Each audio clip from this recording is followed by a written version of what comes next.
call to order this regular meeting of the Paradise Irrigation District Board of Directors, Wednesday, June 19th, 2013 at 6:30 p.m.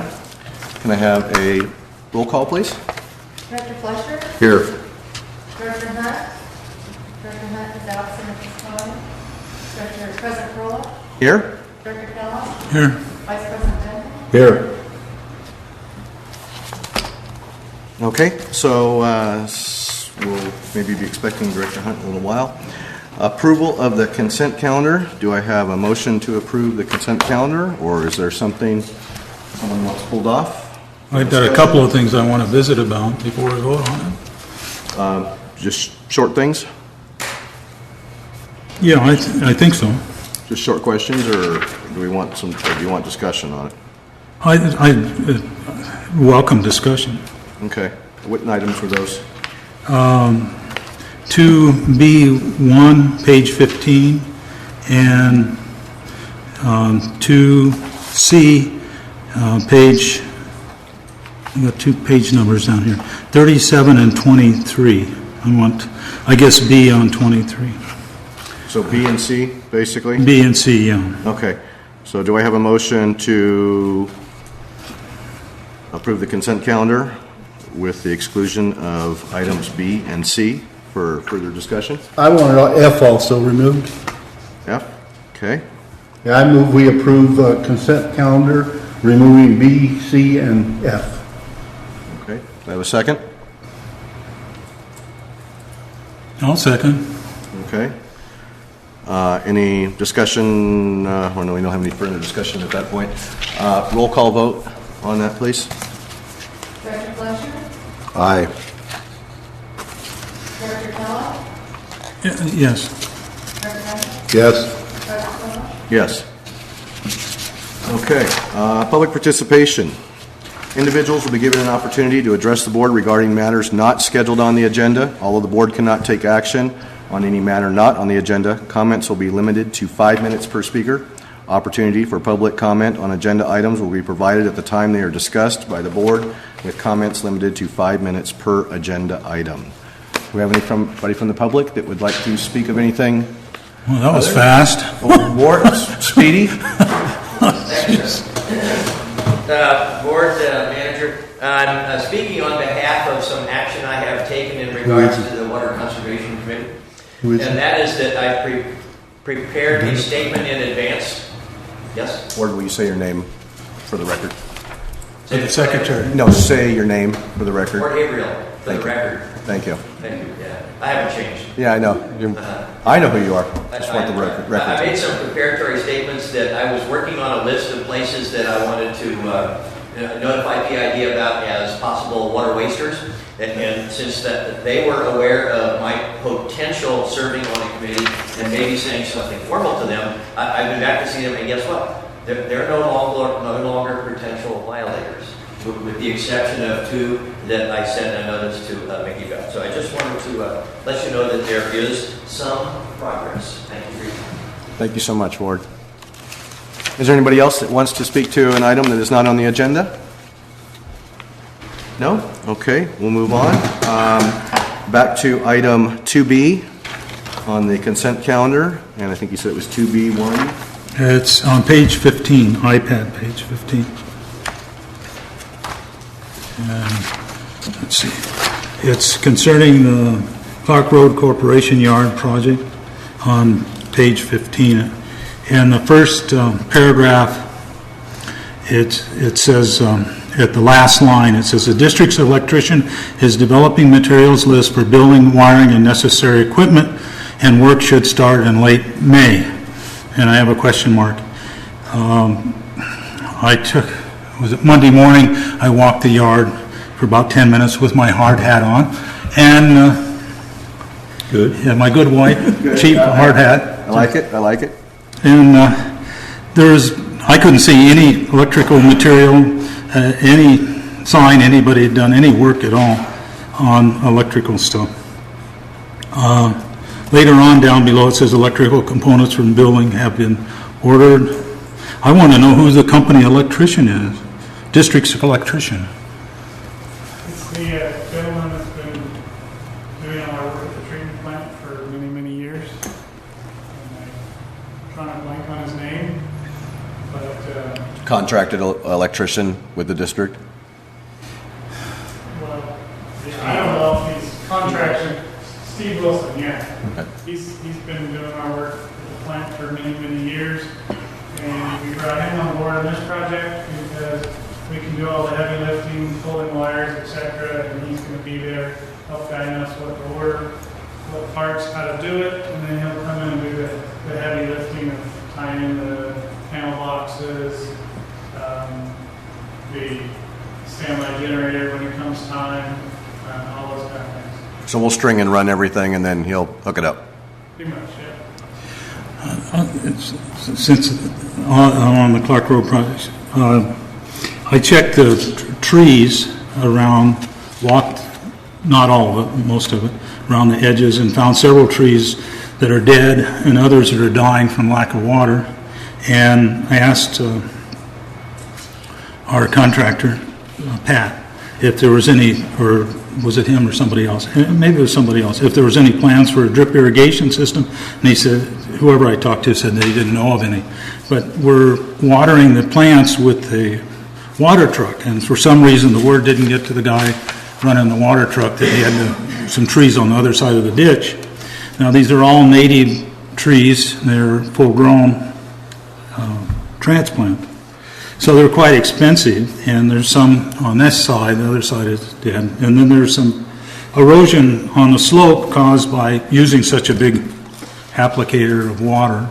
So my concern was we should put in a drip irrigation system. It'd save us labor and time. They're not difficult to install. So, and we need to replace some trees now.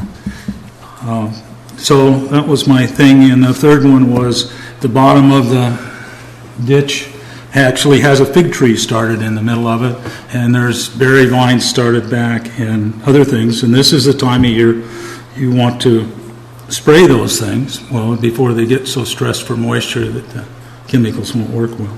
So there needs to be some weed control done.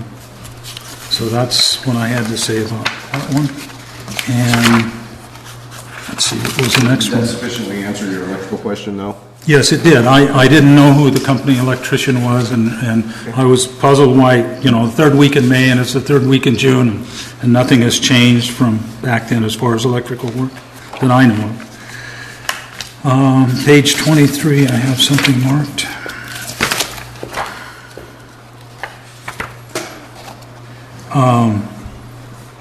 Let's see. Recreation, the lake receipts and kids fishing day that came out very well. I'm sure Doug's going to be reporting about this later. Just something in here. It says, did we get a new bench for Zemaski, or was that already existing? It says that Trex boards were refurnished, waiting for a new plaque. Was the plaque needing to be replaced too or something? They wanted the plaque changed. Oh, okay. So that was a question there. And Is it then, the customer's expense? yeah, they have to provide all that.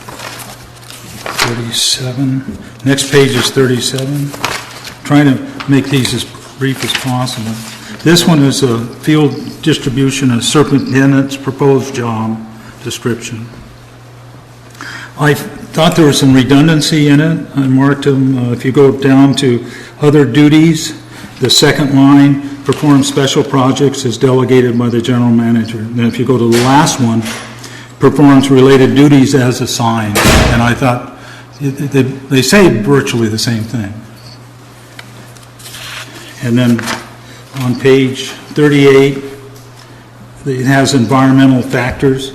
And I have questions about this. It starts out saying up above that typical physical activities is going to be sitting a lot of time. Then all of a sudden it talks about exposure to the sun, working outside, and then considerable work time and high temperature, hard manual labor. I'm going considerable work time for the superintendent. That doesn't seem to make sense to me. And it goes about the different temperature conditions. And irregular or extended work hours occasionally required to change working hours or work overtime. And I know John Price worked Saturdays and whatever happened to be. And so those are things I thought, they're small items. I'm sort of following Ken as a mentor there, picking out small, picky niche things, right, Ken? No spell changes? That's it for On me.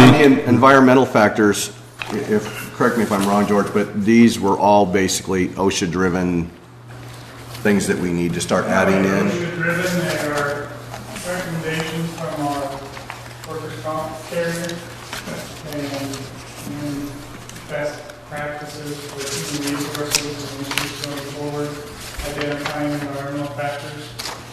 And you have to identify things that may happen. Yes, if there's a leak on a Saturday and it's 90 degrees, and Keith and the standby guy is the only one that's going to be there, I can guarantee that he's going to be doing part of manual labor. So it's got to be in there. Those are the types of issues. On the other duties, special projects I think are different than related duties as assigned, and those are also key phrases that are in guidance with human resource job descriptions. So these aren't things that I dream up. They're kind of guidelines given to us by our workers' comp carrier, who's also our kind of human resources guy. Thank you. The question I had, this is what John used to be, the distribution superintendent? It used to be it used to be called field superintendent. Oh, and now it's going to be distribution, and who is it going to be? Or have we hired him, or?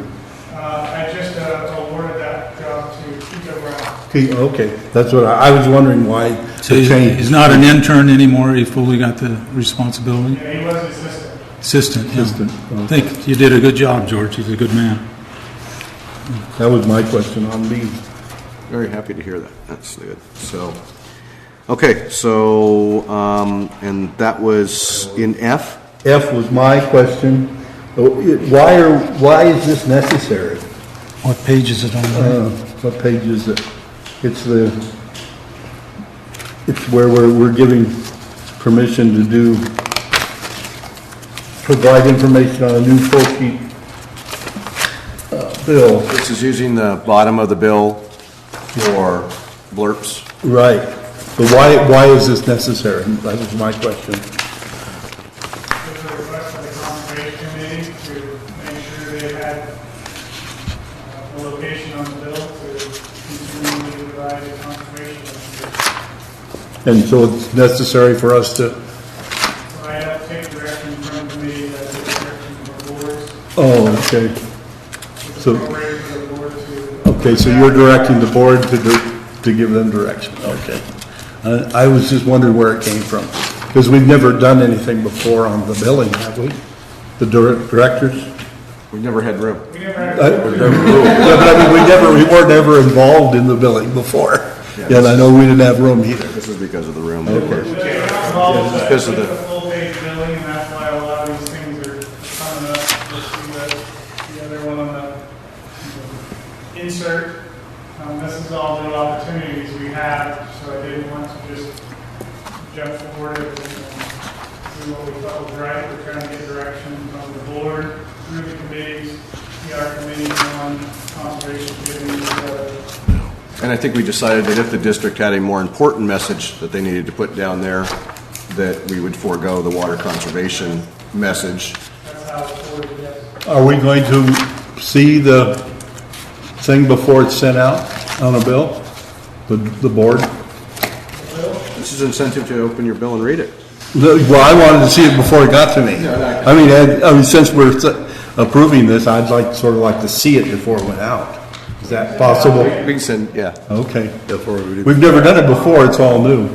Well, bills are new, space is new, water conservation committee's new. So, yeah, we've got three new things we're going to pair together here. That was what I did. Director Flesher, you had a Yes, comment? I have a question on the field distribution superintendent. I'm really glad to hear that you appointed now officially Keith O'Brien to that position.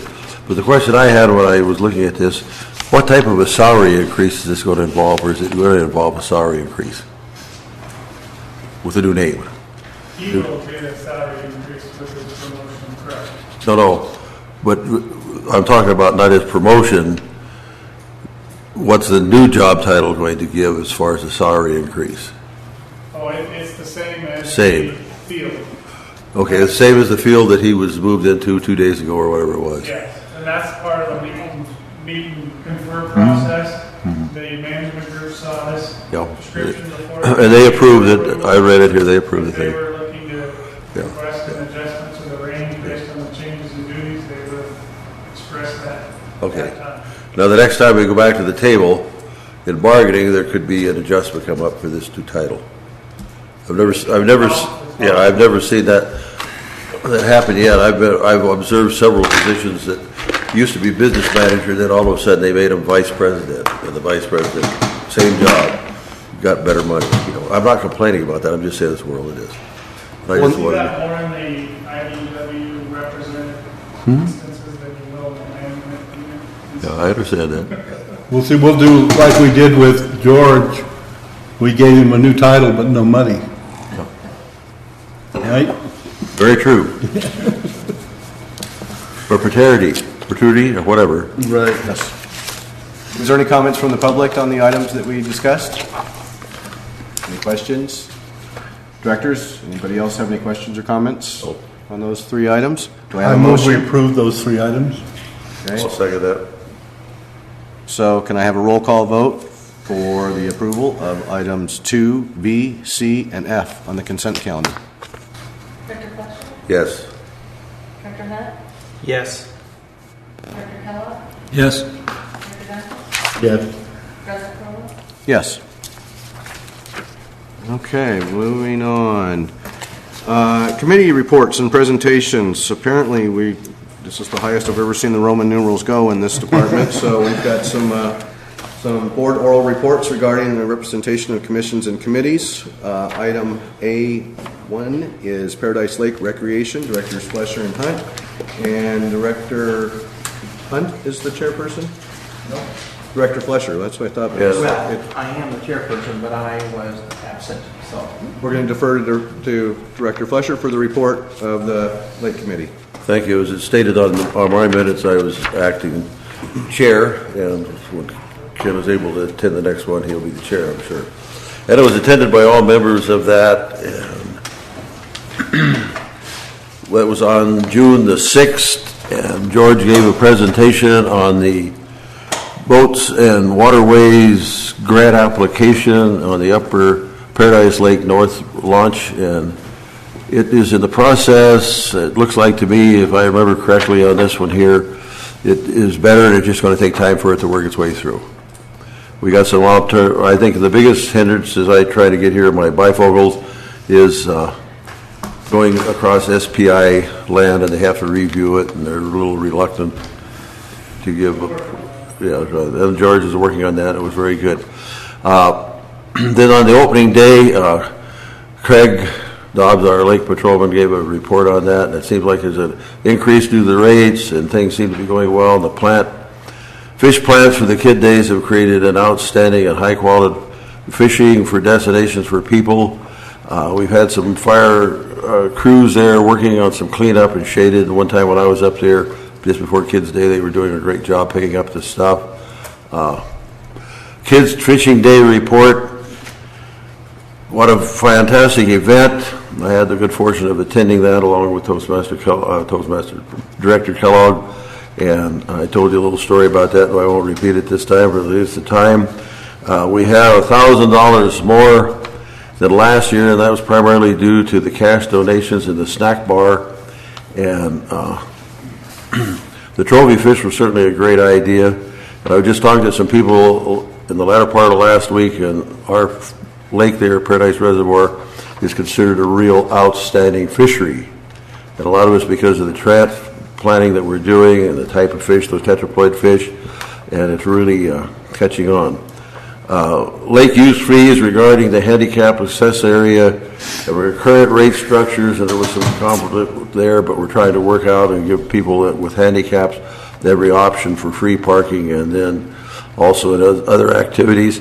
And really, our fees at that particular lake are very inexpensive for what you get when you go there. I think that's just my personal opinion in that one.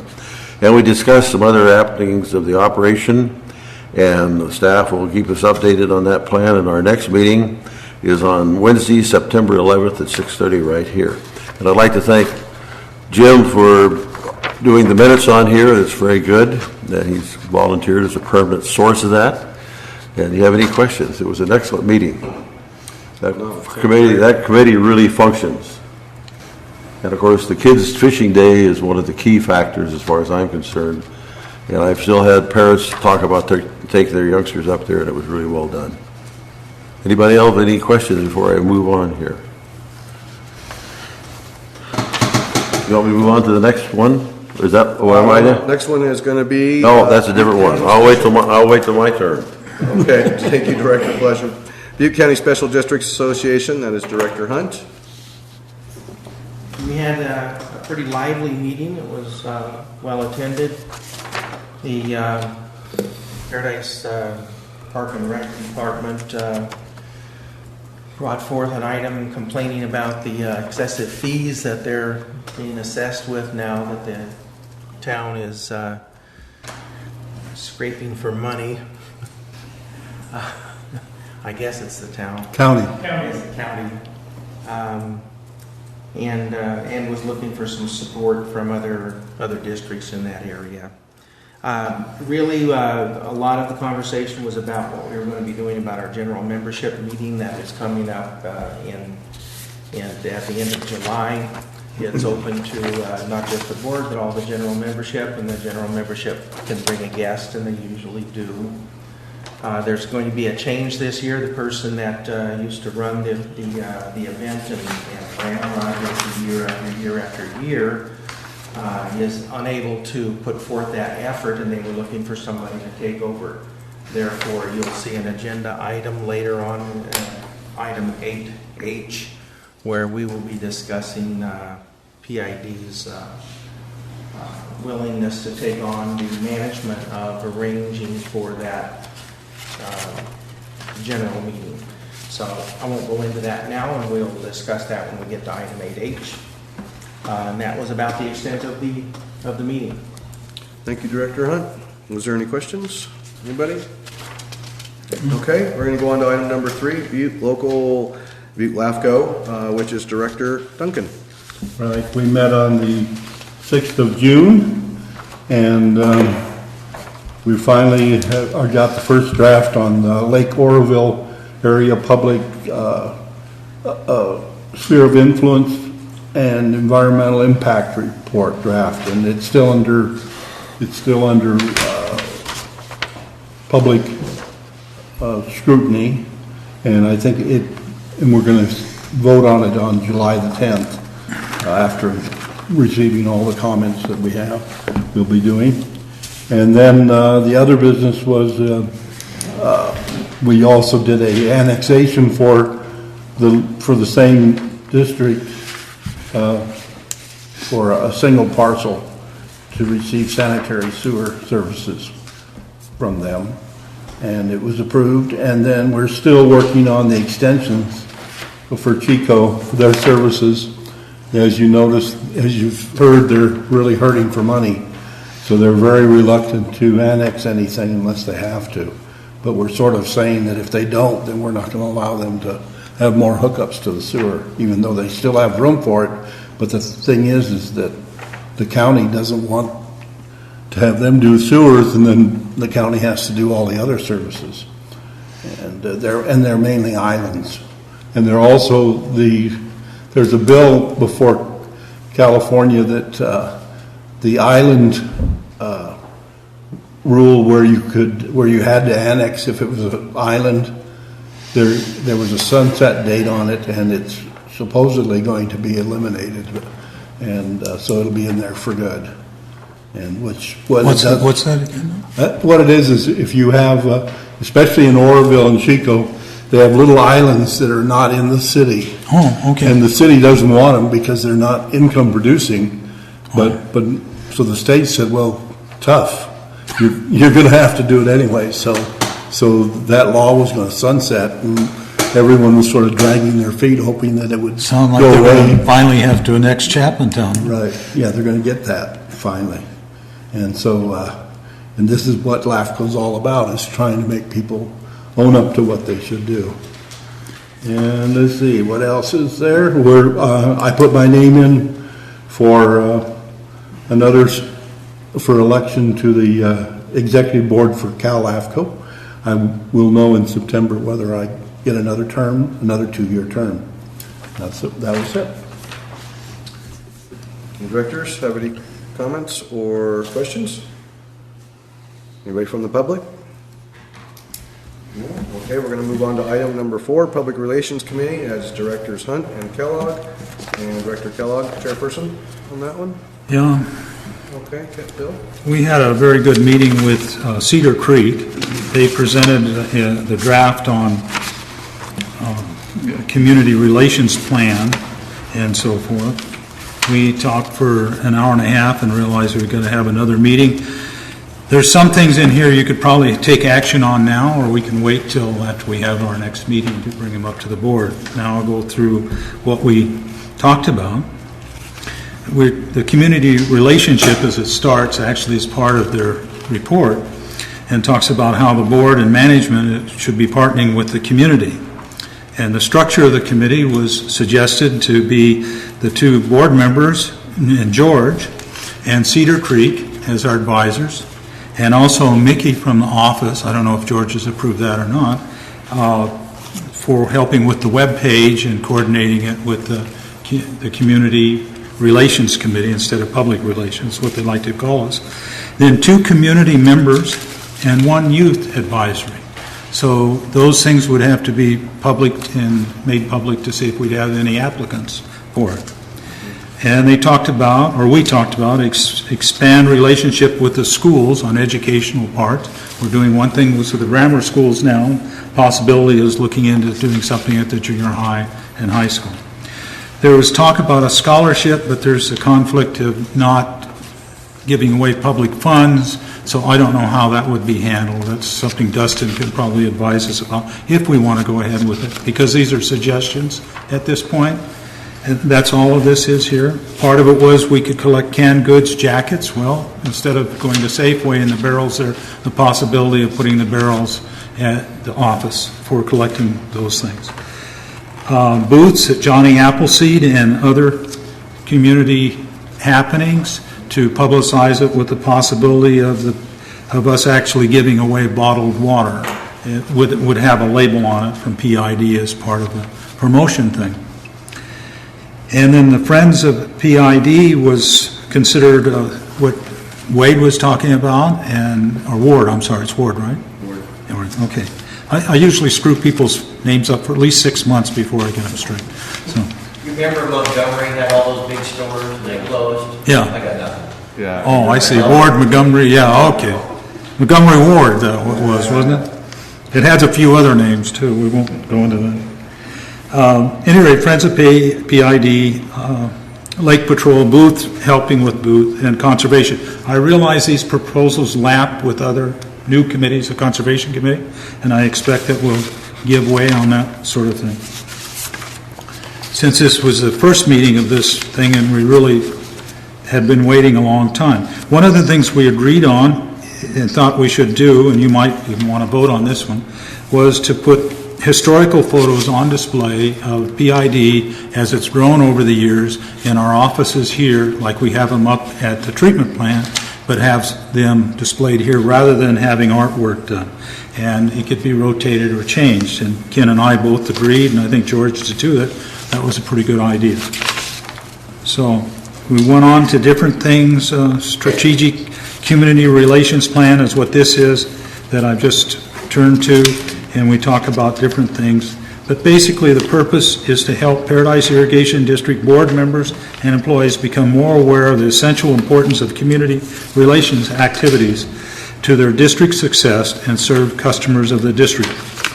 It's pretty much wraps up most of the things. And they've got a whole list of things, and they talked about having a finished report but we didn't feel that they'd have time to get it done, so it'll be another month before we'll have a finished report to present to you. And I've got a few more things highlighted in here, but the one thing I'm going to do, George, if you've decided Mickey can come, have her bring her steno pad, and then I won't have to fumble around with the minutes like I usually do. And so we go through these different things, carry out one or more high-profile annual charity community projects involving board staff and community volunteers. This is a little bit different, just a slightly bit different, but it might actually work where the other one was using staff time and had some conflicts. So, create a Friends of PID volunteer group for assistance in watershed stewardship, the lake, and other, if we have booths and so forth. There's a whole thing that I wrote back to committee, researching the history of PID and turning out a book on PID's history and descriptions and small handouts, and maybe presenting it to the museum and possibly coordinating with them. Could be one place we could possibly have a booth. And then we talked about different things. The billing statement, we agreed in the billing statement, and it's in their proposal in the agenda, that the first thing in it will be an article about Bill Taylor and the stuffer that they're going to provide. So that was one thing we agreed to, and I took back my objections to the four-colored one we had. It was going to go out, and then George pulled away. So this got rid of my criticism. So, and then signs, direct mail. There's all sorts of things in here. And then Ward will like this: inform the community of its water usage patterns in a whole in context with years past, inform households. What they're talking about all through this is the information flow from the district in all different forms. We have yet to choose the forms to inform the public of what the district is doing and what the district's goals are. And changing the title to Community Relationships, thinks that would be a better title than Public Relations for this particular committee. And then talk about infrastructure expansion. The amount of people that ask me about that corporation yard, I don't know if they do it to pull my tail or if they do it to just comment, because they're all watching that thing go up. So some sort of explanation or even a news release about what we're doing would help our relationship with the community. And it just goes on, and that's why we have to have at least one more meeting. I think they've done an excellent job, and they want to say here, transition the PR committee into the Community Relations Committee. I would like to have that on the agenda for next month for the board to vote on it and accept that, hopefully. And that's about it. I don't want to talk about anything more, but except I think we're off to a good start, and much to Seth's, probably didn't expect this, but Ken and I got along just great. We didn't have much problems at all. In fact, we were ended on good terms. In the play yard together? Yeah, instead of going at each other's throat. We'll have to hold that back to the board, though, I guess. It was the Community Relations Committee that Yes, you were on, so right. you were in the Relations Department there. So, because those are only information items right at this point, anything that you want to get on the agenda for, I would ask that you talk to George or Janet and have those items put on the agenda. To do that for the next After the next committee meeting? Yeah. Everything you referenced would be kind of in the package of the plan. Yeah, that's coming from them. So Okay. that's really what we're trying to work on, to get that finished and bring you the whole plan and exactly. suggestions. And then we'll put in the agenda what items. There'll be quite a few items actually to be approved. Hopefully you could do it at one time. Should be good. All those would sound like great ideas. We're going to go on to item number 5. Oh, is there any questions? Any of the other board members, public, have any questions? Director Keller? Oh, do we have a contract with them? Yes. And for what, in what amount? For the strategic plan, I don't know. They've been working on it for some time. What? It's a pretty small amount. Yeah, I couldn't remember what it was because we sort of tabled it for a while because of the election or They got something. caught up in election season, which is Uh-huh. one of their big parts of their business. Right. But you don't remember how much the contract was, huh? I'm not even going to guess. But it's a Larry, little- but let's put it this way: it wasn't 20,000. They have a current estimate and breakdown in our agenda of what they would be doing in these bills. Yeah, that's coming in the agenda. In the packet. It's part of it, actually, when we get to the agenda. Okay. I don't know if the exact expense is there, but there's something, for the flyer at least, or the stuffer. Was there anybody else that had a comment or question on that item? No, we're going to move on to item number 5, administration and, never mind. So we're going to move on to item, oh, that was it. Administration and Personnel Committee, Directors Corolla and Hunt, and Director Hunt is the chairperson on that. We met regarding going over the existing PID rules and regulations, whether anything needed to be changed, to be cleaned up, to be deleted, to be added, and of course on the agenda item for new business in 8G is where we will have our details and recommendations. So, I don't know, we spent a couple of hours working on that, and we think that we made a lot of progress and made things clearer, easier to understand, more effective, and we'll make that presentation when we get to the new business item 8G. Thank you, Director Hunt. Any comments at this point on that? No, we're going to go on to the Water Conservation Committee, Directors Corolla and Flesher, and Director Flesher is the chairperson on that. Thank you, President Sepp. You're welcome. We had our first regular meeting of the new Water Conservation Committee on Tuesday the 11th at 4 o'clock here in this room. And our first item of business was becoming introduced to each other. And before that, we put together a little blurb about each of our backgrounds, and it was very beneficial. And what I consider our committee is a blue ribbon committee. We're going to have a lot of great input from super people, and I'm sure that we're going to have the opportunity to really do some great work in conservation. And that's a big, broad work, but we'll get on to it. And our first item of business was General Manager George brought us up to date on current conservation measures and demands and practices, and as always did a great job in putting that across. And the management plan, and we got it straightened out. You know, we passed this before, and Ward during the public comment made a couple of comments on the thing. And then we started what I call developing a program of work. That's from my years of working with high school and community college, university classes, and that's when you kind of put together your program that you're going to hope to accomplish through that particular year. And one of the things that we have 23 of them that we came here, and again, I'd like to thank Jim for coming up and being the clerk secretary of this, and it's very well, good job, Jim, and it makes it nice out here. We had 23 areas that we discussed. The first one on here, and I'm not going to talk about all of them, was the committee adopted by a motion the following program work elements to increase and enhance public outreach with the billing stuffers article.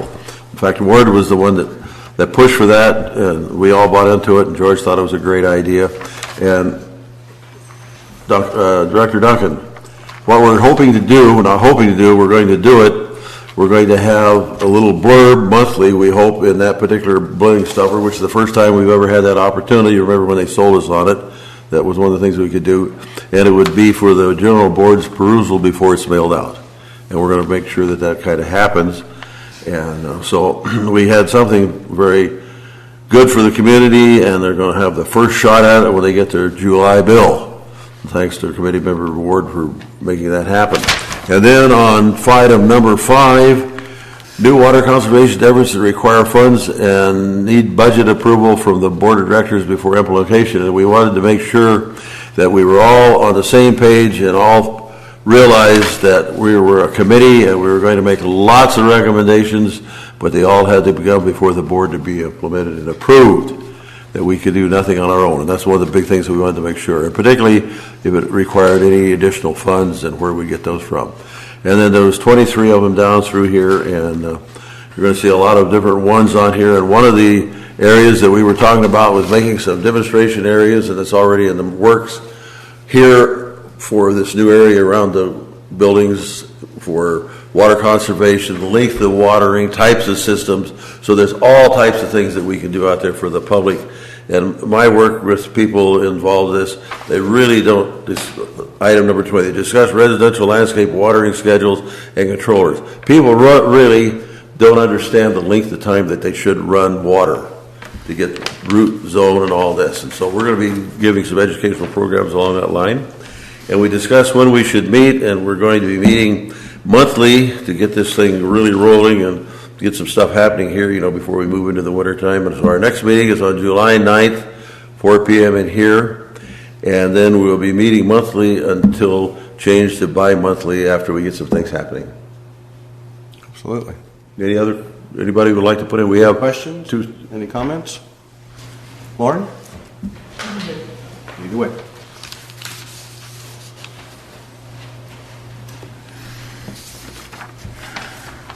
Thank you. Just as a point of clarification, I was a little concerned when I heard Warren talk about he politely coerces the people to quit using quite so much water. A few things come to my mind. I've been here since 1947, and the last big drought we had in the 70s, I had my whole front yard die. And anybody that doesn't know where I live, if they did and they went by there, they'd see those plants are still dead. They're gone now, but they're dead. So I too am for conservation. I'm a little worried about heavy-handed conservation, because at that time they asked us all to conserve, and actually we had to cut off. The first year, as you well know, they cut us back, and then the next year they took 50% off the top of what we cut back, so that really made my cut back. But so my thing to the board would be is, we're in the business of selling water, board, it's a PID. And I'd just like to remind you that the dump has the county dump has a conservation. They recycle everything. They're doing a wonderful job of it. Steve's doing a wonderful job of it, but he did such a good job of it that the dump had to raise their fees because they were no longer making enough money. So I'd just like to make you guys aware that sometimes, just try to remember you're in the water selling business. As long as we have water, we'd like to sell that water. I feel like rather than raise the rates and use less water. So May I react to that? President Shep, may I react to that? The thing that we were talking about was not using less, well, yes, I guess it was, but the big thing we were concerned with, the last meeting we passed, the thing that had been passed forever, that it's not an ideal time to irrigate from 12 till 6 because of the heat and the wind and all of that, and that's what we were talking about in that particular area. But our business is selling water. It's interesting in the dump, because I've had some involvement in that one of the first years ago, as just some of you are aware of. They are talking about hauling garbage in from out of town so they can get money to operate the landfill. Isn't that amazing? We got some people there, they're thinking about doing that. Be too successful. I didn't mean to badify. I'm all for conservation too, and I believe that a lot of people probably don't know when to water and stuff, and I didn't mean to say that they did, but I'm just saying. Lauren, I think you got some excellent points. But what we were trying to bring across, it is a rule, and I guess Warden will go next, if it's okay with Shep. What we were hoping to get across was for people that realize that the ideal time is not to water on a 100-degree day from noon to 6. Water from 6 till or in the middle of the night or something at that particular time. That's what we were talking about. Can we get Lauren a copy of the waterways conservation regs? This is basically 2 paragraphs. Yeah, he can get that. That's You not, got an excellent point. it's not stopping people from watering, it's informing them when is the best time to water. We don't want heavy-handed.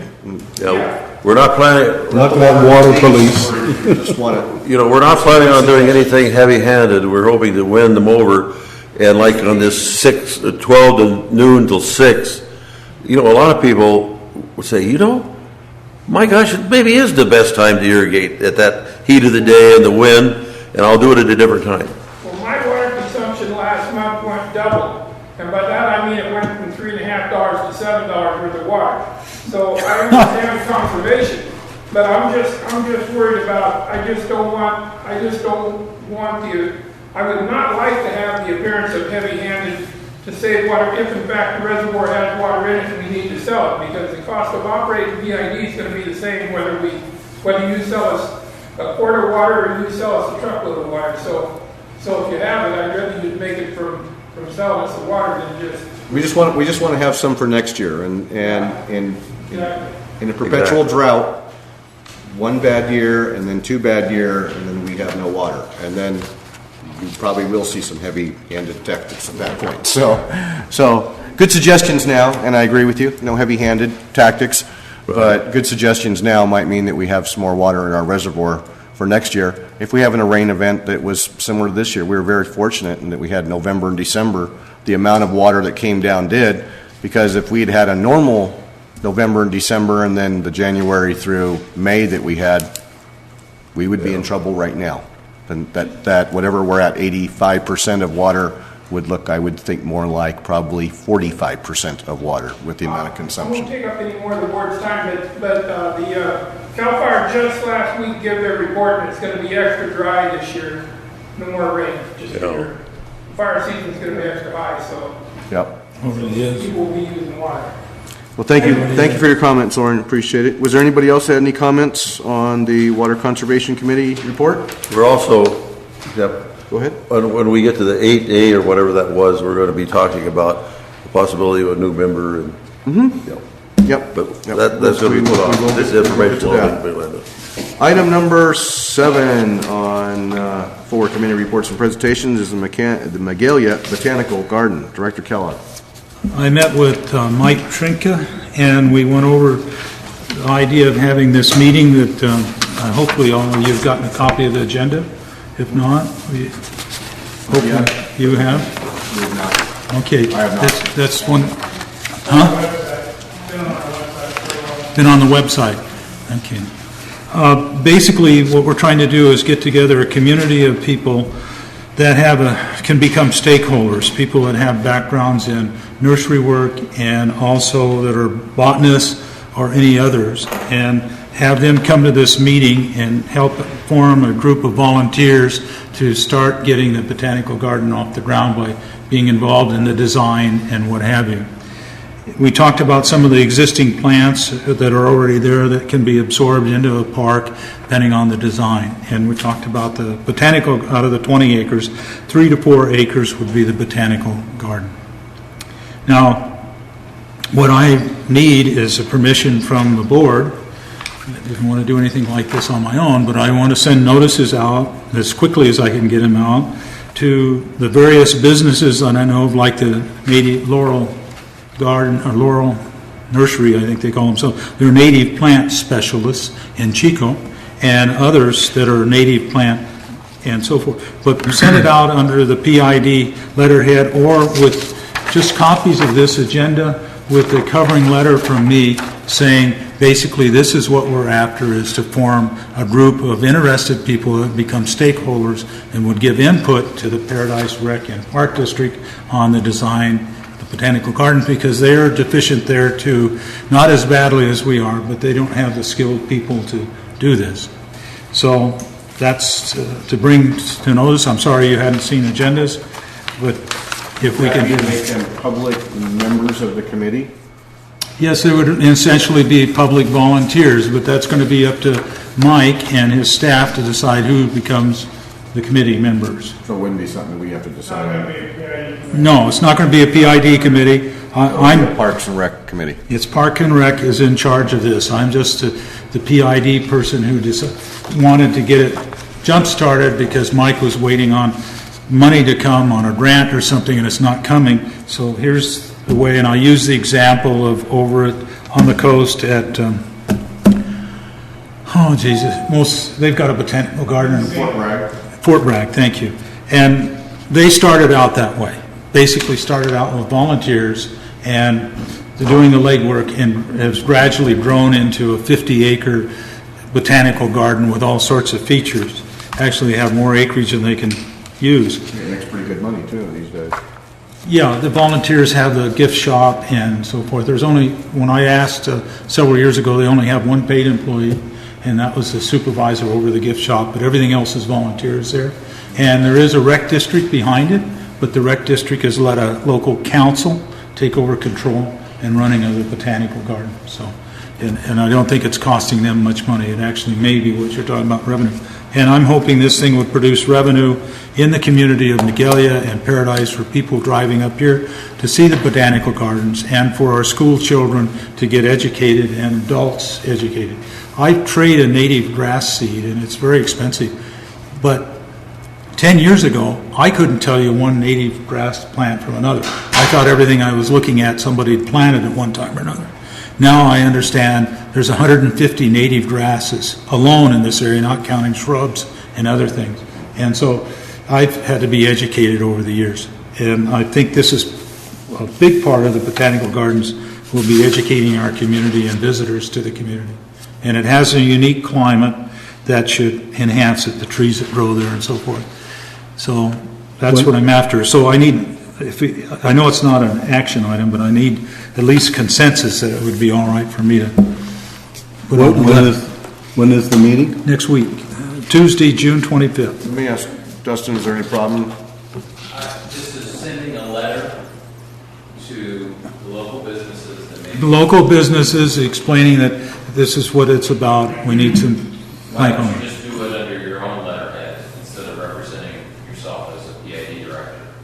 I just wanted to make sure, because I am the PID director responsible for this, that it was all right with the board and the district. I didn't want to go out and just do it on my own.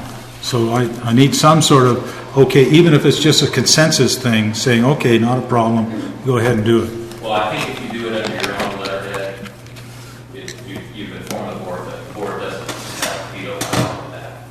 If you want to put it under the district's letterhead, then I think we ought to decide if it's something that's eligible for addition to the agenda or if we can wait until the next meeting. You can't, because the meeting is next Tuesday.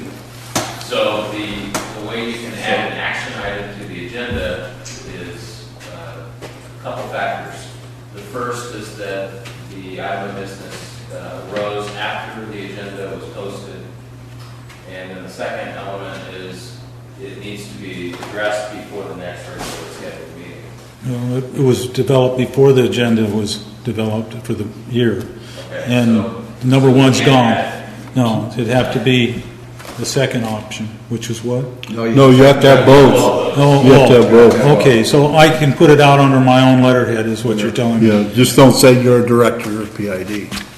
Oh, Yeah, you, Well, is make there sure any they problem with him don't, saying make he's sure you're not, PID? He's just not putting it on the PID letterhead. Yeah, that's what I mean. I don't mind you saying Bill Kellogg, division, whatever.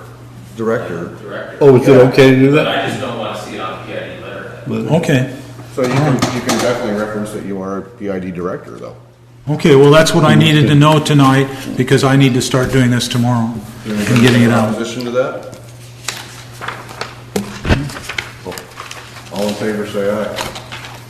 Can't even do See if that. anybody was paying attention, okay. Oh, Ward's he's got a question, somebody. Ward. I'd like to suggest that 3 of those copies go to Magalia Beautification, Paradise Garden Club, and Butte County Master Gardeners. Okay, Outstanding resources, all three. okay.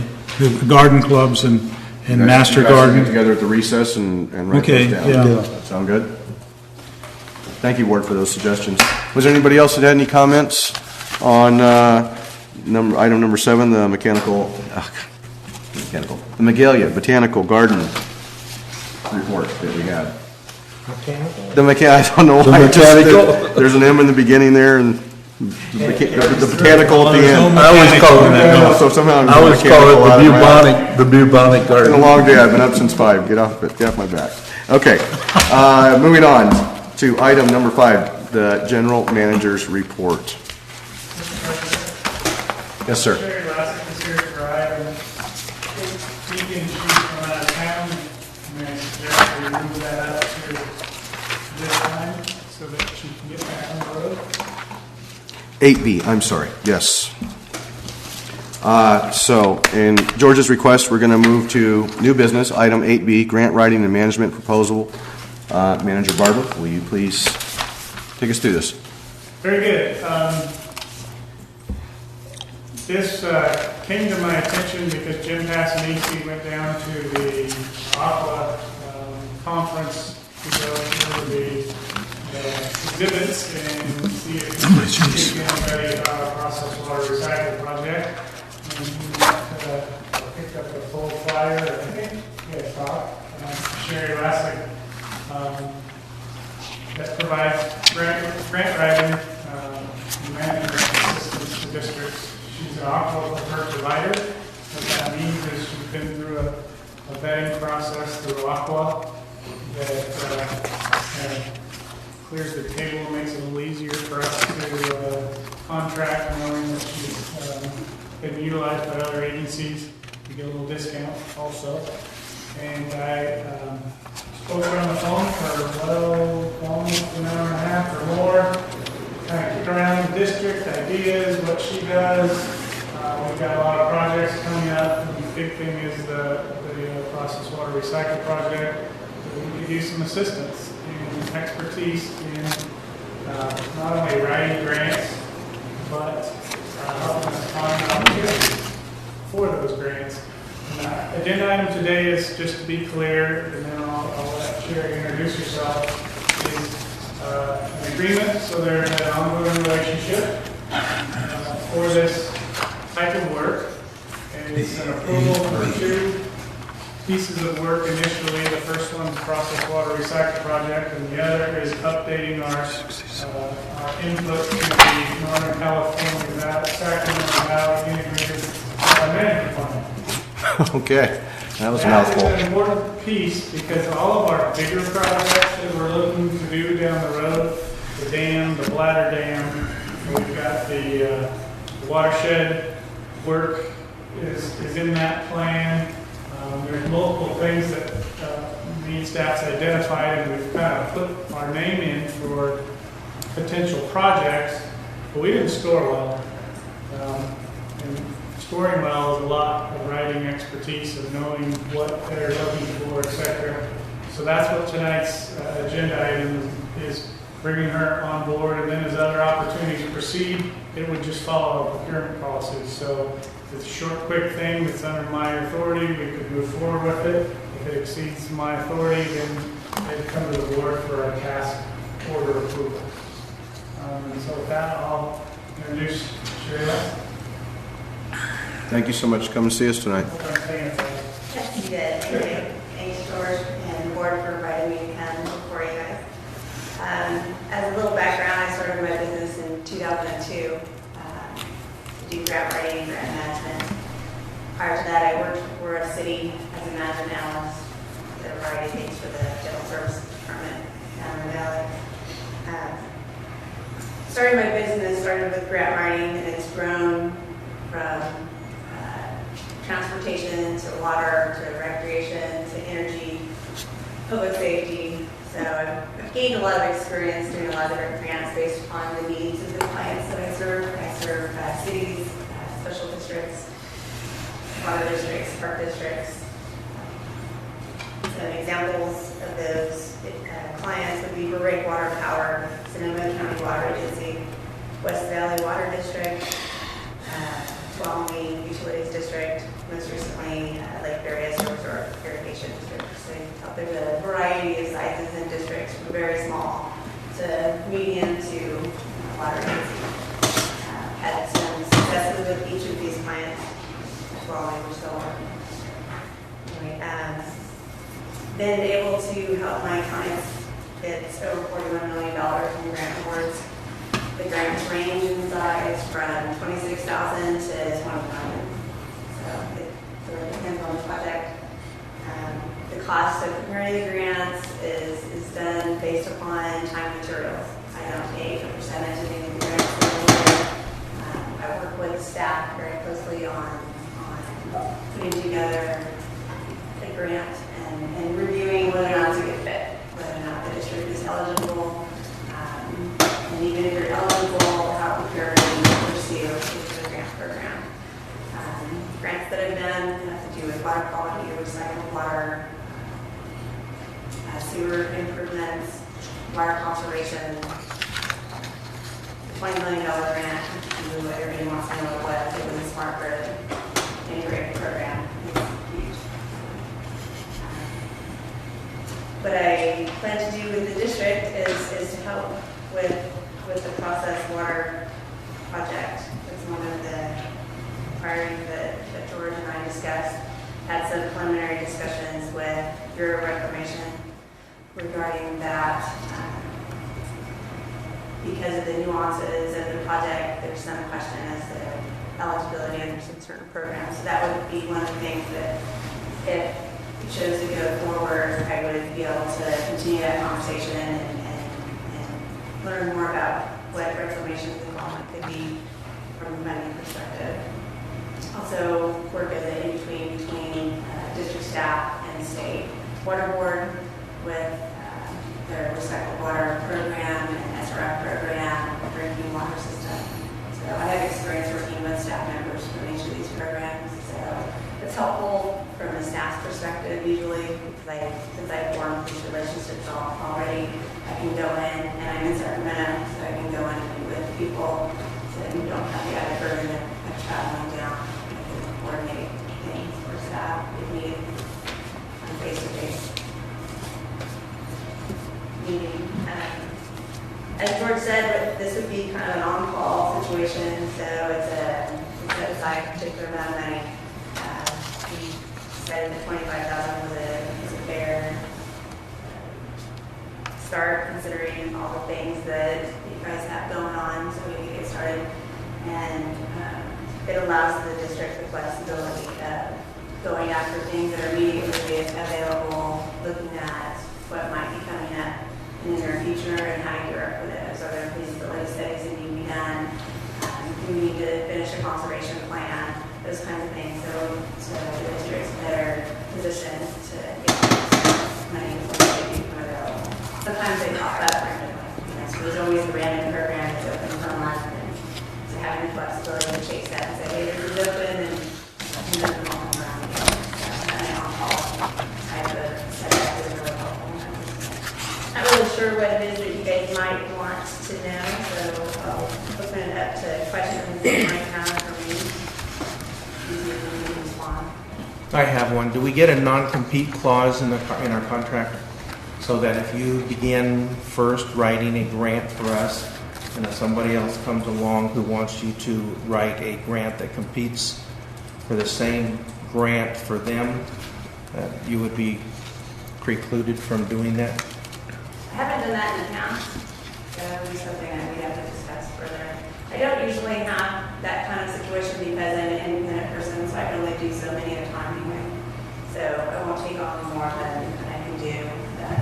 So it might. Pardon? So it might not then be an issue.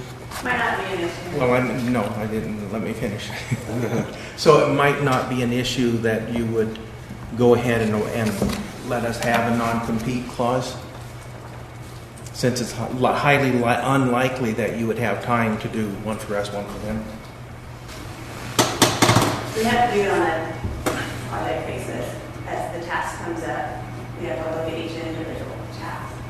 Because some projects, for instance, under the water recycling program, are not competitive.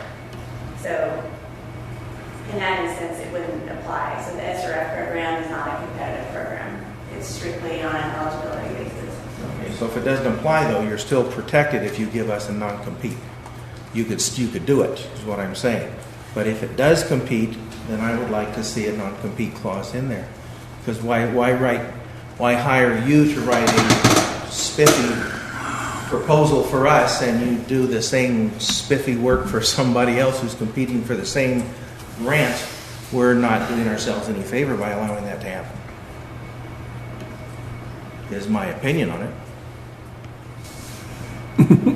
I'm going to have to consider that and get back. Yeah, we could talk about it. And Well, I think it should be discussed. If that's what the board's interest is, we can sort of discuss that with legal involved. Could he make a motion for we can get rid of it and get rid of it? I would probably expect that she would have the opportunity, given she's got an existing client base, Then she wouldn't do it for us. right, to choose them to go after that grant rather than us. So we wouldn't be competing, but we wouldn't have assistance in that. Correct. Yeah, And that's okay too. You can tell us, no, I can't do it because I'm doing it for someone else. Or I would prefer to do it for them than you.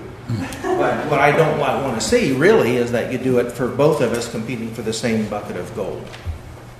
That. I wouldn't do the same exact project is the thing. And so I've applied for the same programs and actually been successful across multiple agencies. So that's my only hesitation. Yeah, I would think it could potentially put us in a worse situation because a lot of these It would directly eliminate grant us. programs, they have a big pool and it's not one versus the other. Yeah, everyone's competing, but you may be limiting our opportunity to be successful by not getting the professional assistance. Are some of the grants like a lotto draw almost, that you're in the pool to be selected, or is it just going to be by eligibility? Well, I mean, are some of them, are some of them not driven with just we had all the right qualifications and all the right pop words in there and everything that we needed? The unique thing about the irrigation districts, at least I know in Northern California, Dustin can probably say, is there any two of them that are alike, close enough that they'd possibly? No. And I would be surprised if that really came up, that there is a competing interest. Well, I think if we use that non-compete clause, that we just eliminated If it doesn't ourselves come up, out of the pool. It's okay to have it. I'm a consultant and I represent various agencies, and how often have I ever had to say, guys, I have a conflict? I don't recall I've ever had to do that. But you would. Yeah, But I would, and I think, and what I she can add to this, what I'm envisioning from the grants I've been involved with over the years, if you have two well-written grants competing for the same amount, then it really comes down to the project.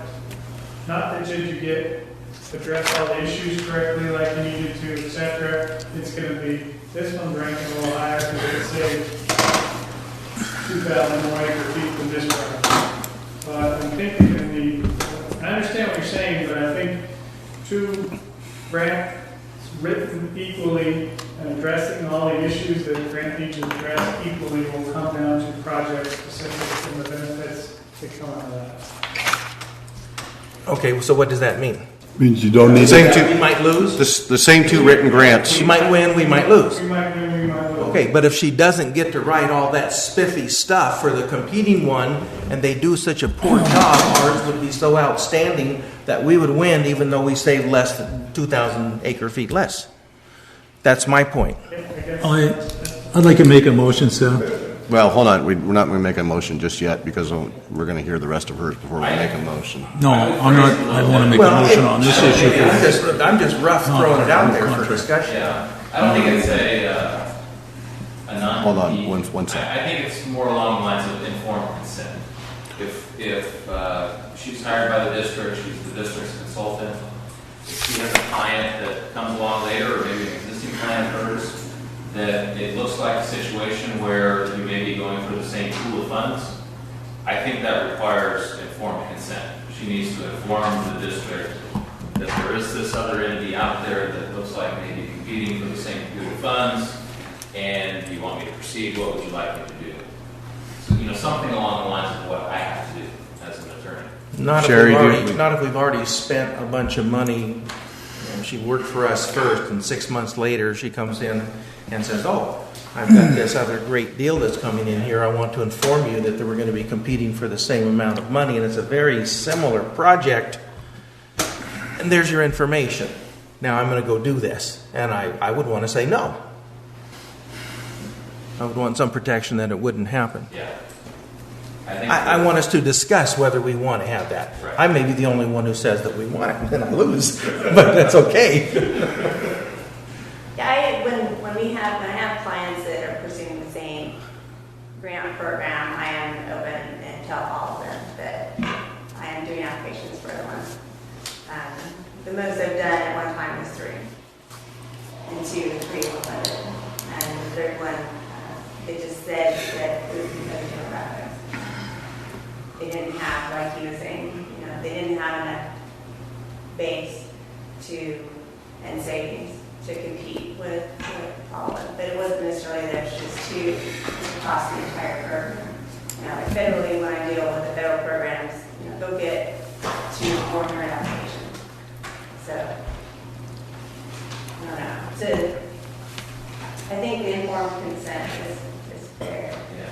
By the way, there's financial savings to the extent that she works with their clients, right? Sure, the same research material gets given to everybody. Right. Just so we're clear, if two of her clients are going for the same grant, I assume there's a lot of overlap in the amount of work that will be involved. So. Depends on who first paid the bill, whether we get the savings or not. Is this a time and material thing? Yeah. Okay, so if we're the first one in line, she researches and spends all that time, and then somebody else comes along, they get the benefit of everything we paid for. Or we get the benefit. It could be that way, but we don't want to be the last ones on the block applying for the grant. I've got all kinds of arguments. Director Kellogg wanted to make a I motion. just wanted that. I'd like to make a It was motion. not along this area. Director Fletcher, I just had a couple of quick questions. What is your success rate Sorry. as far as applying for a grant? Let's say you write 10 grants. How many of them are awarded? It's difficult to say how that is because some applications that are completed are at the request of a client at the suggestion of not going forward. So there are some. So sometimes clients say, "This is like the lottery. We want to do everything. We know it's a long shot. We're going to chase it anyway." Yeah. And so those don't always get funded. I can say that all my clients, but two, and they're brand new clients, have been funded at some point along our relationship. Not every program that we pursue has been funded, but there are other extenuating circumstances that come up occasionally. Also, there was a grant that I did for a transportation project. We ranked number 1, but the program cut funding. So. You have more than yourself writing grants. No, it's me. Sometimes I have. It's Just you? Me. Sometimes I have an associate that assists. I haven't worked with them for a few years because I've been able to keep going. How many are you pursuing at a time? Right now, none. None? I do other things. I do labor compliance. Yeah. So when a project is publicly funded, Yeah. it needs to meet prevailing wage requirements, and so I go to construction sites and interview the workers and review the payroll stuff. Yeah. I Now, also manage grants, so I'm managing 2 Okay. grants and 2 grants. We have several projects on in the books here in Hopper that we're discussing. Do you actually take that list and say, we have grants maybe we can pursue to get this money? I do. That's my preference, is to review the capital improvement. That would be part of this $25,000 maximum. Yes, and I've already done some of that preliminary work. So like to review and update. Looked at some of the preliminary. Yeah, to review and update our projects, the acronym there for our projects, you got $3,000 to $10,000. What you would do in that review is you would review everything that we are talking about that costs money and see if there's grants available to help pay for that. What this is, that first item, the IRWMP project, so those are projects that were submitted under the IRWMP program. I haven't actually seen what was submitted, so I'm not sure what all needs to be done to update them. So that's why there's a big range. Mhm. It could actually be less. That's been my experience in doing them in the past for others.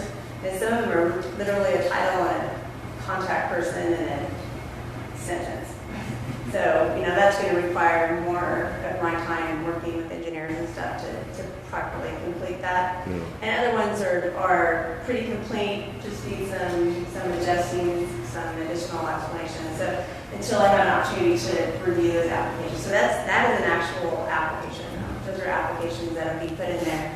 The RWM program goes through multiple layers of review. The first one is, to get in the door and they're voted on and scored. And then those that come to the top, the top 25, move on.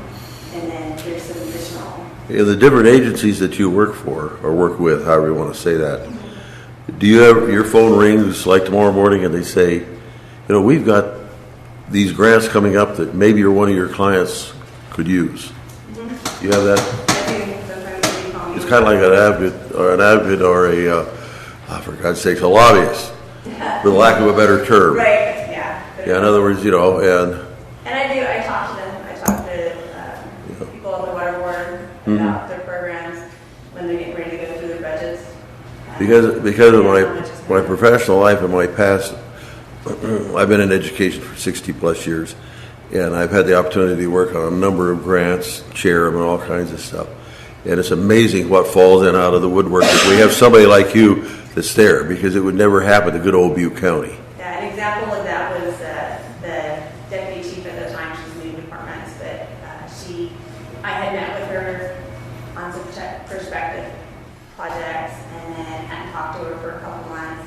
She called me and she goes, "Hey, you know what? I've got money. I got to get rid of these those projects." We put together an application in a month. We got 3 agencies funded at the same time. I'm not doubting your professional qualifications or anything else. You've got $41 million plus 12 and low interest on this type of thing. But has George had the opportunity, or Kevin or Dustin had an opportunity to look at some of your past grant applications and how you wrote them, put them across? No, but I can provide them some No. things. I think that would be good. I really do. My client before I pull it in. Because that's the difference I found over all those years between success and failure quite often, is how you can put it across. Yeah. And, And I've gotten a lot of positive feedback from funders about how it's organized. how your wording and who, how to, that's the name of the game. Yeah. And I've actually had some call me and say, we didn't fund your project, but I wanted to tell you why. And so that's nice that they'll call me up and say, because I'll call them with the application and say, I've got these projects. What are you guys' focus? Because the grant program often can fund a huge variety of types of projects. But some years, sometimes the programs have things that they would really like to see get funded. So those would be their priorities. It may not always be called out in the guidelines. So that's part of that conversation. It's like, what do you really want this year? Well, my past experience has been in two areas, educational and agriculture. And I found over the years the success and failure of really having an active, successful grant program is having someone like yourself.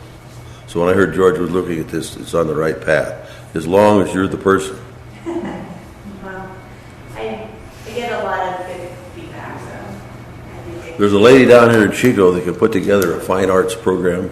She does this all the time. If she enters an application to Sacramento that was this way 3 years ago, it's funded. Because she knows where to go, and that's it. And hopefully you're in that same position. Okay, Director Flesher, Director Kellogg had I wanted to get rid of Ken's objection. I make a motion that we not ask her to provide, what was the thing? Ken? Non-compete clause. Non-compete clause. That's it. Do I have a second?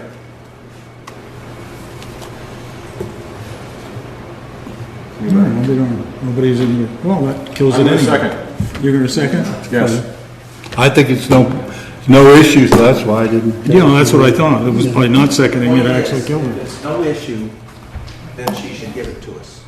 And my comments on this thing is the basic precept of business that I'm in agriculture, we have verbal contracts. I know Dustin probably thinks we're all nuts, but at any rate, we have verbal contracts based on the person's ethics, background, and trade. And I think she's shown us that she has her ethics and background and trade. So I don't think this thing is necessary. That's my comment. Does it hurt us if it's in there? I think Yes. it could. I mean, Well, we can hear that argument, but so far I can't see anything that it does. We just said that we don't think it's going to come into play. We don't think it's going to be an issue. We think that if we're the second or the third or the fourth guy on board, that we'll get it. It's not working. If we're the first guy on board, then we'll pay for all of that research, and the other people will get the my counter to that is you will truly only have a non-compete clause. She's got existing clients that she's worked for and had success for, and if it's us against them, I would expect she's going to respect her as a client. She's going to invoke that We are not non-compete gonna clause. give her a risk, and therefore, our ability to Pursue. compete in that grant is very low unless we go out and look for another grant. So I would, go ahead, That's Director. why I think it could be detrimental. Director Flesher. I'm trying not to get too windy, but I think you hit the nail right on the head. I think she should be able to evaluate her other client base, and if they're going after the same grant, and say, you have a better chance than they do, or not as good a chance, in my professional opinion, and we would have to accept that. Because I know in some of these grants that I've had involved with before, there would be 3 different school districts chasing exactly the same grant. What's your time And the grant writer could say, you know, you stand a better chance than this, and is that making sense? But that's that non-compete thing here. Okay, so we're going to do a roll call vote. No, I'm not ready. I'm still You discussing. still got discussion? Question. Call for the question. You've already talked about it 5 times. Too bad. The question, George, is that what I wanted to know is on the grant request that we filed in the past, do you know approximately how many there were for the last 5 years, 7 years, 10 years, whatever you want to say? But my question is, of the grant requests we've filed for in the past, how many have been approved and how many have been denied? What is our success ratio? Because it seems to me like we've been pretty successful at getting grants on our own. That's a valid question. I don't know what our percentage is. Most of our success has come in the past, and it's been in water use efficiency grants, where it's very numbers driven. Show us that, prove the calculation that your project's going to save X amount of acre feet. What are the dollar costs? And that's really their scoring criteria.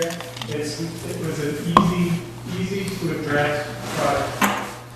Now, where this relationship benefits us, we're likely going to be competing in grants that I don't know about, I find out about, especially on the federal side. I don't have any ties to federal funding, federal grants. I don't have any links that send me notices of when those come out. We've always been very weak. I've tried a couple, really not too successful on the federal side. And so what we're seeing more recently, and that's kind of why this Northern Sac Valley plan is brought up here, the IRWMP, is the funding is going to kind of change to where it goes into, funnels into these plans in a lot of the areas rather than individual districts competing. So once we put our words in the plan and set ourselves up, that's what they're going to be evaluating our funding on. That's just my own take on where this is headed. So That's correct, it is integrated is where it's going. So the reason this is here is because, yes, we've been pretty successful in the past, millions of dollars. I think we're losing a competitive edge, and we're losing a lot of opportunity in not knowing what's out there. I think having somebody out there who is keeping an eye on what grants are available is a full-time job by itself, not one that George will probably be able to fulfill with all the other duties that he has on his plate. So to have somebody from an outside source that is keeping an eye on what is available and helping us direct our proposals in a way that maybe make us more eligible, I think is a good thing. So that's... I think you hit the nail on the head there, President Sepp. I'm assuming that if you wasn't sold on this firm, you would have never put this on the agenda. Because normally what I would like to do myself, even though I'm going to be a yay or nay, I'd like to look at some of those things. I'd like to look at your success rate, and I'd like to look at some of your grant applications that you've been successful with and not successful with. You see, before I would spend my own money doing that, that's what I'd want. You know, not here this first time on the agenda. Yeah, I understand that. And that's some of the reason this comes straight out the gate is that Aqua preferred provider status for a long period of time. That means she's had a relationship with many districts in Aqua. I understand that. If you don't do a good job, you're not going to maintain that status. She didn't get that. She didn't get that by putting her name in a hat and then they drew her out and Correct. Right. she had to So earn that. That's a good, valuable tool right there. Is there any more discussion? I have a comment on the district's success, and that's awesome. And if there's programs that the district wants to initiate, I also offer a service of doing a professional review before submittal. One of the things as a outside the office review is helpful because I can act as a preliminary view or scoring of what the grant program Potential grant might have in store for us. You know, things that one of the things that I have come across is a lot of times as an in-house district staff employee, you become very accustomed, very knowledgeable about what it is that you're doing to the point that maybe some things just seem obvious to you, but wouldn't seem be obvious to a reviewer. So some information gets lost on the review side. So that's also something I've done is that professional review for agencies that, you know, we have an application, we put it in, it didn't get funded. We want to back it up, look at it, see what it means. And I'll also take that and go talk to the grant program. We have about 60 miles of steel pipe we need to replace. So All kinds of, we'd love to see a grant for that. you know, Morton, did you have a comment? Yeah, I did. One is a question to George. George, I read here that you're the general manager, and I believe that you are. And so my question to her would be, you have full faith in that she'll make more money than she's costing the district. I assume that, or you wouldn't have brought her in, right? Yes, got a track record. Okay. And then my point to Mr. Hunt is, Mr. Hunt, sir, she'll bring forward knowledge that somebody else has already paid for that you're going to get without paying for it, because she's been in the business longer than tonight. So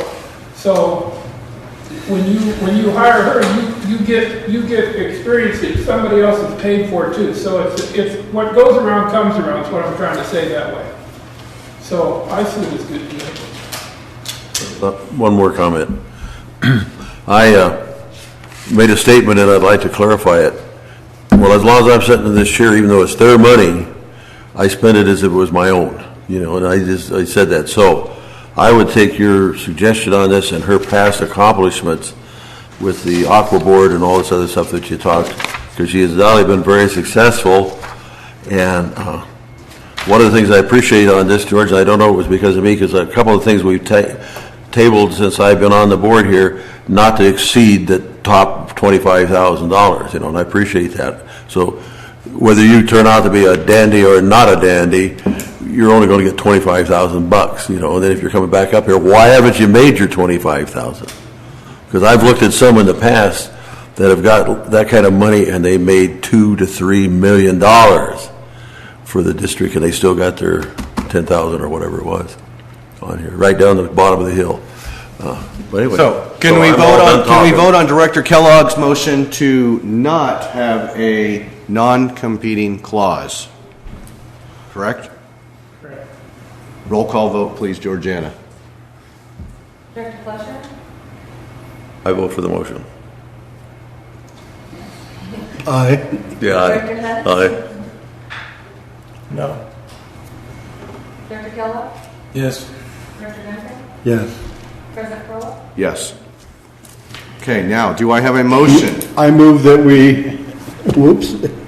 I move approval to authorize the general manager to execute an agreement with Silvire Consulting, Inc. for professional grant writing and management services in an amount not to exceed $25,000. I'll second that. Call for the question? Any more More discussion? How often do you bill? It's right, it's in here. Monthly or at the end of the grant.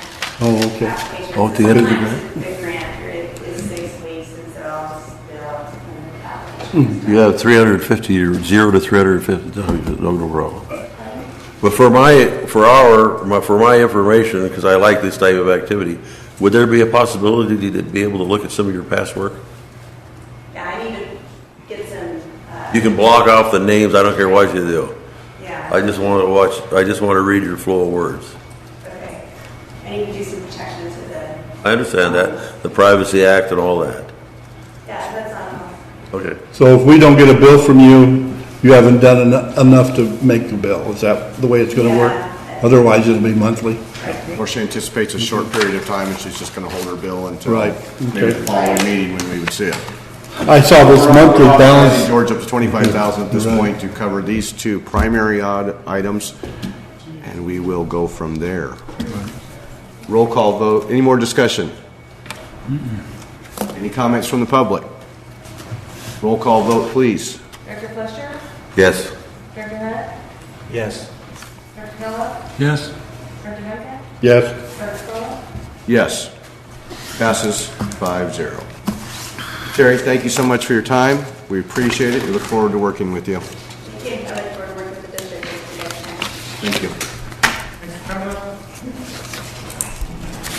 Okay, now we're going to go back to item number 5, the general manager's report. George Regalis.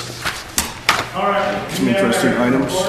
Then I'll answer any questions. A couple highlights. I reported on the 5.7 magnitude earthquake in Lake Alamo. And I was just going to add to that, I spoke to our ESOB engineer responsible for our area today on another matter about inundation mapping. And he wanted to let me know that our response and our operators are exceptional and very professional. And he's really good. Excellent to hear. So there was no damage, then, right? Good.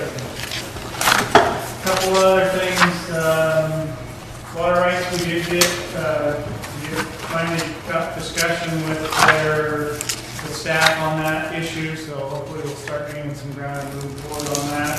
I'll probably be bringing all the players together and start packing up a plan for proceeding with the CEQA on that project. The B reservoir, we have a B reservoir on the SRF funding list for about as long as I've been here, since we first had our first strategic business plan. And it never reached a level to qualify for funding. We received a notice that they are reaching down to the H category, which our project is in. So we've informed them that we will be making application for planning, engineering, feasibility study money in this round. And that application will be due on September something. That would get us, I'll that probably run it by Sherry. that gets us in, and then we would look for rehabilitation money in the next go-round. Yeah, the entire project's in there, but we're just not ready for the entire project. Exactly. So we're hoping to get funding. This is low interest funding, this is a grant funding, but it's low interest loan, so we can get the design work and see what it's going to. I'm sorry, but what's it for exactly? The B reservoir. Rehabilitation. It's in our long-term plan to replace that. Which is a B reservoir? That's the underground. With the floating cover. Oh, when I first got on the board, we did work on it then. It needs work again? Well, that was a temporary. We put a liner on the bottom and a floating liner on top. Yeah. It's probably been 8 years. It's probably good for another 5, maybe 6 if we're lucky. So the plan was always that was a Band-Aid until we could put a new tank in there. And we were put on the list for low interest financing on that for this long. It's like the Golden Gate Bridge. So this is like planning ahead to replace it then? Yes. Okay. How soon would you think the replacement would be necessary? Well, Yesterday? the way this project works, it takes a long time, and with the floating covers, they are not, they have a lifespan to them, and they have a lot of exposure to potential contamination. So this round, if we're funded next year, we get design, that's probably 2 or 3 years before we even get to a point where we would start trying to compete for funding and actually build it. So probably 4 to 5 years before we could start. Just about the time it's going to be worn out then? Okay, thank you. We did receive notice because of the water conditions in the state. We got a Term 91 notice letter from the Water Rights Board. That's our newest water rights permit, telling us to not divert from that permit through October, I think it is. And so we followed up with that. We made our normal response. We typically hardly ever reach into that permit, and we wouldn't anticipate to do so this year. Which permit is that, the one from Regalia, or? That's the newest permit. That covers just Paradise Lake. But you would have to use all of the water in your older permits before you'd ever reach that permit. Oh, So okay. we're not anticipating. Next year, if we had a dry winter, that's where we may be running. And just kind of how the math has worked out. I got a request from IDW to meet and confer or have a discussion. They have concern with the retirement of Ron Goff as a meter supervisor and us eliminating that position. And some of his duties transferring potentially over to the management unit. They have a position to meet and discuss and deal with that. So we're scheduling that. We're going to try and schedule a date in July to start those discussions about the duties and where those are headed. So after having an initial kickoff meeting with them, I'll bring the board up to speed on what their issues are specifically. And lastly, I have the special meeting. Virginia sent out a notice. We were trying to get the consultant up here for just a dedicated meeting for the processed water recycle project to get your input and approval for the engineering to move forward. And we kicked out Wednesday and Thursday as an option. And hoping you could give us some input tonight on what works for you. The water theft, Yeah, they caught him, they caught him. and what are we gonna do to him? It's in the police's hands right now. They took a report, they've taken our input, they'll file that report with the district attorney, and then it'll be up to the district attorney whether they move forward. Well, do we get any, what if the DA doesn't wanna do anything about it? Do we have any recourse? We can sue him civilly. Does he have any money? I don't know how you know this, so. Did you get a value? How come it didn't go out in the paper? How come it didn't become public information? I don't Oh. know. It would have only been. Only when we do something wrong does it get in the paper. I realize it's in the police, but was it a local, I don't want to know the name, was it a local contractor? Wasn't a contractor. Oh, it wasn't a contractor, okay. To answer your question, dollar-wise, not a huge amount of money because it's 500 gallons, whatever our rates are. The big issue is potential contamination. And the really big issue for us is making sure the police know we're serious, the fire department knows we're serious, because we require backflow for all of our contractors to fill out a hydrant. That helps identify, and a meter, that helps identify them as being an approved person to be tapping into a hydrant. And water trucks injecting chemical into a water system through a fire hydrant has always been discussed as one of the biggest potential concerns out there in the water community. So we just want to make sure everyone knows we're serious about that. We don't. An air gap is not adequate? They can still get contamination, they have an air gap, right? Well, if they're Where the pushing water water comes out into our goes into system. the tank? That's one way to One do way, it, yeah. but you're still exposing yourself to the fill, Right. what's in the fill section. And probably the most important point is on the terrorist side. We had somebody who took a 500-gallon or 1,000-gallon tanker full of poison, and actually their intent were to pump it into our system as opposed to take water out. Yeah, and this really helps us bring the awareness to the police department. They're all, In the community. They're all talking about it, and hopefully the community, that if you see somebody connected to a hydrant, without a meter, without a backflow. The meter backflow device is pretty obvious attached onto the side of the hydrant, so if you see somebody with a fire hose going up into the truck, probably means they're not approved to be doing that, so. Yep. That fire engine, do they have a backflow device on it? Does the fire department use a backflow device when they take water out? No, because that is a restriction, but they also have their equipment set up with the expectation of connecting to a drinking water supply. Clean equipment. Anything else, George? Nope. Any questions, any comments from the director to the public? And put on a special meeting.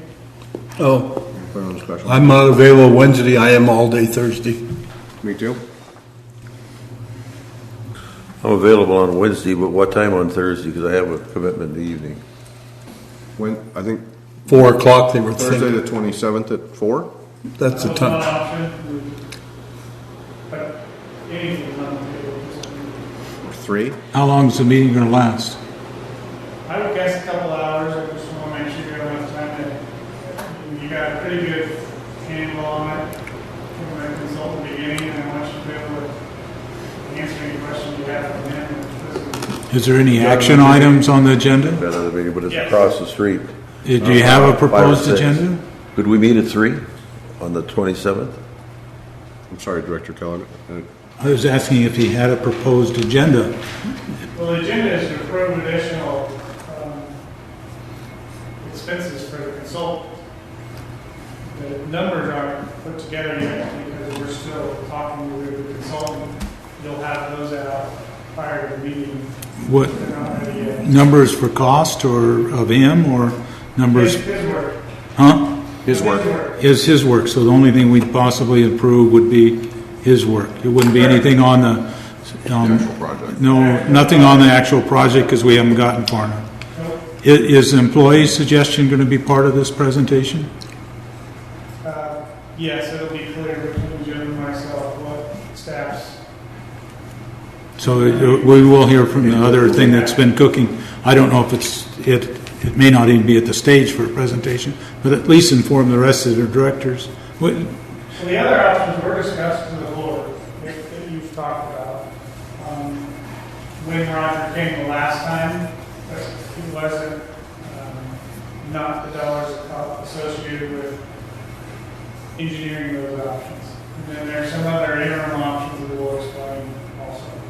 Came from that. So how about Thursday, the 27th at 3 p.m., and we can discuss all those things at that point, because getting into it right now is really quite futile. So let's set a date and time. Thursday, 27th, 3 p.m. Anybody not able to make that? Can you make it later? Doug's got a meeting at 5, and if it takes a couple hours, we'll be pushing his time schedule at that point. I would actually ask for the meeting to be put off till next month, because it's been a real busy time for me, but that's my own personal needs. I agree. Personally, I've got a lot of things on, and that's why Wednesday isn't working for me, because I have I would think I'd be all right if we met at 4, as long as we were done by 6. any opposition to 4 o'clock. Get up at 4, meeting at 4. Get up Yeah, at 4 right. in the morning. 4 in the morning. We have one of our gals in Toastmaster that gets up at 5 o'clock to be at a 6:30 meeting, and I had an explanation one time. A very pretty lady that works for our church as secretary, trying to get her to Toastmasters, and she says, a 6:30 meeting? You know when I'd have to get up to get everything right for I would be pretty? She said, well, that'd be 5 o'clock in the morning, and I thought, well. Will Roger be making We're another? talking you though, Bill. Yeah, I know, don't worry about prettiness, do I? We could hold that at 5:15 in the morning, and we'd be good. Yeah, we'd be good at, yeah, if you want to do it at 6, that'd be fine with me. So, 4 Will p.m.? Roger be giving us an update? Will he be part of the meeting, or? Yes, it'll be your. For an update. Presentation and answering questions, bringing up to speed on all of the latest, where staff's input's at, and, The ideas that we What's the, input on and discussed last time he was here. Thursday, 27th, 4 p.m. Everybody good? I'm writing it down, we'll see if I get there. Georgiana will 4 send p.m. out an email blast to us, I'm sure, to remind us and let us know and what we can expect to see. Thank you, George, for reminding me of that. Moving on, legal report, item number 6. Okay, I have 3 topics. I'll try to be brief. The first is AB 145. This is the bill that I mentioned last month. The proposal is to take the drinking water component from public health and move it under the state board's jurisdiction.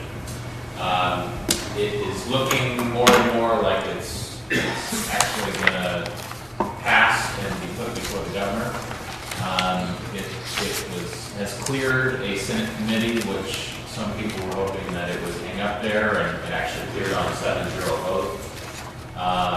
7-0 vote? 7-0 vote.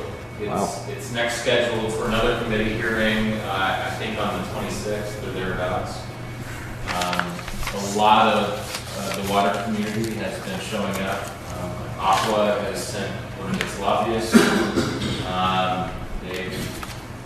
The lobbyist, the tactic appears to be, rather than just outright trying to kill the bill, they're trying to make suggestions that alternatives, as opposed to just this dramatic change of entities who would supervise this department, they're trying to promote alternatives that aren't quite as drastic, where we may not have an objection. Modifying the bill, essentially? Yeah, modifying it. One of the very fascinating things, South Feather wanted me to talk about this bill as well. And Matt Caldwell, I guess he's their distribution superintendent. I don't know his title, but anyways, Water Division Manager. I had told him that, one of my concerns is there's this cultural difference between the two public agencies, and the state board is really hard to work with. They kind of have a regulatory mindset, penalize you. And he told a story of his interaction with one of the regional boards, which is below the state board. The particular water at issue satisfied all public health criteria, so it was safe to drink. But the regional board would not let him apply the water to the ground. So, safe to drink, not safe to apply to the ground. Imagine that. But that was just kind of an extreme example of the different philosophies of the two entities. So I'll keep you up to date on that. We will probably know more next month, whether it's looking good for passage or whether we're successful in having it killed or amended. Remind me again, you were on you'd rather have it killed than and amended, or killed or amended. Yeah, rather the first preference is to kill it, the second preference is to amend it so it doesn't go to the state board. That's what I thought. I remembered your preference was. And I think that's Aqua's preference as well. Okay, unless there's more questions on that, I'll shift gears to the jam. Yeah, Richard Keller. Do they save money by switching it? No, this all has to do with spending money. Remember, the critique with the Department of Public Health is they've got grant funds that they supervise, and they're not getting the grant funds out quickly enough to these disadvantaged communities. So that's the critique. That's what kind of was the impetus behind this. So the other board will get the grant money too? Yeah. And they'll control it, so, okay. I just wondered, there had to be some reasons politically for this somewhere. Well, if you ask me, the reason for it is, this is a bit of a conspiracy theory on my part, but I think this is a precursor to... Not Dustin. Hold on a second. This is a precursor to statewide regulation of groundwater. Drinking water, a lot of drinking water is groundwater based, and the state board obviously regulates water rights, so it would be a very seamless transition if the state board already regulated drinking water to go to groundwater as well. Here's our rule, and oh, look, we control it already. Yeah, so Aqua Alliance gets somebody else to sue now instead of... Okay, so ready for the JM Pipe update. There's been some very preliminary settlement discussions. JM Pipe is not involved. This is the parent company of JM Pipe that has thrown out the settlement offer. I won't give you the details of it, given that this is open session, but it was, let's just say, it's not a settlement offer that we're likely to accept, and there's going to be a counter proposal. The interesting thing is the parent company is the one that's trying to settle, and JM Pipe is, at least to this date, saying, no, we're going to go to trial. So, my suspicion is how they react to our counter proposal is going to tell us a lot about whether we're going to have to go to trial or whether we're going to, likely settle this. And if you want more details than that, I can ask George to put a closed session item on the next agenda. The third item is our test. I'm sorry, can you refresh us with who the parent company was, or would you rather just close that? It's called Formosa. Formosa, that's it, okay. It's I was trying to think of their name, I remember, yeah. It's a good sized conglomerate. Huge. Well, they make a lot of things in my industry, so.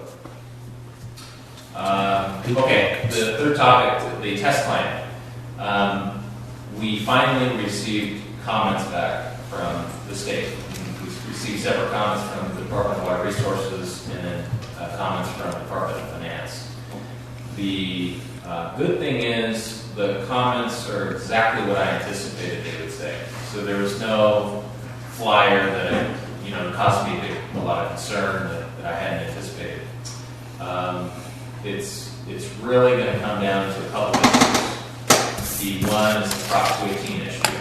And just to refresh your memory, there's a constitutional requirement that the state has to refund the cost of state mandates.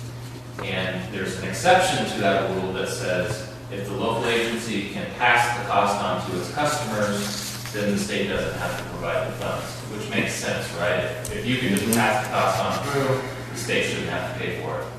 Well, the argument I made, which is an argument that has never been made before, is we no longer have the ability to pass the cost on to the customer because we have Proposition 218. Essentially, as you know, Prop 218 divests the agency of authority to increase fees or pass assessments without going through the process.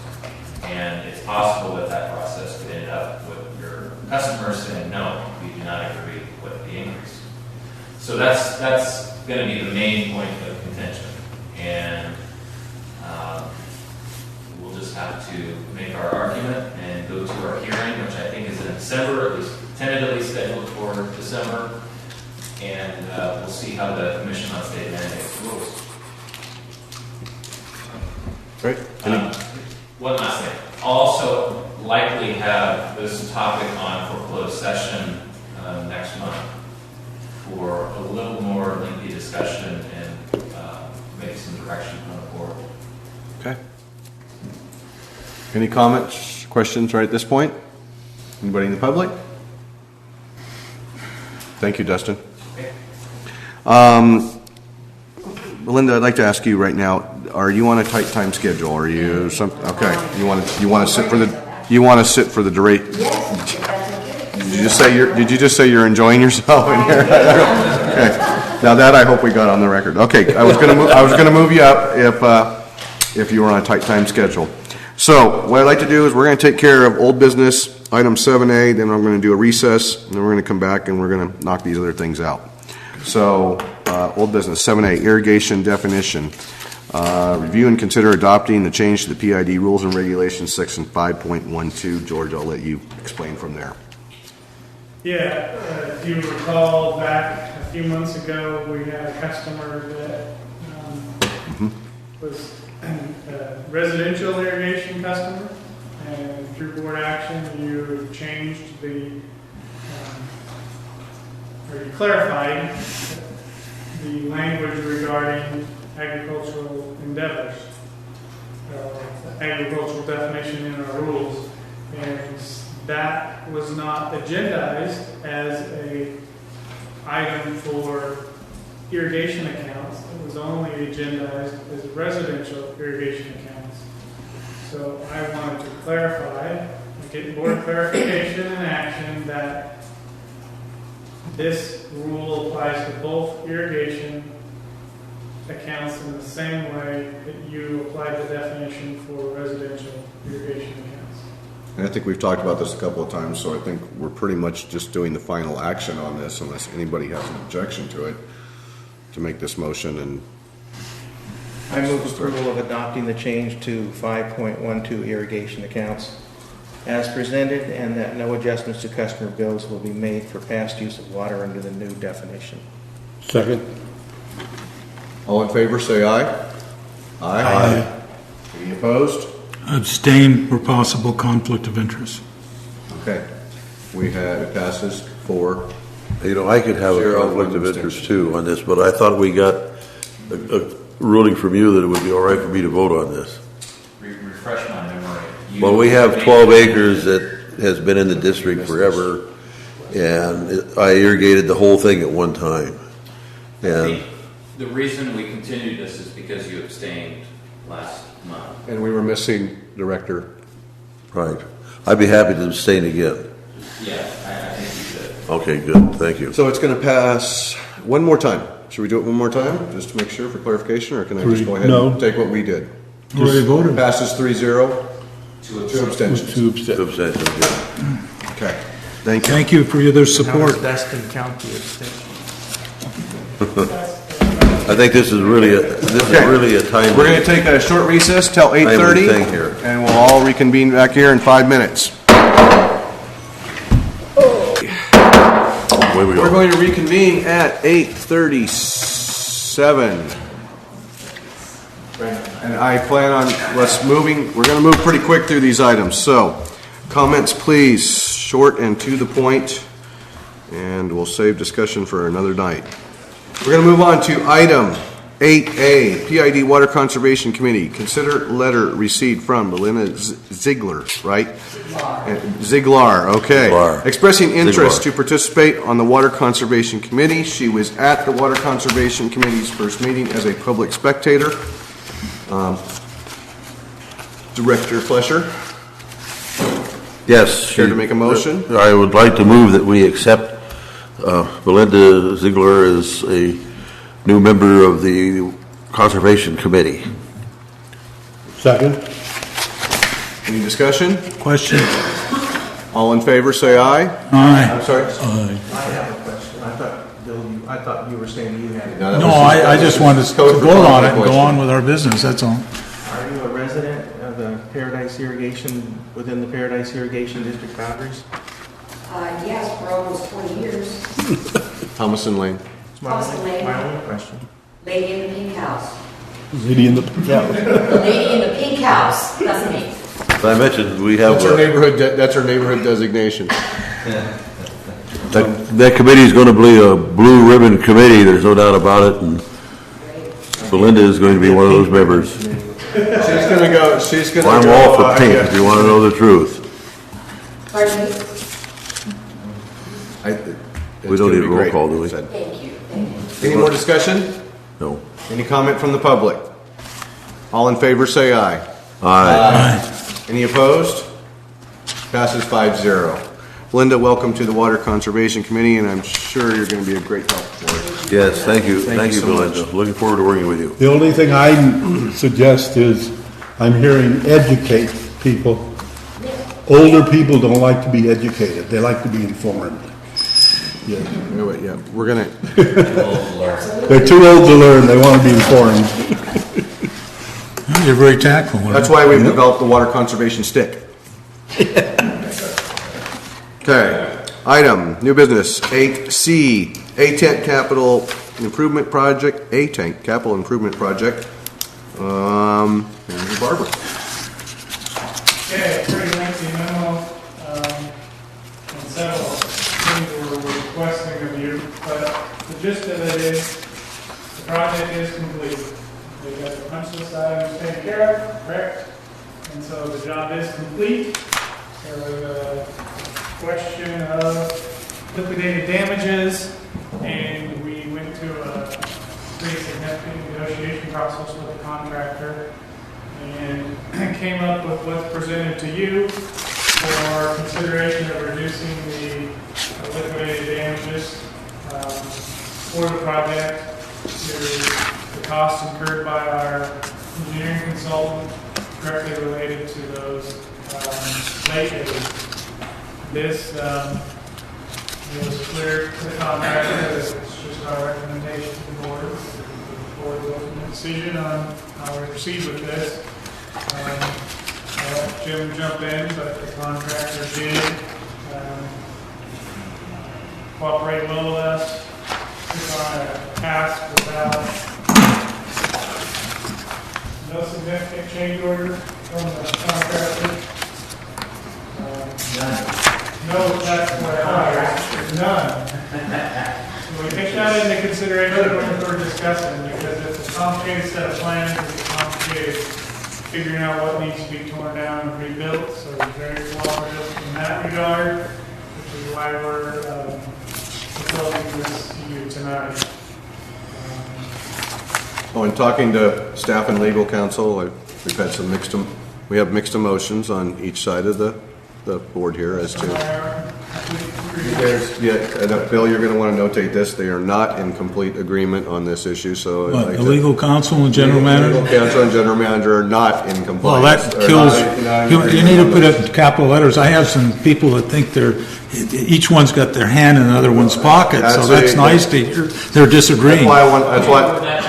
No specifics, Dustin. It's not me. They were audited by the IRS. Yeah, probably. So, I would like to hear Dustin's opinion. Okay. A little short invitation, he likes it. that's why I brought it up. Well, the contract is pretty clear, $1,000 a day that the project is late. And 37 days, is that correct? $37,000. That's what the contract says. I am not saying we stick their feet to the fire and hold them to the $37,000. But the flip side is the staff is proposing $17,000 and change. That reflects the actual cost charged by Harper as a result of the delay. My point is 2 points. One, there's more cost involved than just what would save the Harper.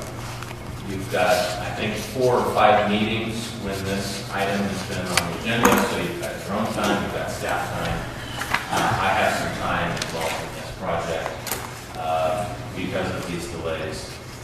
So the cost of the delay is not exactly $17,000 and change. The second point, I'm always concerned about what you do to one contractor, you need to be prepared to do for other contractors. Message we send out. Right. So if you are going to calculate your costs down to a penny almost, then the next time there's a contractor that's late on a project subject to liquidated damages, they're going to expect the same treatment. And the board or staff may not want to extend that same treatment at that time. So I just want to remind you that that could be a pressure that that future contractor could apply pressure on you as a result of the action you take tonight. Could they do that through civil court, and if it was enough money involved? Yeah, absolutely. In other words, if there was, instead of, what's the difference? $20,000 difference or something? 17 to 37, so about 20,000. 20,000. In other words, if we had another contractor down the road and say, don't matter what the project is, but it's 50 or 100,000, and we tried to enforce it, and they found out about this, and they could say in civil court, well, you treated one this way. Would they have a case? I don't think so, but it's more of a perception problem. Setting a precedent. That's why I say it's pressure on. What is the actual cost? And I would say if a future contractor No. pressured us, Not according to I would him. be pointing out that this was a contract, although it's delayed, was executed with absolutely no change orders. And Yeah, we would say that's there's the a difference. consideration that I'm making. But you said it wasn't, the 17 isn't our actual cost. So my question to you is, what is our actual cost then? I would be a guess. Make a guess. I think it's 20 to 25,000.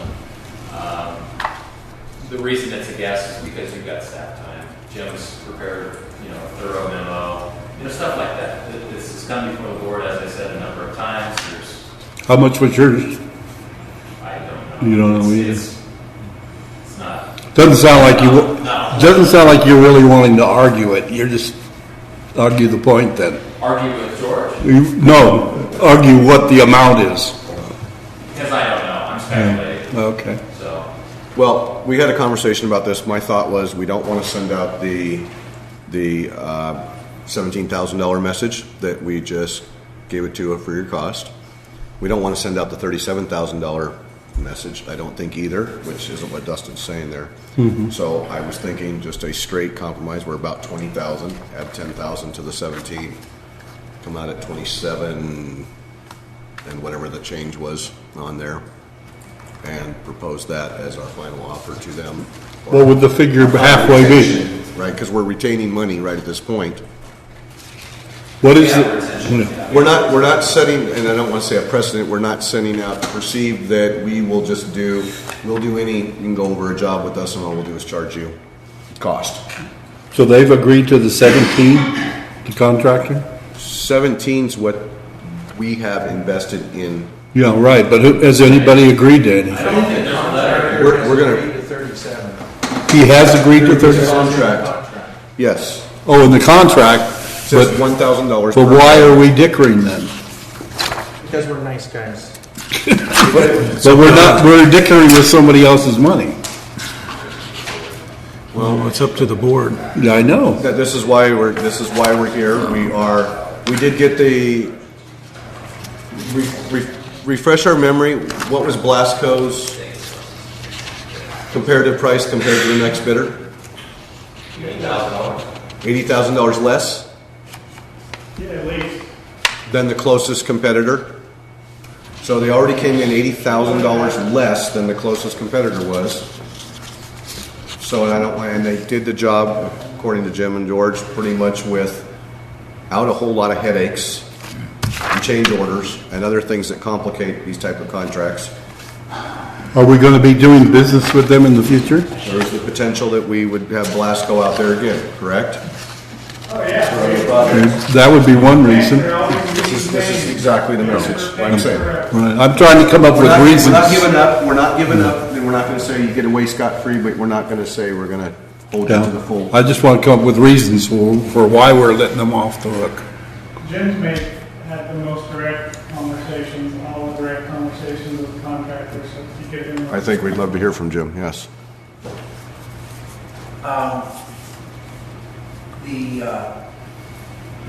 Doing this tank during the winter creates some real challenges for the district and the contractor. Ideally, we should have started the project in October. It didn't start till late November, over Thanksgiving. Then they had Christmas holidays, they had New Year's. So they had rain days, they had those sorts of just personnel constraints on getting people out there. So there were some, I'm just saying there was difficulties because of the seasons that to get this project done. You can't paint a tank when it's freezing cold. You have to dehumidify the inside of the tank. There was very cold weather during that time. So I'm just saying there was some difficulty. The contractor had a difficult time. And the delays were part of what I'm saying. There were delays because of some of their decisions. And if I'm saying there were 17 days because of their poor decisions, basically if that's how we want to generalize this, I'd say that. I'm saying the other additional days are just about the difficulties of this particular project. Keep in mind, one other point is that tank was in extreme disrepair. However, the contractor knew it, but the entire interior of the tank needed to be on the ceiling and the rafters was deteriorated to the point where it all was replaced. That was a work that Blasco assumed when they did the project, but it did cause them a lot of extra effort. In terms of extra effort, also extra effort came when they're sandblasting. They had very difficulty with sandblasting. They lost their professional during the project who was supposed to supervise their sandblasting operations. And that not go very well and cost time and money. So they're not our problem, but the company had some issues with personnel. I view this, when I look at liquidated damages, I see my read on that is district costs, actual hard costs that the district realized. Some of the soft costs, meeting costs, additional staff time, soft costs. We're paid to do our job, we get the job done. Those are soft costs. They're subjective costs. I don't want to get into a subjective battle with the contractor. Well, okay, this is our cost, and I wanted to link it to hard costs. And it was difficult for me to evaluate the soft costs and the subjective costs because I didn't want to go there.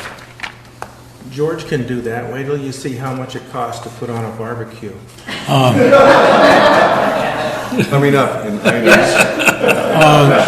Okay, what kind of warranty or guarantee does Blasco give for this paint job? 1 year warranty. So in 1 year, they come back and we look at the tank product workmanship. And if there's any defects, they have to repair them at their cost. We will be hard charging on holding their feet to the fire on that work. And this would be easier for you to hold their feet to the fire if we agree to what you're proposing? I'm sorry? Would it be easier to hold their feet to the fire if we agree to what you're proposing and paying? No. Well, We charge them $37,000. We're going to hold them to that warranty. No two ways about it. They know their obligations in 1 year. It's common in the industry for tanks. The contractor that does these tanks has to repair the deficiencies regardless of what your decisions are tonight.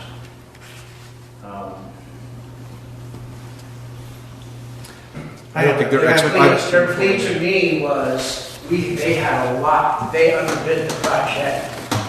They took a lot of additional costs. They incurred a lot of extra work because the tank was in disrepair.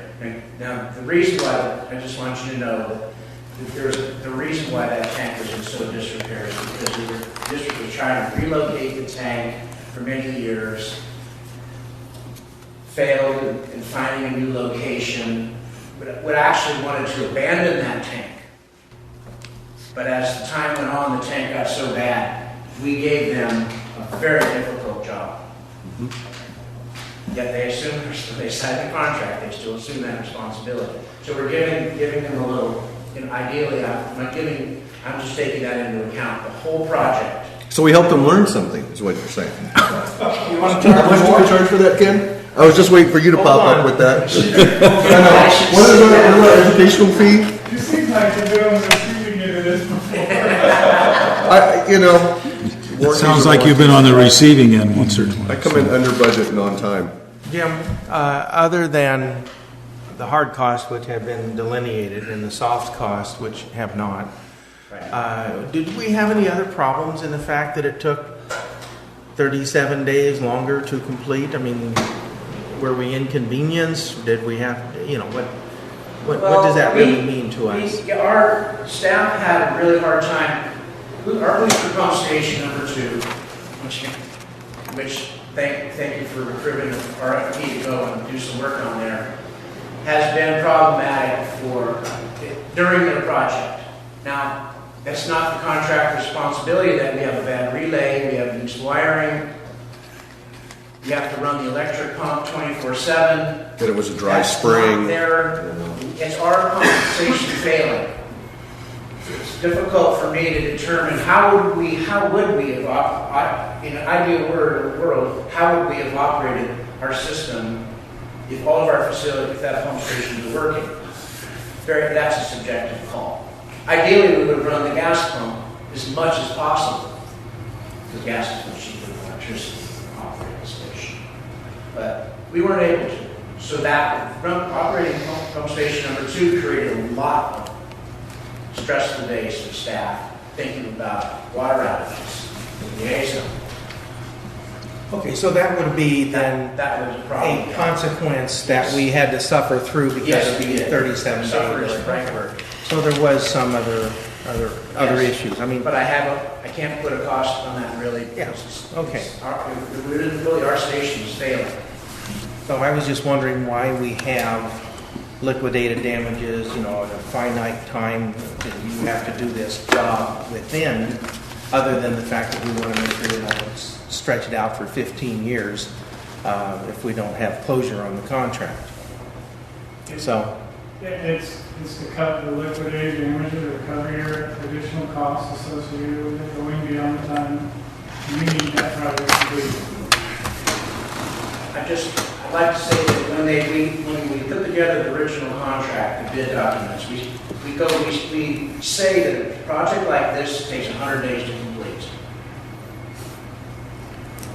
you found that in your magic crystal Yes, that's what Harper thinks. Harper said, this is what projects like this take. Well, I think what I believe is the condition of that tank, that those days could have been 110. You could have just 20 days. you could have just as easily agreed to 130. 120, yes, then 100 days. And so that would be any more questions through me. Well, this whole What issue number are is you solved. thinking of? I support our memo. I'm ready to put this project behind us. Settle for minimal? We have agreements. We have a verbal agreement.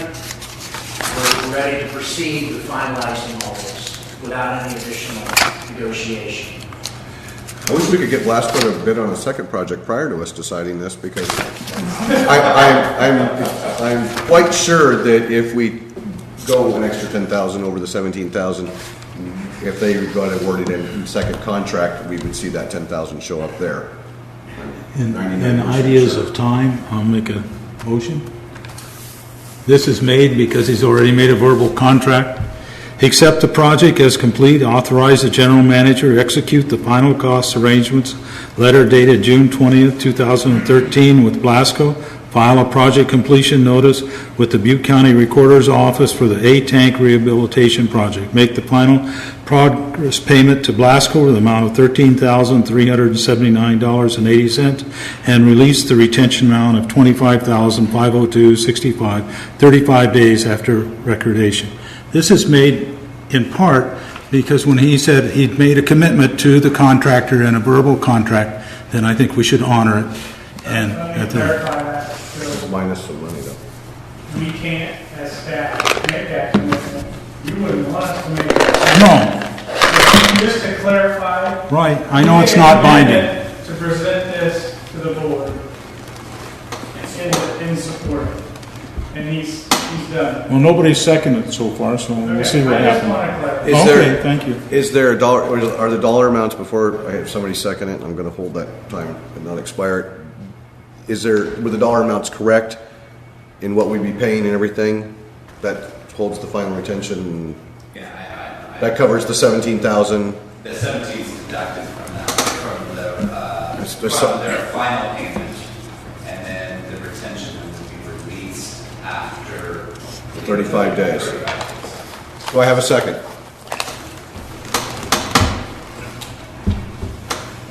Motion dies for lack of a second. Further discussion? May I make a couple points before somebody else jumps in with a separate topic, a couple separate topics. The final cost arrangement letter, to the extent the board would like us to kind of have this is like a settlement agreement. I would like the language of the motion to be that it's agreeable to staff and to the council. The notice of completion that is in the agenda packet, actually it needs to be updated. There's been some changes to the civil code, so I need to, Point 3. yeah, that's Number 3. And then Roman numeral 5, release the retention amount of $25,502.65, 35 days after recommendation. that's actually provided we don't receive a stop notice or some other claim on those funds. So these details don't necessarily need to get into the motion, but I just want you to understand that Those are things that could, yeah. So in other words, Lasco, to the extent you approve this, they're not necessarily going to get that $25,000 because there's a legal process for somebody to file a claim against it. But we'd still pay it, but it might not be to them. We would know. If there's a stop notice, the stop notices don't pay. Oh, The letter says that. What you're saying right now, the official letter that two-party signature says that. This is a brief. Do we have the letter in here in our packet? Yes, sir. Yeah, you'll see that, it's the statement. This one right here. On page 75. See it on the second page. 74? 74, yeah. I think we should have a small amount of rejected. Oh, yeah. It's maybe the last page. Well, Right okay. at the top, may be released in accordance with. This is supposed to be an easy letter, but I can't follow. Right. Thank you. Somebody else will have to make the motion next time. You've already got your language in there. I put it in. Yeah, he put it. Well, I mean, the recommendation could have been written that way, yes. You can see it's the two-party signatures, so that's what those are. Well, I tend to think that we should do something for the contractor. We'd like to maintain good relations with the contractor. We want to use them in the future. We don't want to grill them, unless we're really hurt on something. On the other hand, if this contract would have been the other direction and we had incurred $50,000 in actual damages. And a change order. Well, we wouldn't be able to go back to them and say, hey, guys, instead of paying us 37, pay us 50, because that was our actual cost. However, I still would like to do something. I think that we've identified reducing those damages by to the 17, I'm going to round it off to $18,000, because that was what was determined to be our hard cost. We have some soft costs, we have some work-related inconveniences. I would like to suggest we move that 18,000 up by 5,000 to 23. That still saved them $14,000, I guess, and make that a target number that we would perhaps put a motion in. So that would make it 8,379?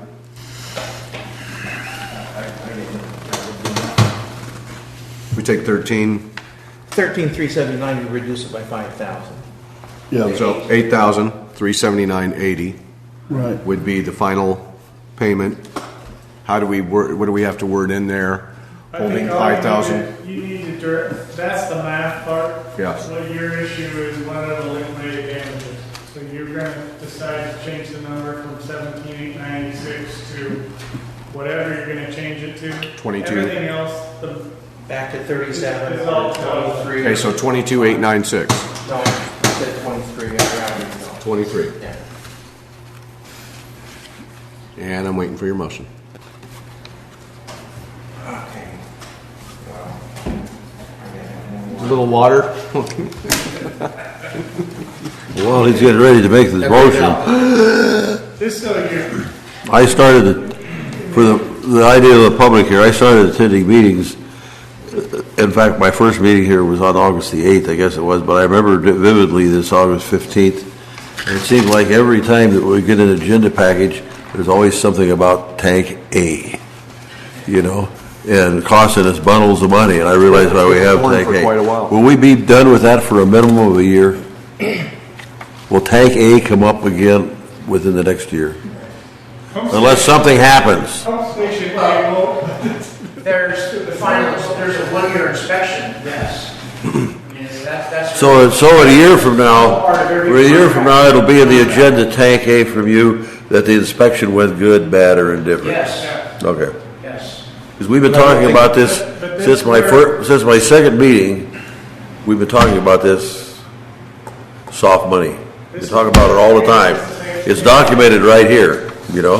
Did you hear that, Director Fleischer? They anticipate a 10-year lifespan. Yes, up longer, I hope. At least, minimum 10 years before we're dealing with this code. Good. Do the contractors seen this letter? Ken's ready to make his motion. Yes. You want to simplify I do. the motion? You could move it as moved in the agenda, or as provided in the agenda, with dollar amounts adjusted to reflect a liquidated damages of whatever your number is, subject to legal counsel's final review and changes of language. I don't like that. I was going to say that. Should we show them how we're arriving at this? It isn't like findings or anything, right? Or is it? Are they required? It's an arbitrary amount. Yep, I would say this is our best guess of what it cost us, direct and indirectly.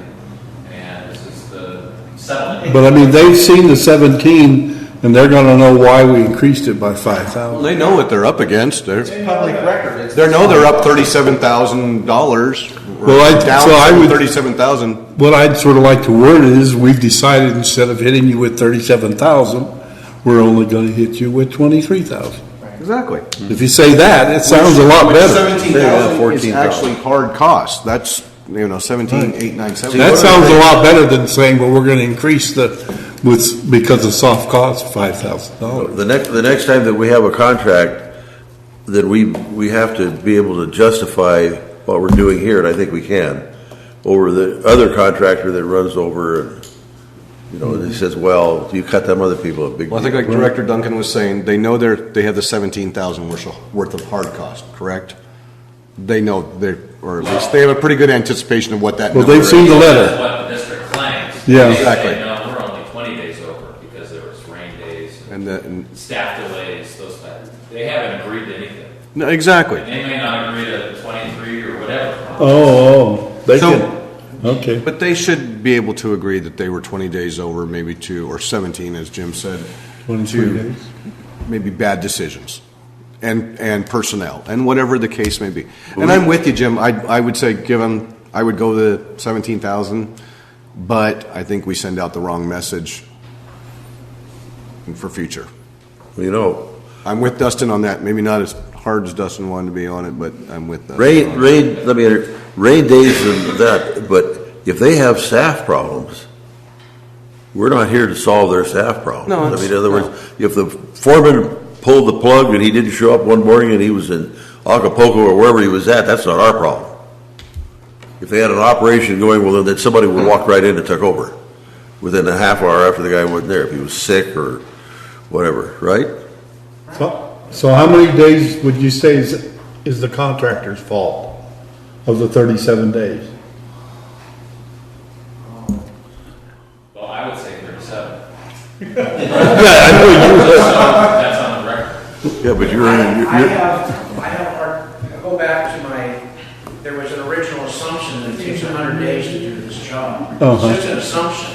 Okay. It could have been, based on the time of year and the deteriorated state, it could have been 130 days, so it could be 20. Only 20 instead of 37.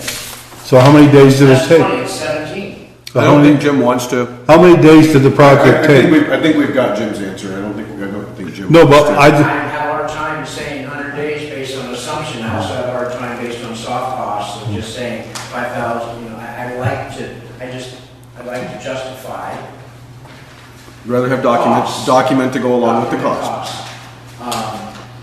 My read of How mu- the damages is not just it's $1,000 a day. It's for the costs incurred.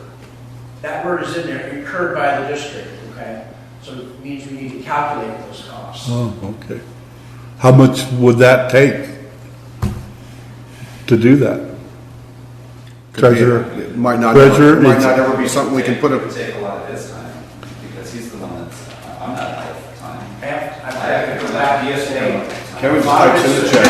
He doesn't actually have to figure out what the check's for. It's going to require some additional assumptions of things and time and subjectivity to determine how to make this $5,000 justified. But Dustin doesn't think that we actually. I will figure out how to wait if that's your board direction. Dustin doesn't think we're good. Well, We should. I don't think we need to justify it. That's my I think it's question. a settlement figure. Yeah. Go, Ken. Yeah. Okay. I would say it was poor bidding on their part, is what I'd say. I move to accept the project as complete, authorize the general manager execute the final cost arrangements letter dated June 20, 2013 with Glasgow.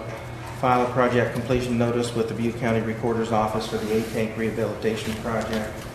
Make a final progress payment to Glasgow in the amount of $8,000 and release the retention amount of $25,502.65 35 days after recordation, and as properly worded by Dustin in the actual agreement. Did you say 8,000 even? I just wanted to double check. Yes. Second. Any further discussion? Any comment from the public? Roll call vote, please. Director Fletcher? Yes. Director Hunt? No. Oh, excuse me. I meant.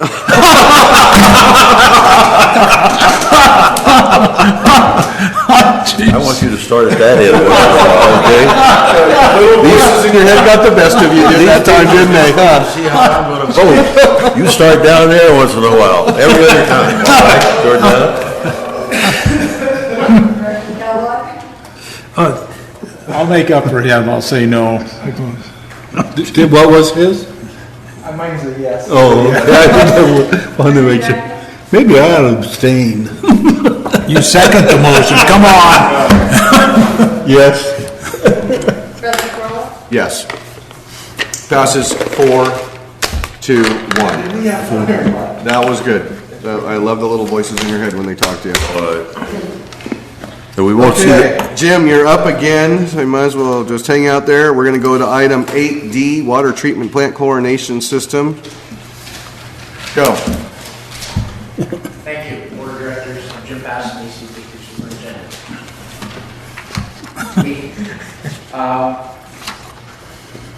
The water treatment plant has used chlorine gas since 1963 and did some upgrades in 85. And back in those days, chlorine gas was predominantly used, if not completely used, by water treatment plants as a disinfectant.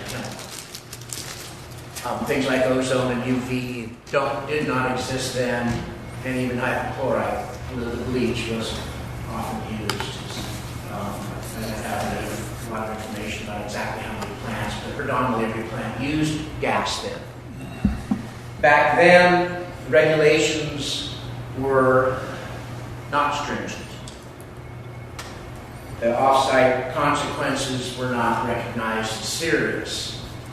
There were a lot of Chlorine Institute. There was a lot of lobbying about how safe chlorine gas was back then, and gas was very cheap, and water treatment plants used it. So there was good reasons back then for the majority of water treatment plants to use chlorine gas. The times have changed, and regulations are becoming more stringent. And we as staff think they're going to become, not only are they stringent now, but they can become more stringent in terms of what department of. Are you saying they might not even allow us to use chlorine gas in the... No, I don't believe that's ever going to be possible, in my opinion. That's an opinion, but it's that, your question there, I've been told is whether the Democrats are in power or the Republicans are in power, okay? Leave that alone. But what the Department of Homeland Security does is also linked to political will, okay? And in regulating chlorine gas. We believe that Democrats, okay, let's just not go there. You understand my point?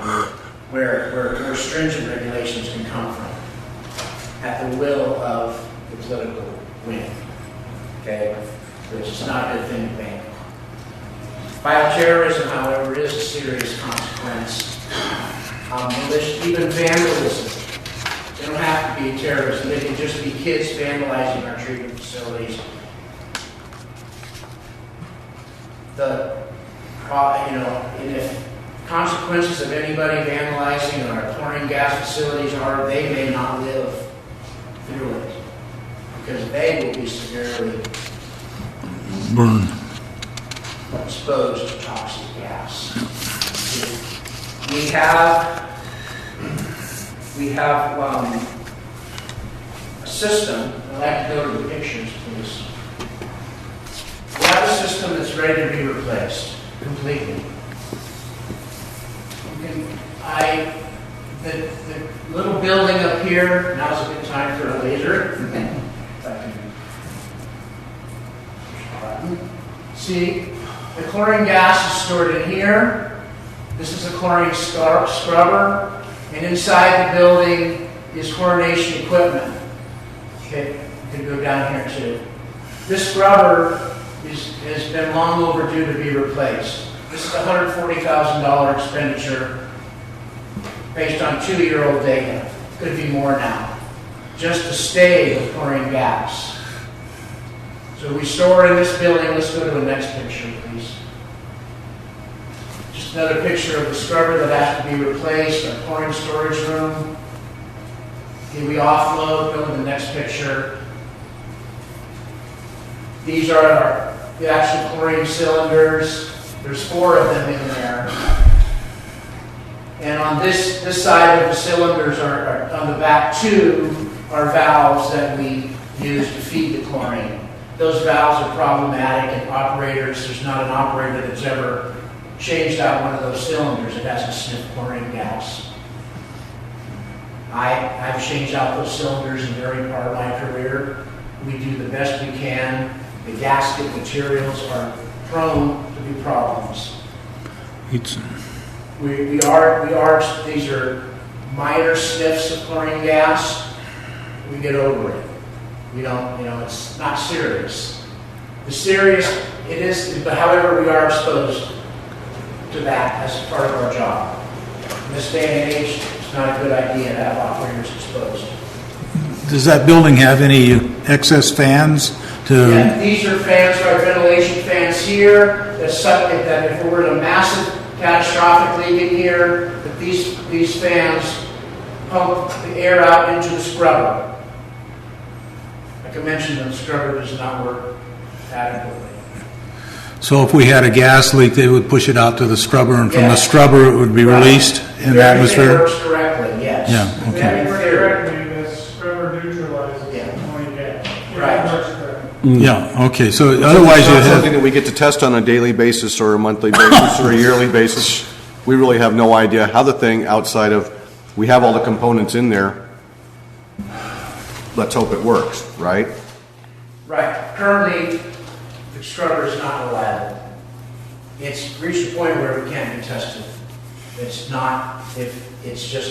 ready to be replaced, where operators are fearful of fussing with doing maintenance on the scrubber for the sake of being exposed to caustic soda, which has a pH of 2, which will burn your skin just about as bad as this type of burn. So,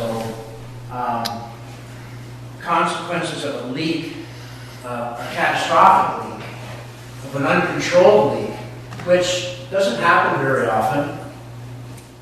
And I can't think of a time when a catastrophic leak has really got out of control, but EPA doesn't let us, makes us plan for catastrophic leaks.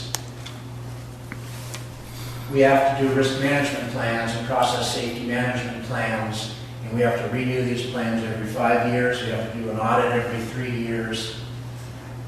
So we have additional costs. Okay. Just for the public's knowledge, and I think a couple of directors have already had conversations with you, the sodium hypochlorite Yes.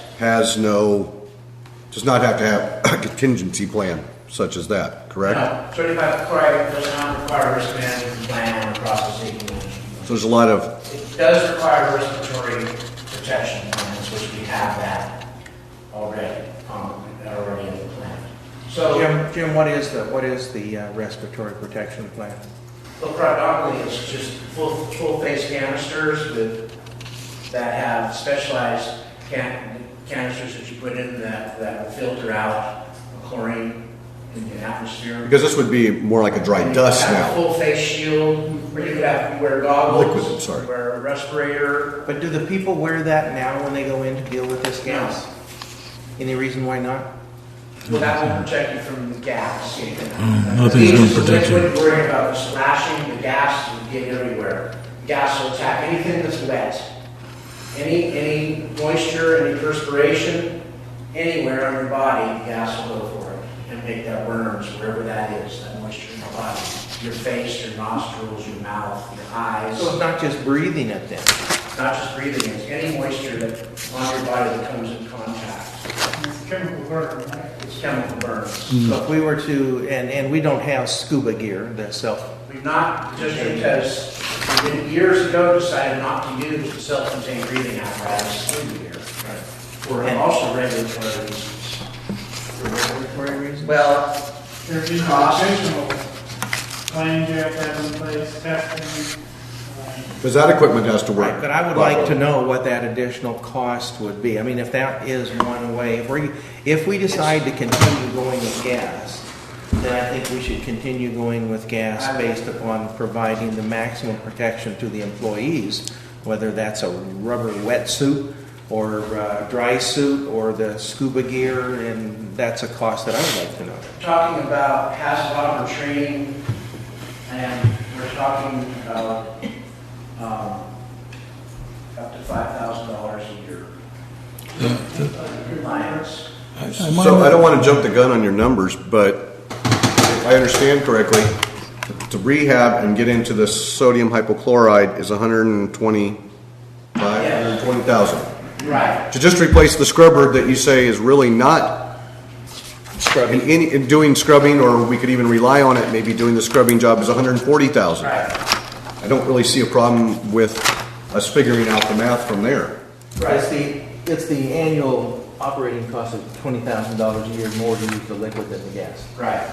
More expensive. It's more expensive, as we talked about before, but we're also eliminating how much I think in, that's the net. that is the net after. The next 20. Well, what about, when you have chlorine though, isn't there other costs?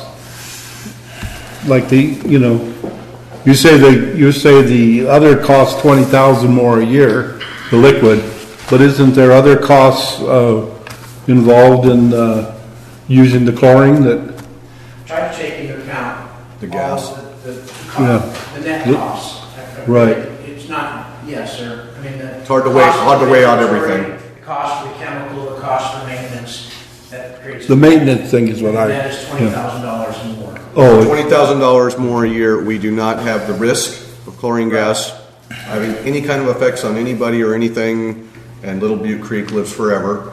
And then we also, we don't have to have the hazmat things in place. We have no risk of the government probably changing their rules and getting rid of sodium hypochlorite, Right.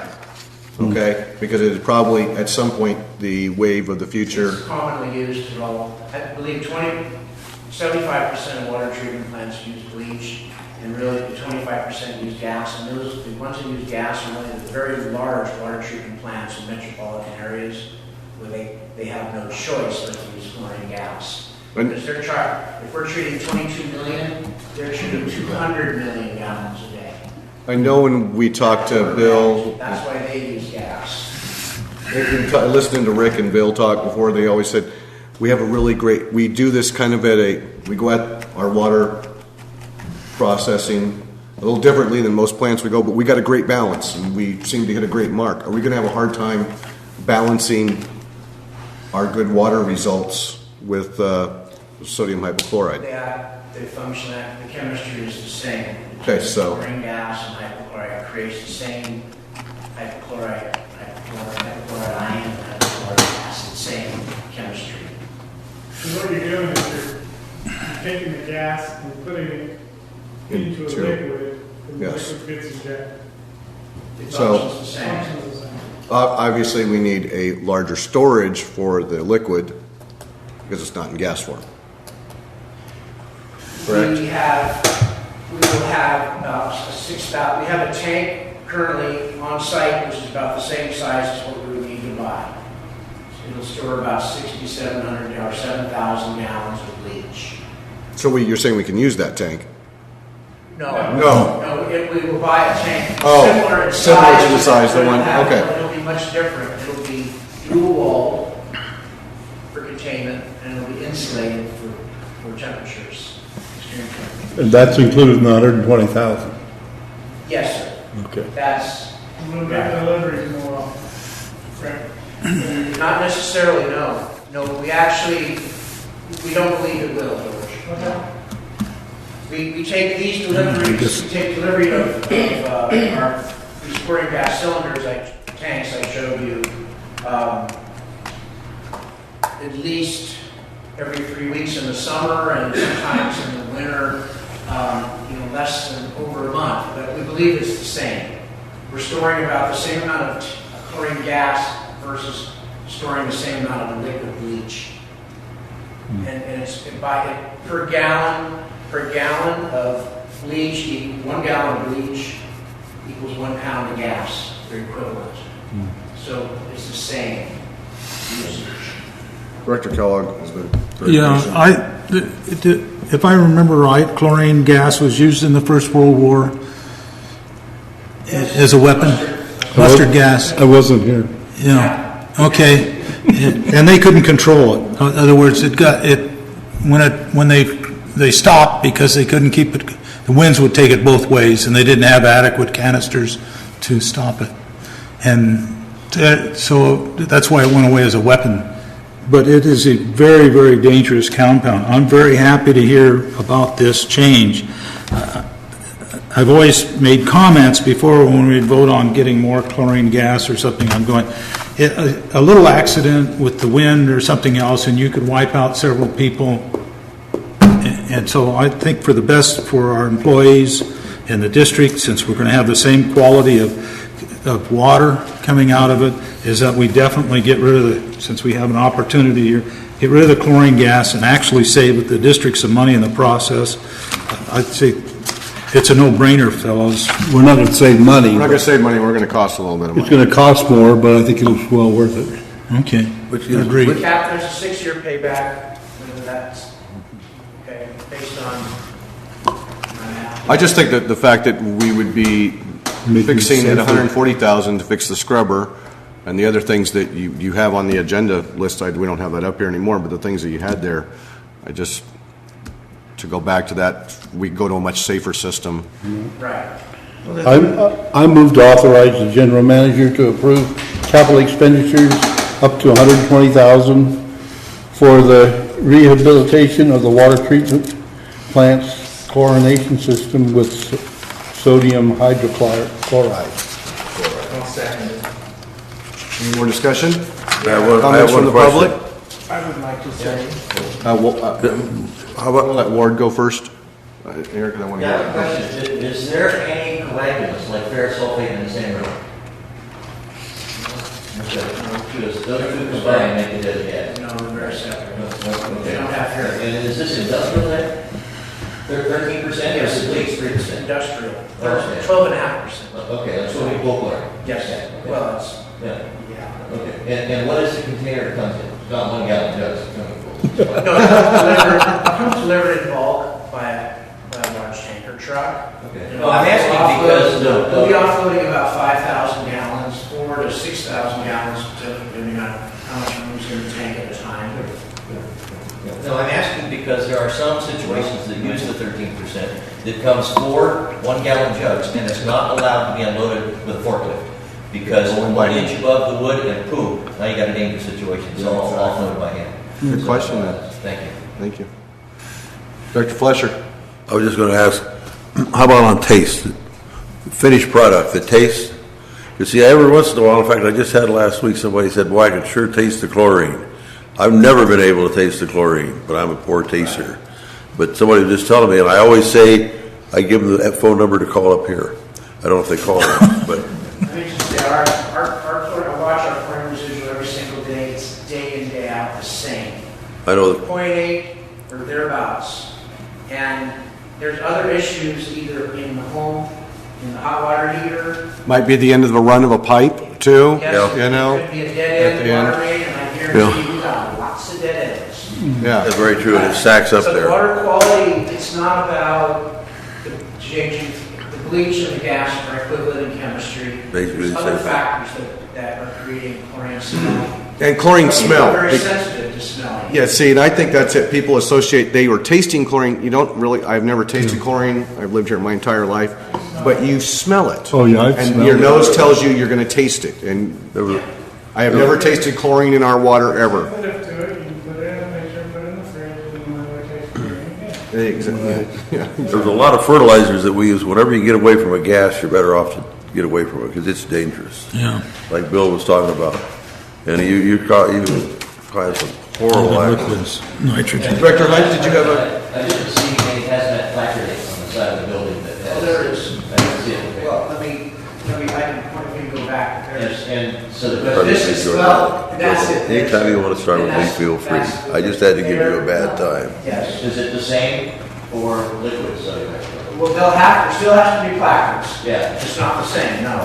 No, you don't have the inhalation hazard and the fire hazard because chlorine gas is more combustible. It makes a difference on Much, first much different. responders, what they read on the side. Yeah. Fire can see that from skylight, that placard. You think this is a good thing, And fire Warren? there's much less consequences. The fire department and the hazmat people that have to respond to our plan will appreciate this. I think they'll be like, oh, we don't have to go there. We don't have to go to that disaster. Would you like to?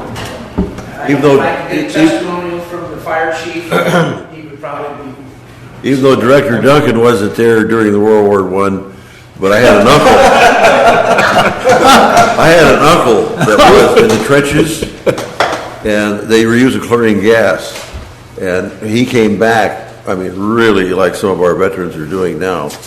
But the interesting part of it was it killed as many Germans as it did Americans because the damn wind blew the wrong direction, you know, and they were just out there blowing. It was unreal, and the poor guy, as a young kid, he suffered.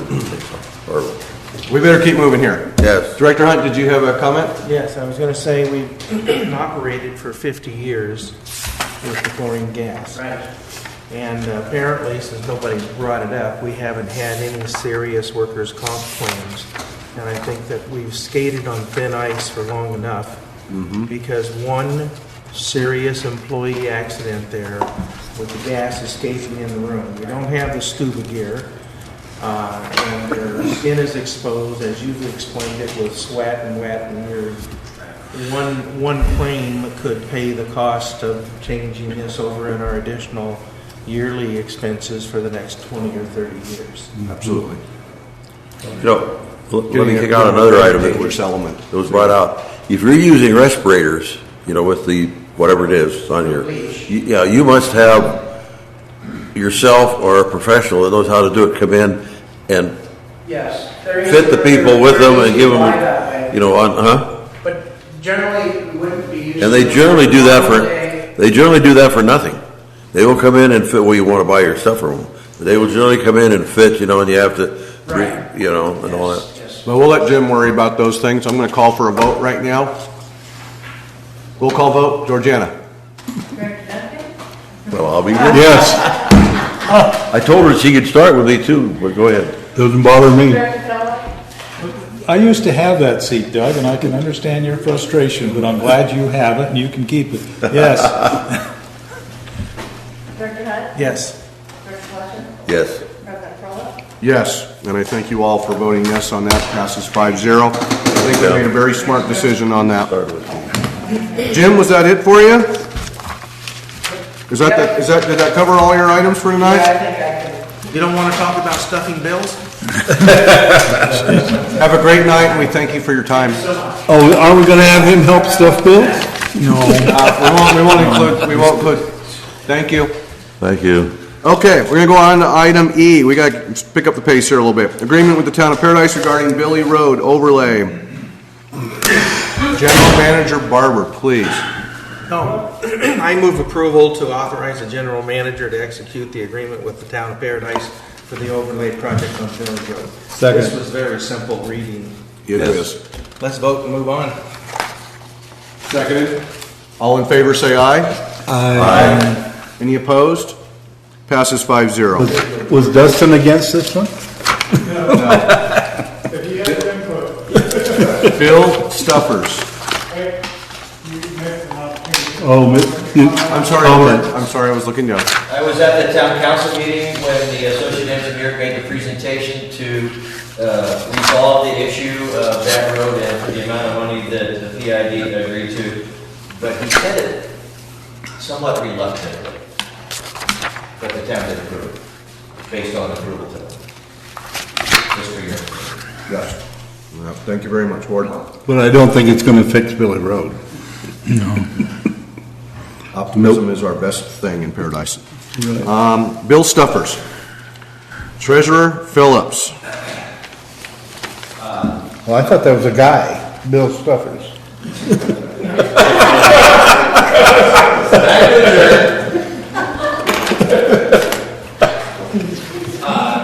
He's going to request we put something in our envelopes. During the April 17th meeting, you guys approved that we go full-page bill and outsource those bills, and during that time, I informed you that not only does this company do the billing, send it out to the customers, but they also do what they call a bill structure, meaning that you could then give information to the customer, just like you do a PG bill, that would get to the customer through their normal bill. Therefore, it saves you on postage. So this is what this memo is about. We got a quote from InfoSend on what the cost of the bill stuffers are by them producing them. That was part of the RFP process. And then Cedar Creek also has given us a cost associated with bill stuffers. The one thing with InfoSend that was really a benefit to us was that they will do what they call drop ship bill stuffers, meaning that we can produce them, we can fold them, and we can deliver them to them, and it costs us 1 cent for them to include that in the bill for each bill. And they actually, we've talked to them in the past, they say they love these things because it's very easy for them to include. They just put it right in there. There's no prep, no nothing on their side.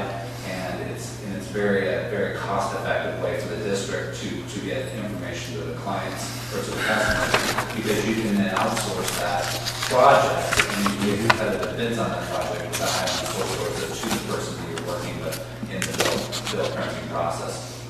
So we got quotes from both of the people, and there's a 8.5 by 11 bill stuffer.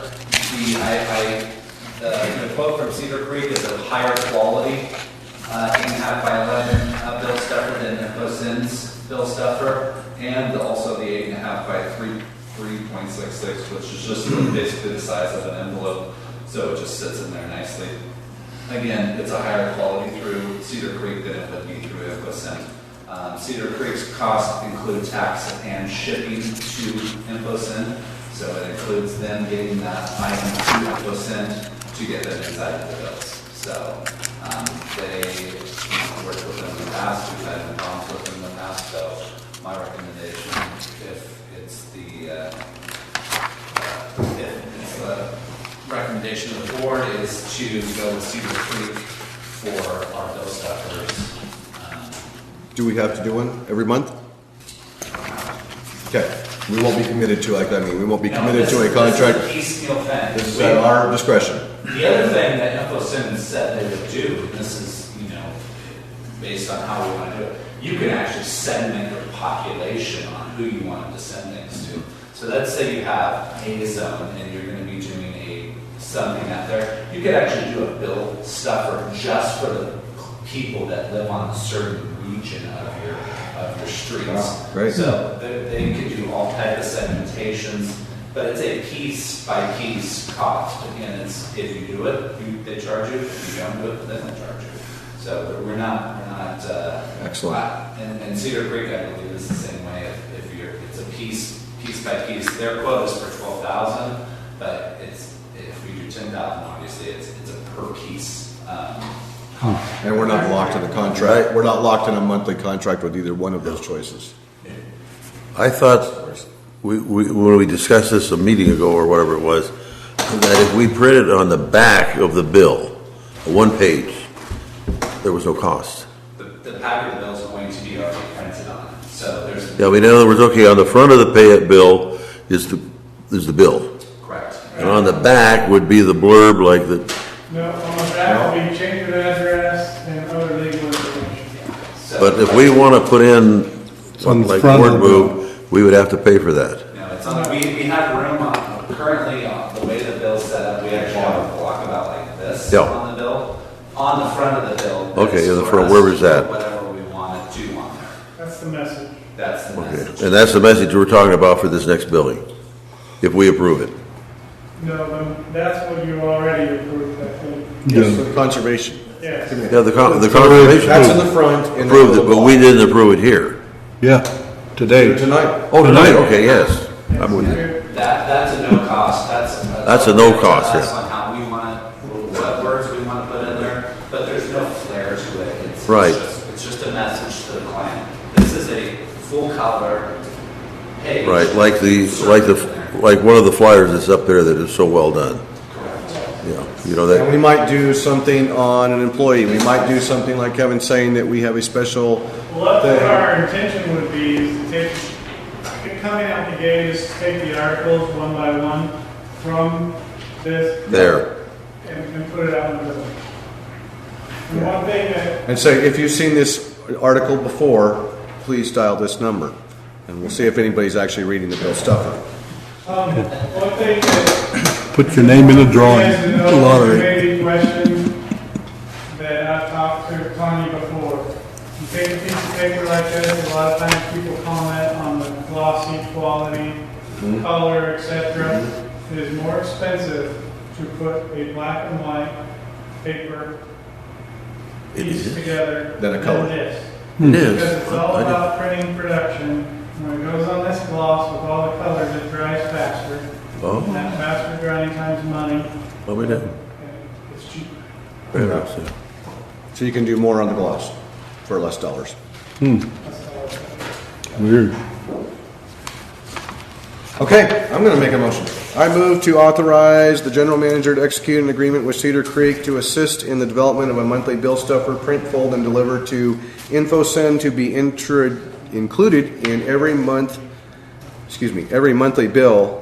Bill stuffer size will be determined by staff based on message. I'll second the motion. I'll second. Any further discussion? I will, you know. The way that this is worded, it says that it almost, who asked, do we have to send this out? In here, it says to be included in every monthly bill. So it depends upon how you define that. To be included in every monthly bill, meaning going to every household, Amended not with segregating them down and only going to some. Or in every monthly bill, meaning every monthly household and every month of the year. Just amend it with this as No we, choices. just amend it to say if we choose to put it. As required? As desired or required. I so amend. Or just strike the name. Just I strike so amend that motion. Second. So amend. Okay. Do I have a, We have to vote on the amendment. So now you gotta do on the amended first. Now, if we pass the amendment, No, I've got that, I've got it. if we're gonna if we pass the amendment to the main motion, Yes.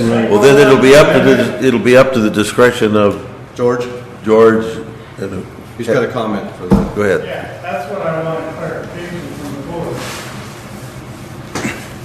Are you saying you don't want a stuffer every month? Are you saying? I don't want us to every other month? generate a stuffer because we had nothing better, like, gosh, we don't have anything to put in the stuff for this month, well, then let's just make one up. Well, I think we'll probably have something to put in there every month, but I don't want us. We'll be tied to it. Yeah, where are we striving, or are we committed to it? Maybe we didn't come up with something for the month, it's more what I was looking at. It's not from your end of it, it's from Cedar Creek. Are we paying for a month that we didn't come up with any ideas of what we were gonna do in there? I find that hard to believe we wouldn't, but I don't wanna pay for something, I don't wanna pay for a gallon of gas that I don't get to pump, so. Well, I think one of the things on this stuffer, a lot of it will be coming out of this conservation committee, quite frequently. At least, it will be. I can see we'll have something monthly that we would like to let them know. Part of it will be this flyer that you're talking about over there. That's well done. Well, I got to speak up and let Larry talk. Okay. My question is, do we have any guarantee that the stuffing won't delay the bills going out on time? If the stuffer isn't there in time for the bills. Then it's not it. We're not gonna hold the bills up. You're not going to hold the bills up because of it? And we will not be charged for the delivery portion of it, but we would be charged for the production portion of it. But they would just hold it until the next month and it would go out. Yeah, I just didn't want, because I didn't want it to hold up the bills, Or maybe. are we paying, once again, are we paying for it because we told them we were gonna send it and didn't get Cedar Creek it? has, in their contract says that they will deliver it on time to them. So we will know the timeframes of when the bills are gonna go out and when they will be there. I can tell you right now, it's 24 hours in advance of bills being produced and percent that they needed. Great. I just wanted to make sure that was covered. And I have great faith in Cedar Creek they have kept the truth. I just want to make clear that Doug understands that the Community Relations Committee would like to have some say about the stuffers, and the first stuffer is come out of the Community Relations Committee. So we'll argue about it later.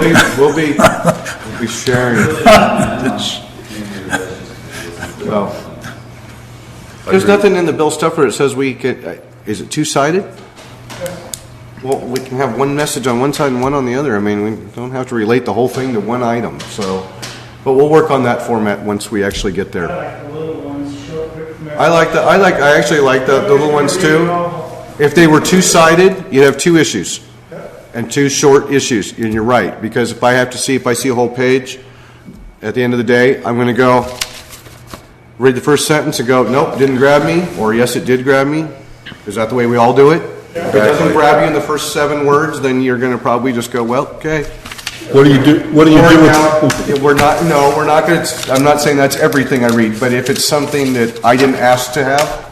What about the stuffers you get with your PG&E bill? Oh, I read them. Do you read them? Yeah. The only one I have been reading is how good I'm doing on my energy. Yeah, go. Thank you. Next agenda, we'd like to have a $25,000 approval to hire a consultant to write the message on behalf of water conservation that would be better written than public relations. Okay. We will not consider putting that on the agenda, so thank you for that consideration. Okay, vote on the amendment. All in favor, say aye. Aye. All, thank you, passes 5-0. No. Well, who said no? You I said did. No. Oh, you didn't say. Well, no, he asked for the aye votes. He didn't ask for the no votes. Nay votes? One nay vote. Okay. Passes 4-1. Vote on the original motion. As amended. As amended.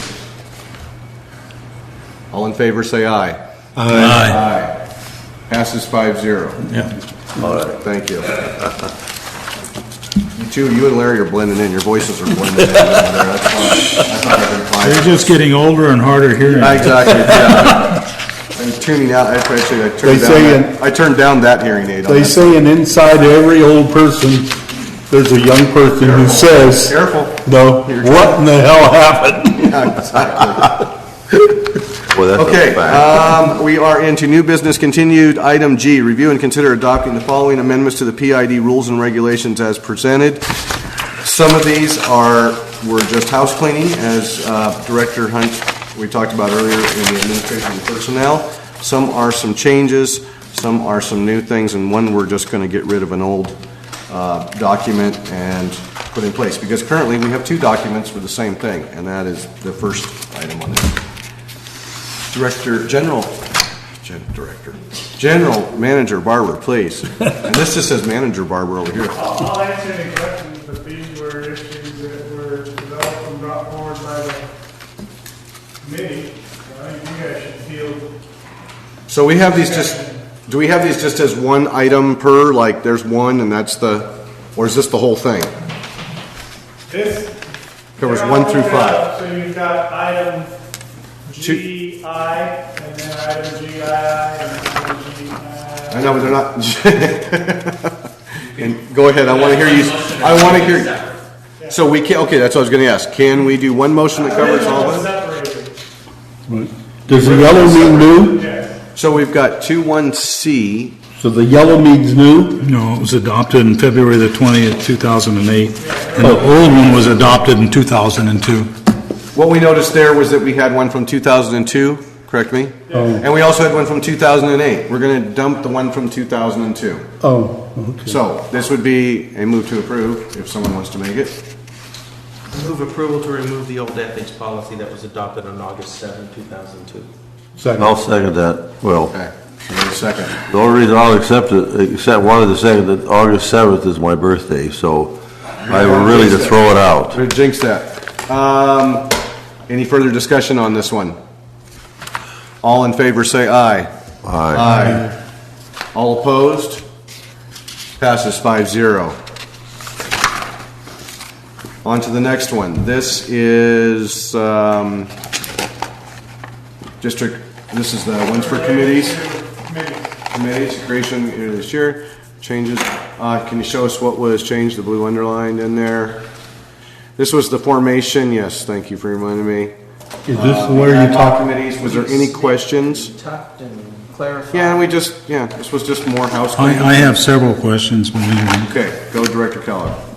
On page 112, number 6 at the top, public members must be a resident of the district or a representative or a partner agency of the district. The Lake Committee traditionally has had neighbors appointed to the board as public representation. In one case, she's no longer on the board, but the environmental representative used to be one of the neighbors on the lake. But that was a partner agency of the district. No. Yes. Was she? Save our watershed. Oh, Save Our Watershed. Does that still exist, or Save? I wonder. I don't know if it exists, but that was how she was appointed and why she had. Okay, and the present environmental is from the district, I gather. Inside the district? There was never really defined as an environmental. Okay, well, anyway, that's the way she got treated. Neighbors on the lake, there's one on there now. Hildy? Yeah, I don't think she lives in PID. No, she lives and she helped us with the fire brush clearing up there. And then the proposal in the communications committee or public relations is that we use Friends of the Lake possibly to help publicize or whatever comes about. So I would like to have the public members must be a resident of the district of a partner agency struck out of this. That's the reason for it. I put it in because I don't think that we should have people who live in Chico telling us what we should be charging for fees. Because they want a kayak for Chico. Or they want a kayak for an extra week or anything else like that. This is the Paradise Irrigation District. I'm the one that put that in, so I'm not arguing for it, of course, but And she was the one that was fighting the fees too. and I just thought that it was time for us to clean it up and say, let's have. Well, my counter thing is, How about unless so voted upon by the current members of the thing? Could we not make an exception to it that basically, I don't know, would it be the current members of the Lake Committee could vote that person in? If somebody offered something and maybe they were not a member of. well, see,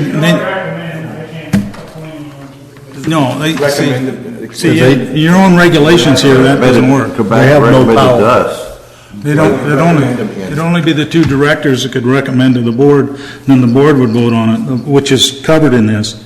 But the lake is unique in that the only thing we own is a few feet around the lake perimeter.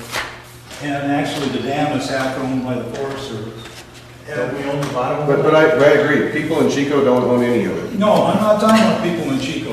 I'm talking about people that live Around the here, lake. around the lake, and over here. that Where my dad lives. Yeah, that have homes here or over here, and they consider the lake as part of their backyard. And they want to have some influence on our committee things when we talk about fees and other things for recreation. And they don't always agree with what we're doing. When I was on the lake committee all those years, we would have, and Larry knows the same thing, we'd have them suggest things that never went anywhere.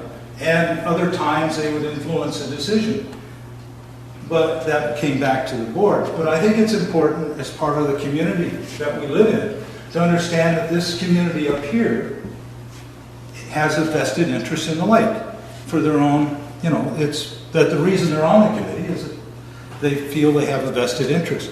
And we don't own any, well, there's no way they're going to be on the district property because there isn't any district property where a house is on up here. Even if you go down Little Butte Creek, the property starts down below at Magalia around it.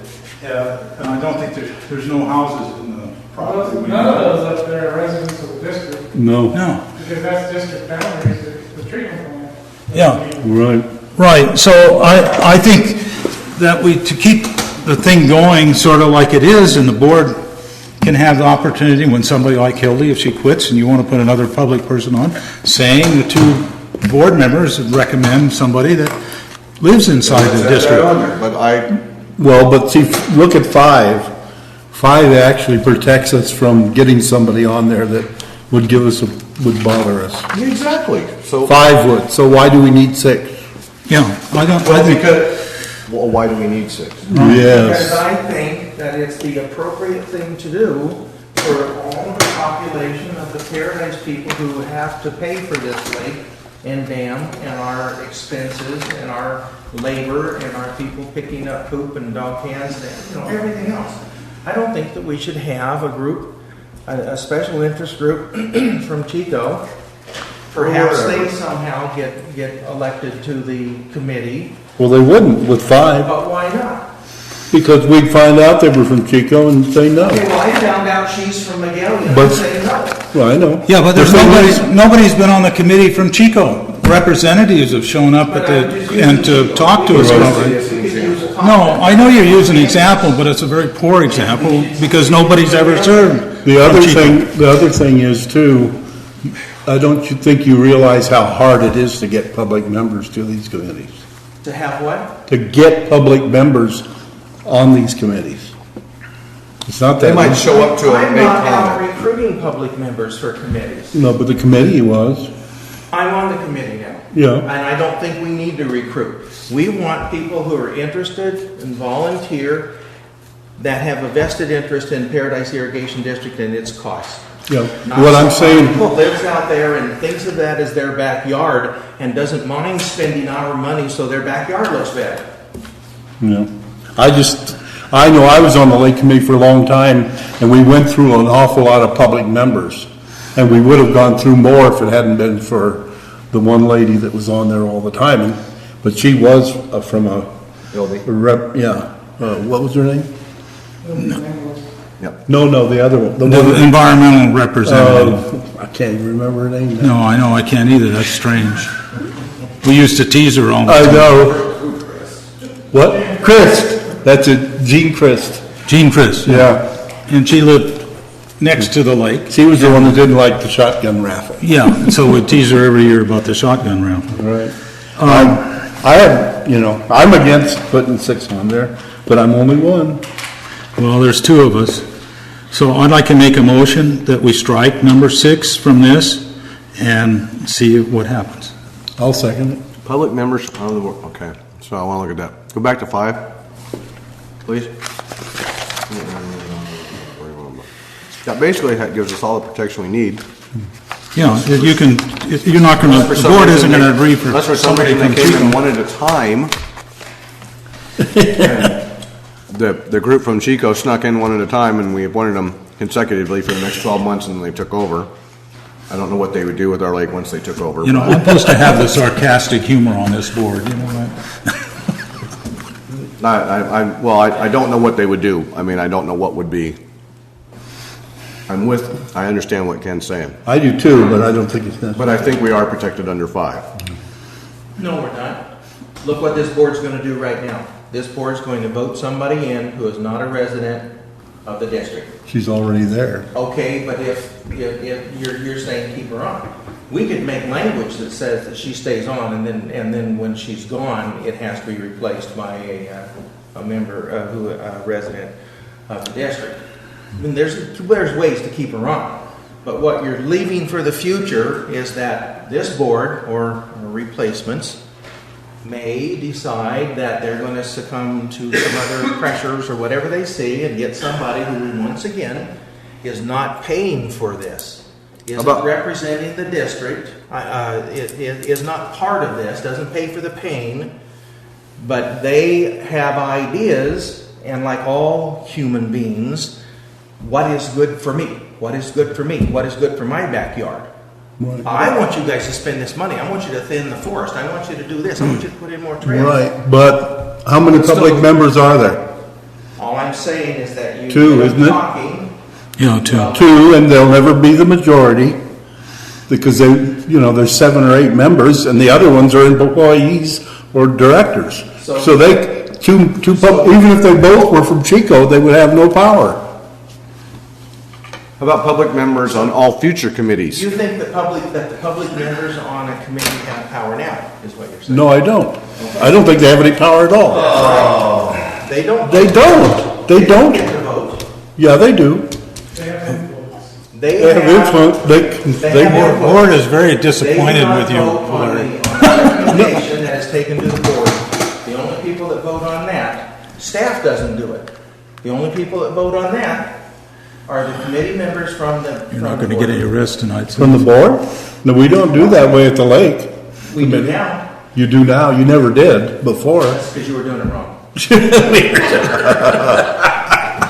Okay, I mean, they're going to have. How do we get him off of the lake We're going to have some committee? closure on this, and we're going to come to a. Well, I made a motion. I'm going to move it to old business. We made a motion. Made a motion. Repeat Question. the motion to me. Motion by Director Kellogg, second by Director Duncan to strike number 6. Roll call vote, please. Director Fletcher. Yes. Director Hunt. No. Director Kellogg. Yes. Director Duncan. Yes. President Perla. No. Passes 3. Passes 3-2. Okay. Okay. I just came up with a great idea on that lake committee. We need a forester from SPI, and all of a sudden things will turn around with them. Because that family that puts it up, Halverson, I think it is, Red Halverson, I bet the guy more than once. Pretty soon it'd be a good idea. That's who we need. We need to Forster have does live them. in Chico, yes. Okay, we're going to move on to item G, number 3, chapter 2, directors and officers. Wait. No, we're not through with this. We're not through with this one. We haven't passed it yet. We haven't passed it. We just struck 6. Okay. Right, okay, I got That was to, such a lengthy discussion on one. item right. that- Is this the one place I would talk about a alternate for Where are you referring committees? to? Okay, I talked to George about it. Wanted to put it on the agenda. He said that it's already on the agenda. What I was getting at LAFCO, we have alternates for each organization, so that way we always have a quorum. I would like us to have alternates on the committees so that we always have 2 directors present. If one director is not able to make it. You're right, time schedule, then the conflicting alternate does it. schedule. And that's what I'd like to see that, because I think we should always have 2 directors. Where would that be at? It would take some work because the only time an alternate can participate is if there is no continuing business that the full board has not been So having opportunity to discuss. It's going to go in between 2:19 and 2:22, somewhere. Yeah. Good idea to do Is there anything else that would like to be added between the numbers and sections 219 to 222? I'd Anybody? like to Any other talk about directors? some of them, but no. He wants to talk about it. I think I that wanna talk alternate, about, but I I think don't- that alternate is a very good plan. I'm an alternate out to Butte County wastewater. Is there anything else anybody would like to add in between sections 219 and 222? I would like to talk about two different I'm things. going to move to item number 3 in G, two, sections 219 to 222, 2.22, until the addition of Director Duncan's alternate clause in there can be put in, and we will bring it back as old business next time. You want to table it then to the next Right. meeting? Okay. Okay, we'll go with that. Okay. Item number 3, Chapter 2, Directors and Officers. Proposed policy sections 2.25 and 2.26 regarding access to legal counsel. Anybody have some comments? Oh, yeah, it's looking at me. Yeah, I have some comments. Don't be psychic. Yeah, I'll be psychic. I think the whole thing should be struck, 225 and 226. So I'll make a motion that these things be struck, and then I'll back it up in the discussion Completely, huh? completely. Anybody second? I'll second that. Okay, discussion. This thing is developed out of, Ken was quoted in the paper that I spent $10,000 to $20,000 of district money on various projects. So I asked Dustin for billing, which I received yesterday, because I didn't have in my records, I thought I had them all, but I didn't have them all.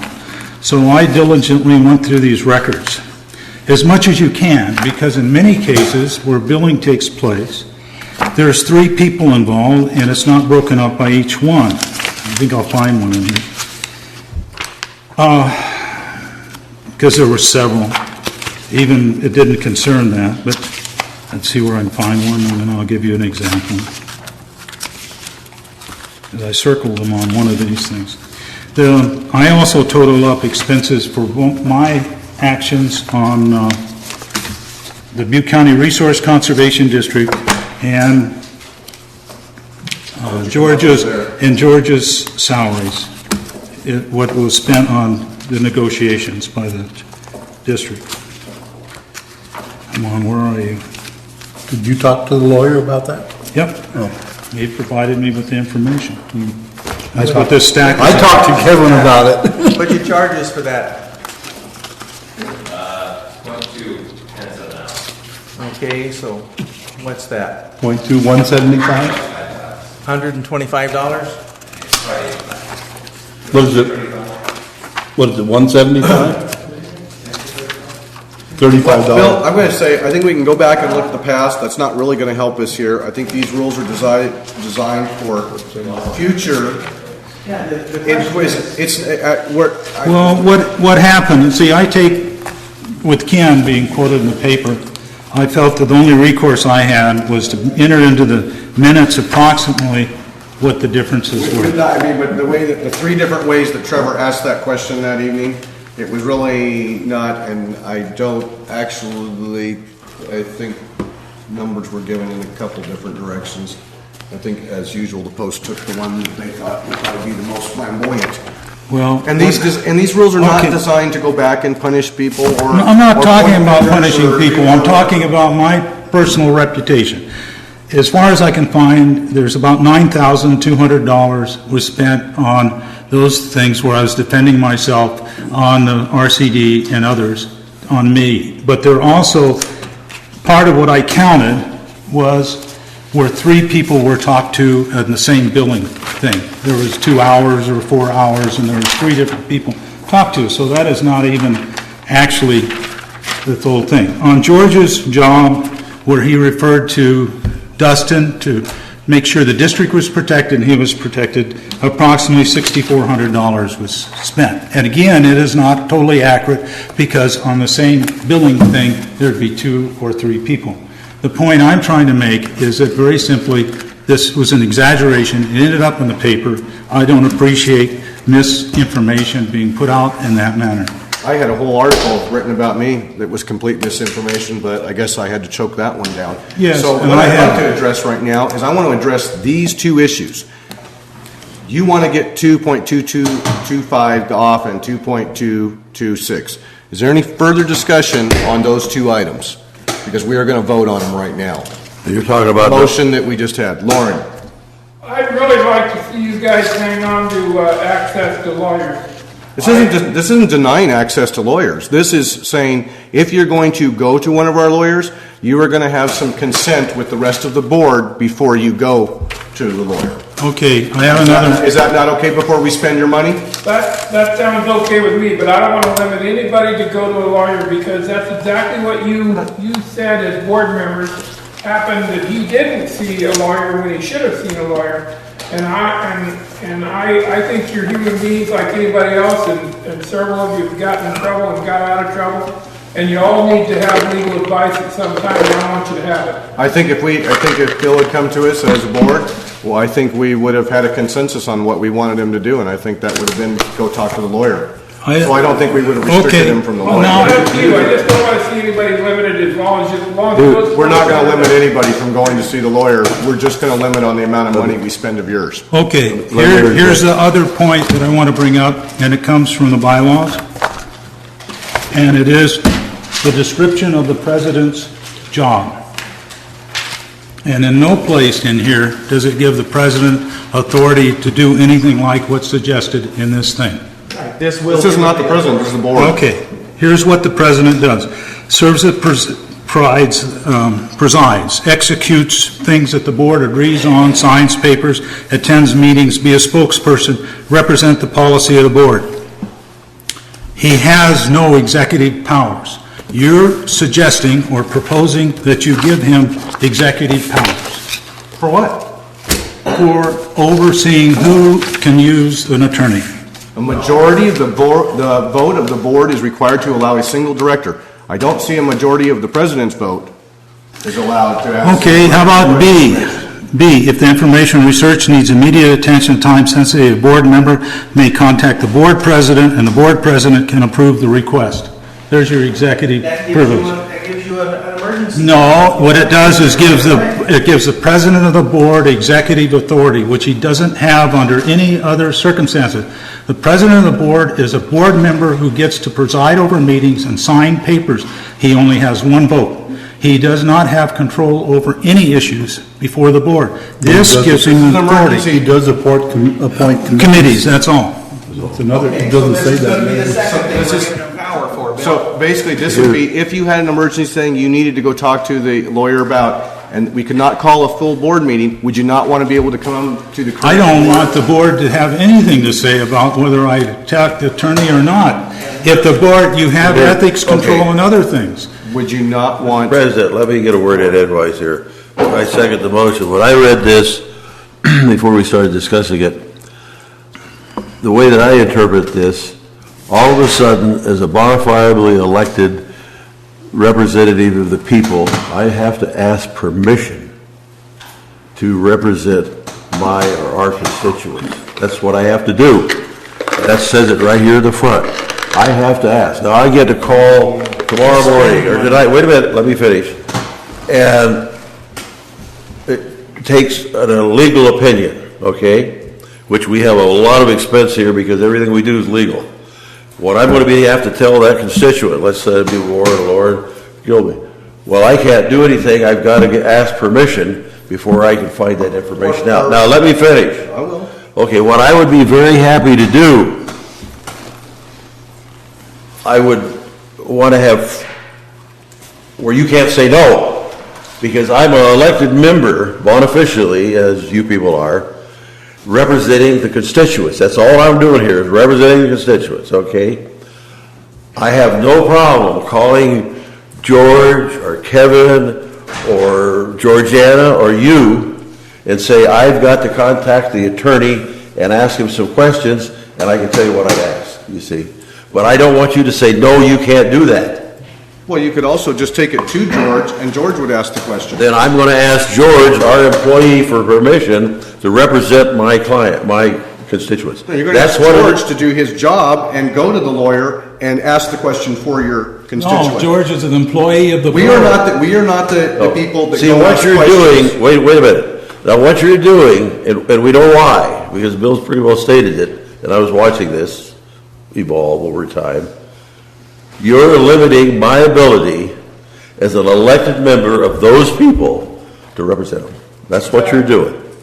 Yes, you are. Yes, we are. Good, okay. We are limiting that. If that's what you want to do, then that's all right. And I'm telling you, that's exactly what we want to do. Okay. You guys are positioning yourselves to continue spending tens of thousands of dollars a year because you get a hair up your ass and you want to go off and check with the lawyer and do this and start a study, do an investigation.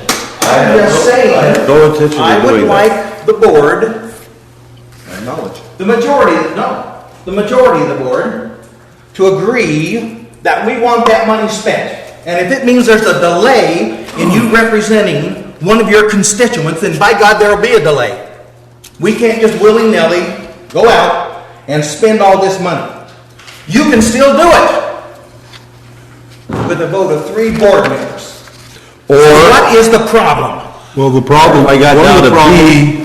That's so you can get it right away if there's a real emergency. one of the problems is it's going to become public information, and maybe you want to talk to your lawyer about something that you don't want out in the We public. can go to George, and George can talk to the lawyer, and it doesn't go anywhere near the public. What if it's about George? What if it's about George? Then modify B to give the board president the ability to say, okay, this is private about you. I would still, even if it was about George, I would still expect them to go to George and say, George, I have an issue with something you've done. I'd like to talk to Dustin. You know what? George is an employee in this situation. He should not have that power. I'd like to have Put him in Dustin's thoughts a on difficult this. position. Because he has 60 other irrigation command. districts, some of them much larger than ours. Yeah, what I told Bill when he called me on Monday, what I've since told George, is if there is a question that is the type that the public should not hear, it's a serious allegation, there's a concern about embezzlement or, the finances of the district that isn't complying with law, something along those lines, I would take your call, whoever it was, and I would look at it, whether there's a policy in place or not, because I feel that that's my duty. And whether you, when you're reviewing my invoices, say, Dustin, you didn't follow the policy, I'm not going to pay for that portion of the bill, that's just part of my... A risk you'll take. Yeah, that's just part of the hospital business, or from my perspective. We'll see. So, as far as I'm concerned, if there's a really legitimate ethical or financial type question, I'll take your call and I'll look into it. But if it's, and I'm not saying any member, let's just use a hypothetical board member, a future board member, that's calling me every day because they like to talk about the weather, then I could tell that director that, hey, we've got this policy, you need to run this type of discussion through the board. Are we infringing on anybody's rights as a board, as a director, to take care of their constituents by putting these policies in place? I don't know that that's my call to give an opinion on. I mean, each one of you views their duty to the constituents differently. I can tell you that some of my clients have policies like this. Some are even more restrictive than what you've written. Others don't have a policy. And to be honest with you, this is the first time this has really ever come up. That's because we don't have a policy. I mean, even the entities that have a policy, it wasn't controversial. It was more of a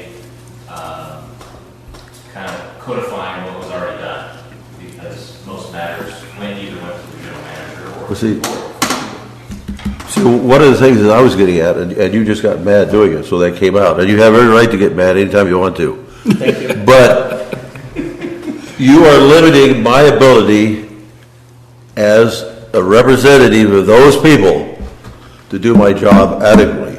Now, I have no problem if it's whatever it is of calling you, Sepp, or whoever's the president, or George, or anyone, and say, I need to do these things because I have a concern. My constituents have a concern, you see. But I don't want to have to ask permission As an elected official, I should not have to ask permission to do this thing. See, and that's really because of the fact that you could come back and shoot me out of the saddle. What if It's like you got mad. Okay, now let's go to the other side of the thing. What if one of your constituents has come up with a totally fabricated story and they want you to go do some legal investigation on it? We spend $5,000 on it and find out it was a complete lie. Because he doesn't happen to like me. You would have. No, wait, he just doesn't happen to like me. So he made up a nice story about me. We had Dustin investigate all this time. It's found not to be true at all. And then it comes forth at the very end, God, that guy just didn't like me and he just wanted to make my life a living hell. You went and spent how much money without any permission from the rest of the board? I don't think that's an accurate scenario. Well, I think it is because I I've really seen a don't. few stories come Because through. let's say if it was against you and it was selling windows up here, which we all lived through, okay? I could contact him and he would say, well, let's take a look at it. And if you sold windows, well, then he did, you know, and maybe it got blew out and all this type of stuff. With the rules that we had, though, But there maybe no it was an breaks. hour and a half, or whatever it happened to be $300. But see, there was no breaks. We didn't have any breaks in place. This puts breaks in place so that at some point when he was contacted, and I believe it was David that was contacted, maybe it was you originally, there would have been some point where we would say, well, let's hold on a second. Let's have some conversations here. Rather than let's go the distance that it did, and basically my company gave up windows at a donation, okay, to the district, and we spent a ton of money to get those donated windows. So we came in as the lowest bidder to be the most expensive cost. To me, that was the most ridiculous thing I've ever seen in my life. We were $500 less than everybody else out there in providing windows. I had no involvement that really could have maybe got us in trouble. But yet, we spent approximately $8,000 on those windows, not counting the donation. That will never happen. I don't think in this district. It should never happen again. Okay, let me, Without rules in place. And that wasn't your fault. You went on the perceived information you had. It wasn't, I'm not saying you didn't do what was right, but there was no place for David to go, let's just put on the brakes here for a second and stop. He was at your discretion. We have no rules like this. He Who's just keeps David? going. David Stephenson, the guy you talked to initially. no. My employee. Yeah. Huh? Your employee, oh, yes, I talked to him and asked him to relay the message to Dustin when he came in. Then I talked to Dustin, and Dustin said, it's a violation. And I said, okay. Maybe conceived a violation. He didn't say it was a violation. No, and that's it. This is where breaks need to be put in place so that we stop just one person, and I'm not, Bill, what's done is done. We can't turn back the hands of time. I could have done just the same stupid thing, okay? I could have done stupid things in my past that I could be brought up on. It's just what happens in life. But it shouldn't happen in a board of 5 people. We shouldn't be allowed to just do whatever we want, and the rest of the board finds out about 2 months down the road, hey, guess what? We spent about $8,000 and we really didn't do anything for that. So, Lauren. My wife owns a business, she knew that was a conflict of interest immediately.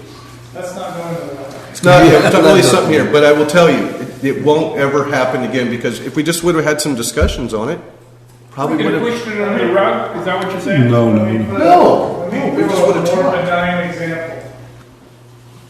Someone comes to you and says, what's going on in the Delta? I need to know. Oh, Do you have the right to call Dustin and say, can you give me a legal opinion on how the Delta is going to impact the North State? Now, maybe you won't do it, but this policy is for future directors. You have to go, is that in your authority to say, Dustin, spend $1,000 to write me a 3-page memo explaining the Delta? Without having the board say, yeah, that's a good idea, we should all understand, but we want to know, how does that impact PID? Not just answer whatever question they ask. That's kind of an interesting thing right here. See, I would be somewhat happy with this if A wasn't in there, because of the fact that really puts a kink in it, that it would have to go all the way around it. That number A on there Puts is in that, is a delay done. is that I'm asking you permission to do my job. That's what You're asking for To three. spend everybody's money. You're asking for two other board members to coincide with you that this is something that we should spend It's money not on. your money. It's my money, Larry's money, Bill's Well, money. everybody, and I spend it as like my own here. But getting back to the Delta, George, You don't want to have any. it's kind of interesting. I've been going restraints. over a bunch of this. On 11/8, or 11/13 and 11/14, if my constituent asked me this, they would say, well, I can see that you paid your attorney $2,585 per day on each one of those to find out about the Delta plan. What did you find out? Right there. We paid him $5,000 plus expenses. Do you think the other 9,000 or 10,500? Yeah. Yeah, I'm so. But if you did it by yourself with the other 10,599 ratepayers in this district say, hey, that was great money spent. We're glad your customer's happy. Yeah. I doubt the ones in my district would. So they would probably say, and it was $8,000 wasn't spent on your glass thing. It was spent on the RCD. It wasn't spent on your glass. Well, no, the money's already gone, so it's not really something we can go back and get. This is No. to provide, and this isn't just to limit us, this is to limit future boards, and guess what? These things can be changed, later on down the line, these rules can be changed again. I See, they don't work. What you're giving is George Barber more power than he needs, for one, and power to a president that has never held power like this before in this board's bylaws.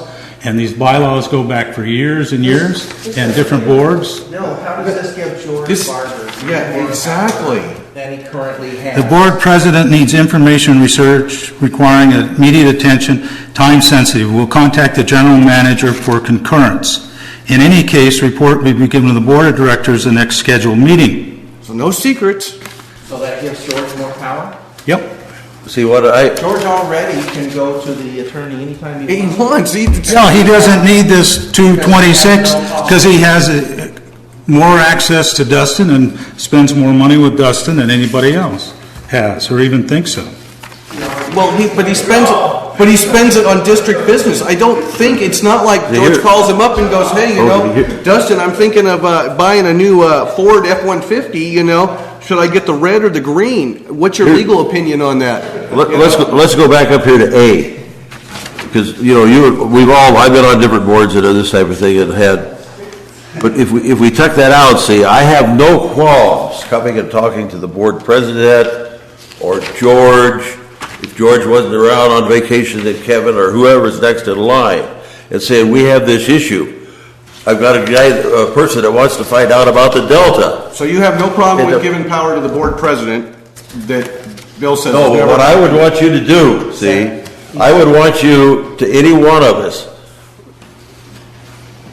I came and I said I need some guidance. Sure. And then I would hope you'd say, no, you can't do that. You'd say, we better look at it. Because we don't want to run up a big bill. But that's not what this says, see. This says that it's going to go to the vote of 3 people. I have no problem with that majority, but it's taking my power. What I want to be able to do is have the latitude to come and talk to you or whoever the president is, the manager, the assistant, financial, whoever is at that particular point, and say, hey, I got a problem, and it could be about windows. But then it would stay right here, and you'd say, well, we better look at that and try to figure out. And if that had happened before, well, then it would have been, and that could be policy. Well, Doug, do you think that maybe we could do something like, because all we're looking for is a pair of brakes. Okay? No. So if we do something like you say, and if you wanted to bring something up, so we don't have to call a board meeting, you just get the president of the board, whoever's sitting in the chair, the general manager, and the chief financial officer. You get those 3 people together and yourself. I'm fine with that. Or maybe you only want to have 3, these 3 guys then make a decision. 2 votes say yes, you can go, then you go.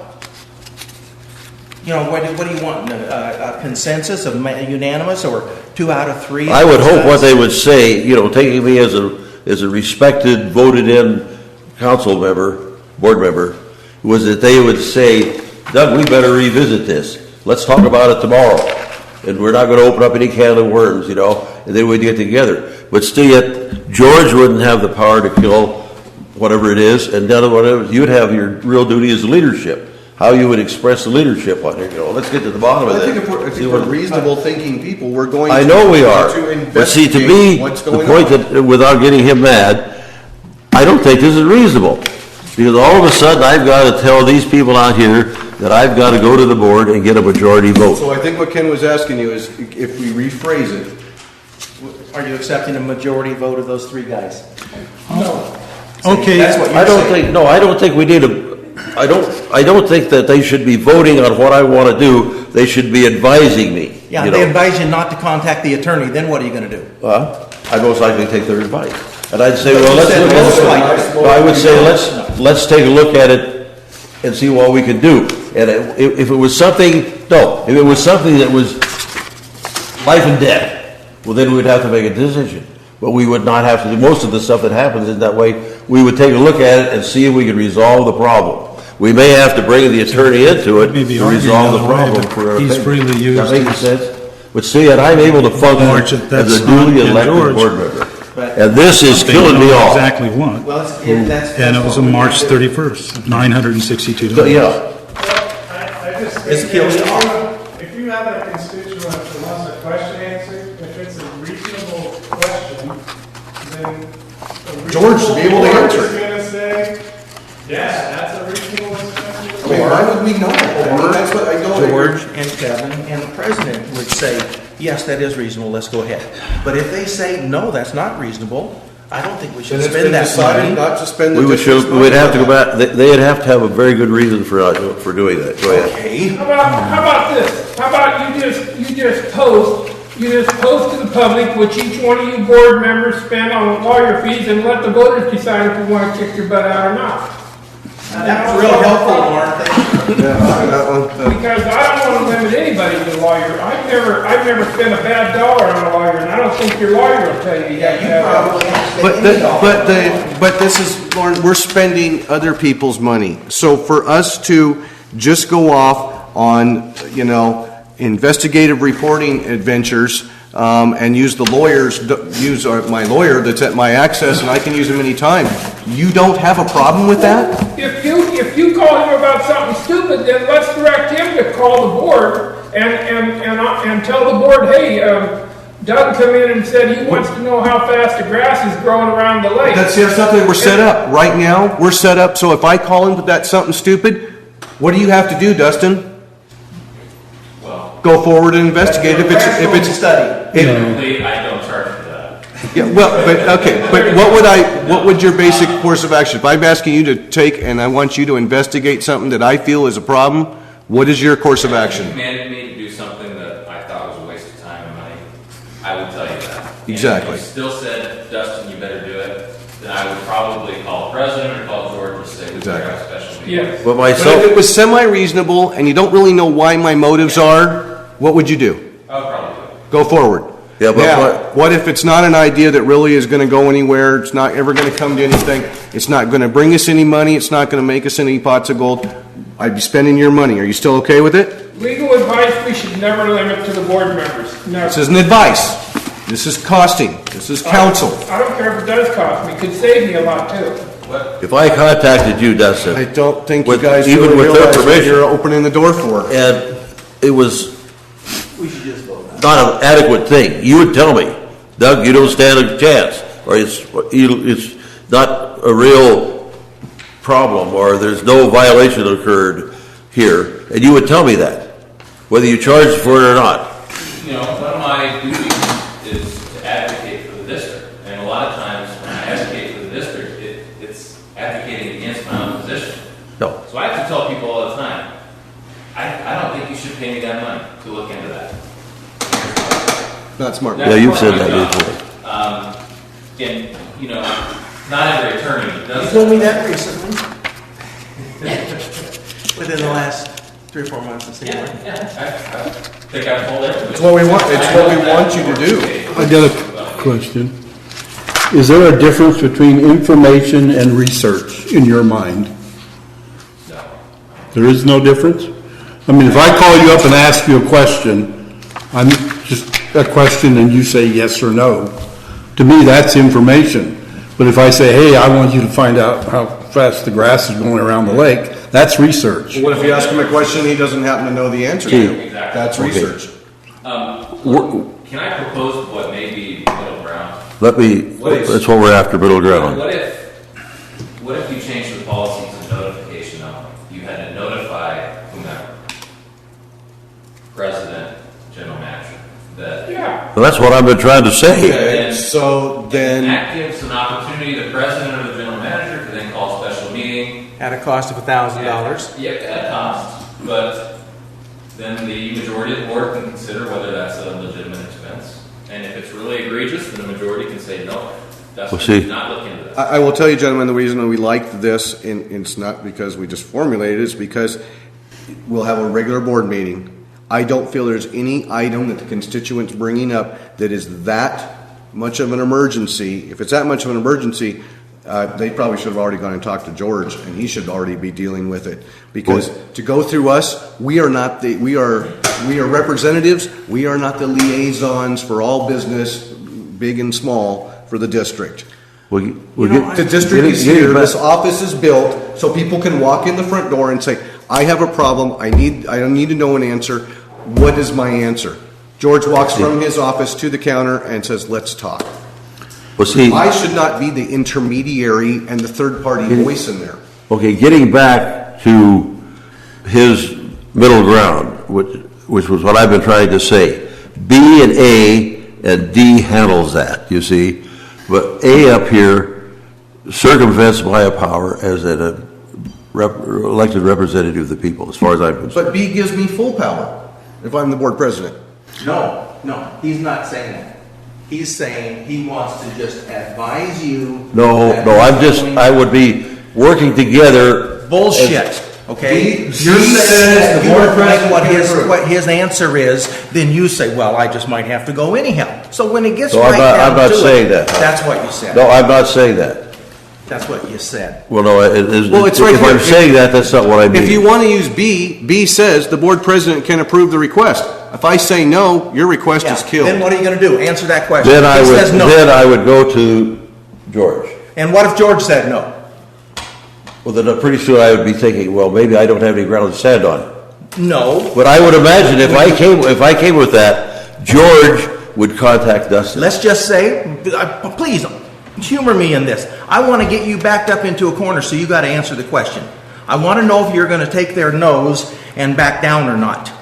If he says no, and he says no, and he says no, Anna said no, then would you not go to the attorney, or would you say, I better go anyhow? No, what I would do, and you can look at my business record. I don't want to wait. Gentlemen, this isn't personal. Because I would say, well, let's take it to the next board meeting. Good! That's what we're saying. It's right there. You shouldn't be out of doing that, because... That's why I'm inviting you to do it. Christ. No, I don't... This is an invitation to do it. Take A out of it. Take A out of it. I call the question. Okay, the original motion was... Oh, I got one more comment before you call the question. I call it anyhow. Yeah, I know, I did too tonight, but I didn't get the answer, so. Anyway, I have think we have to say E. one more comment. E, nobody gets mad at these meetings. Okay, no. Well, at least it isn't me tonight, it's somebody Don't else. get mad. Every once in a while I agree, though. Okay, let's go. Okay. I was fighting for my job over the RCD thing. And I had the county council, which he prevented me by asking me not to speak about what he gave me in advice. And I honored that. I talked to Dustin about it because I needed to. Now, would I go to George when George was using that as a lever to get me out of office?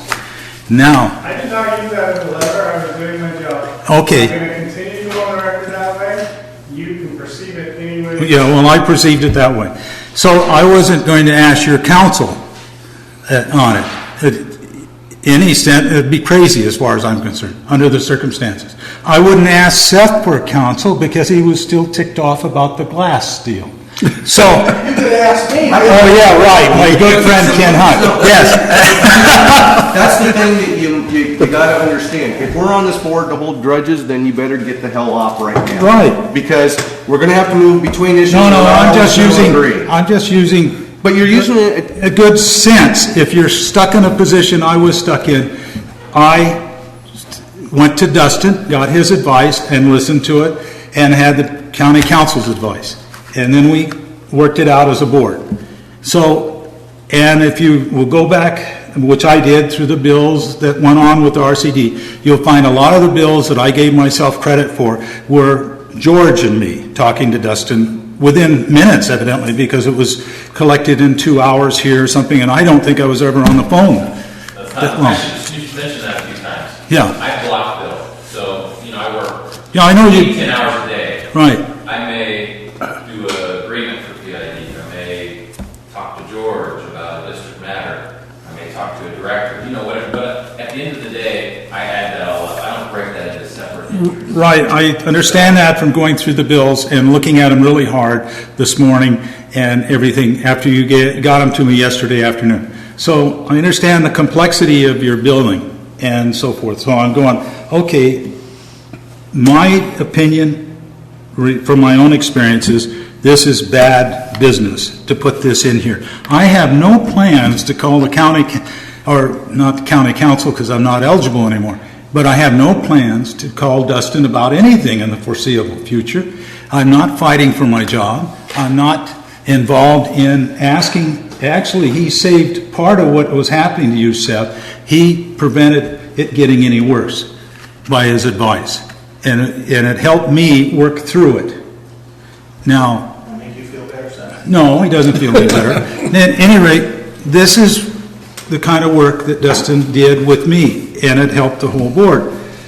Even though you feel, we ran up all these bills, and I'm going, which... I'm not looking, I will say it for the 90th time. I'm not gonna look at past things because they're done. If we're just gonna keep going back to the past... Well, the reason I keep going back is somebody said I spent $10,000 to $20,000, Okay. and you keep mentioning thousands of dollars have been spent, and how it's all out of hand. And I'm saying, wait a minute, there was legitimate reasons to use the attorney and to run up bills. Guess what? My constituents seem to think the same thing as I do. Thousands of dollars were spent on things that didn't go anywhere. So, in order to prevent that from ever happening again to any of us or caused by any of us again, we developed some basic guidelines. These basic guidelines... They're not guidelines. Structure. They're bylaws and they have authority. That's They're a mistake to put into the correct. bylaws. What was the original motion? It was motion by Director Kellogg, second by Director Fletcher to strike the proposed policy sections 2.25 and 2.26. Roll call vote, please. Director Fletcher. Yes. Director Hunt. No. Director Kellogg. Yes. Director Duncan. Yes. President Corolla. No. It passes 3-2. Parts 2.25 and 2.26. Well, let me add something. I think we should have some sort of restrictions, but I don't agree with this, and that's why I voted against. I agree that there should be a restriction also. Right. Because I have the ability to work for the good of the order. Guess what? The Administration and Personnel Committee will There develop. is no restriction. We'll develop something. We'll develop something. Okay, that's why I said that. So, This is. You might ask, you might call up the lawyer and have him tell you what would be a good medium. You can spend that money for the attorney fees, yes. What was that? I'm sorry, Dustin. The middle ground approach of required notification. When, Can we make that motion now? Yes, we can. Yes, we can. that way, so you're required to be notified. The check in the system is you could always call a special meeting, 24 hours notice. and Spend cancel. $1,000. So the board president, I'd rather spend that than That's what I'm saying. any other money. That was the middle ground, is to spend $1,000 to stop it from happening. And it may not stop it, we might spend. One better make a $1,000. motion quick, or I'm going to be moving it to old business. I I'm move just about that done. we add back in for section 2.25, director access to legal counsel, one statement that says that any board member desiring access to the general counsel must advise prior to making that contact, the board president and/or the district general manager. That way, if the board president's out, you can't get a hold of him, we got someplace you can go to. I'll second. And hopefully that'll be, enough, because if it's him, you don't want to, that's the subject, then you don't want to talk to the president, but otherwise, you can get another person on that. Thank you for your Any vote. further discussion? We've pretty much discussed this to death, so I can't imagine there would be. Now, what those people are going to come up with as leaders. I made a motion. Is Yeah, I there a know it. second? Well, it has been. I seconded it. Okay, it's been seconded, now we're discussing Here. it. Is that we're going to discuss the ramifications before we take it any further. You're just not going to be able to. Notification. Yeah. Notification. Great. So they could try and talk you out of it, in other words. They could try to talk me out of it, I have no problem with that. Or they could say, sleep on it, let's talk about it tomorrow. And that wouldn't cost us. And you tell them, I'm gonna go ahead and do it, then.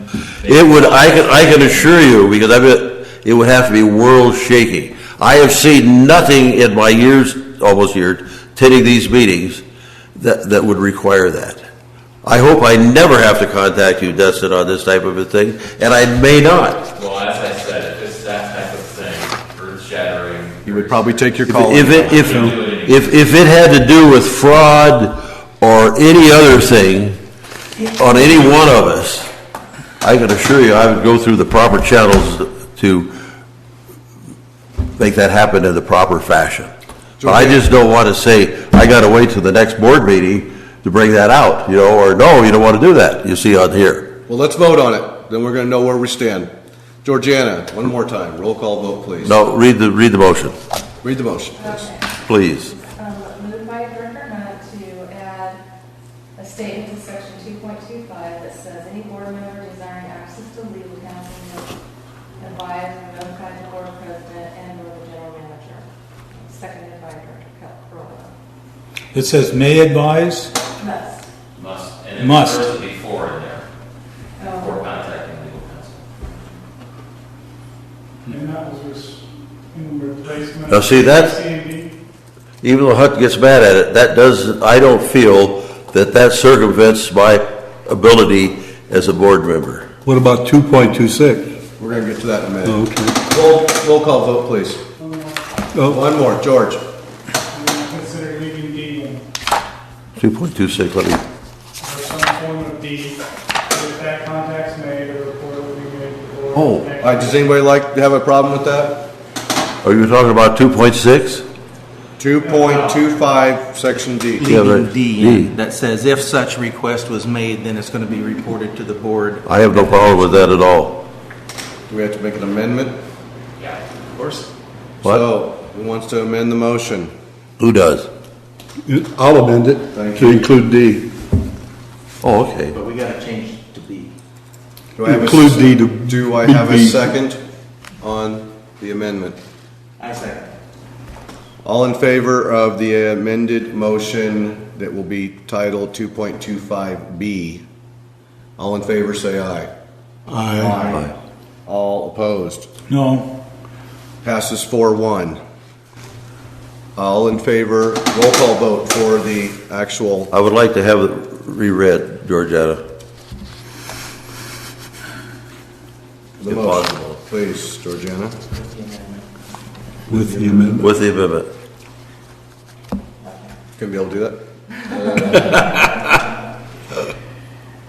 So the amended motion, the original motion was to add section 2.25, when statement that says any board member desiring access to legal counsel must advise the board president and or the general manager before contacting legal counsel, and to include section D.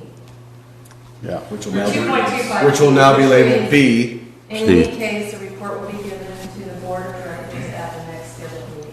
No. Strike in any case. You see that? Question, what if it was a confidential thing? Would it be reported in a closed session? You would have to qualify. We're going to have to make, we're going to have to make those determinations. Okay. That's their leadership skills. Is it? The report may just be a confidential letter from me to you. Oh, okay. Yeah, but You may you- not qualify for Brown Act. Oh, But you're talking about like under C here, it would just come out that it's in a closed session area or something like that for the public to hear. Right. Follow that. In other words, you know, We're gonna be in any notified case, as the a report board. will give it to the board of directors. That session would say that we are taking care of it in closed session because of the confidentiality Subject factor. matter will determine. Yeah, not necessarily. It could be an item that I addressed in my legal report. Yeah, right. It could be an item that we discussed in closed session. It could be an agenda item, an action item. It Some way the board will be could notified. letter. Yeah. But yeah, in some manner, you will be informed of what So, expense was incurred. before we vote, what I'm going to be doing, if I have something that comes up, then I'm going to contact the board president, whoever that may be, and then together or individually, we'll contact the general manager. If he's not in the country, then we would go to next in command, Kevin. Actually, it's either me or the board president. Only one of us. Only one of them. You're not even It can be, required it can to be, contact it can be and/or. And or, okay. Both of us to have concurrence on it. But let's say if I contacted the board president, And he said we got our no. heads together and said, Doug, well, this is a can of worms, then we could go to George and bring him in on it. Or vice versa, you Or can start vice out with versa. George and Or you then, can cut me out and go right to legal counsel. Yeah. yeah. Okay. Roll call For vote, me, that's please. a workable thing. Start anywhere you want. Anywhere you want. Director Duncan. Oh. Yes. Director Kellogg. No, Director Hunt. Yes. Director Fletcher. Yes. President Quirrell. Yes. Passes 4-1. Okay, now, do we want to take care of 2.26, general manager access to legal counsel, and reword that? I think he already has counsel anytime he wants. Right, we just want to put it in there. Why do you care if it's in there or not? Yeah. Why do we need it? Just as, Because that way we don't have, So that way, any nobody future will directors complain. know as they come in, because they weren't here when we hired Dustin, because we were the board that hired Dustin, that they know that we have given George unfettered access to. We didn't hire Dustin. We didn't hire Dustin. George did. George hired Dustin. Yes, you did. Because I asked, why come you changed lawyers without checking with the board? And you said, I just did it on my own. I made a request to the magazine that they're offering. Oh, okay. They choose who they assign. Oh, do they? Oh, okay. We, as a entity, has been represented the district for decades. Right. Didn't Spruance work for Miss Enid? Yeah, Bill. And before him, David Manning. David Manning,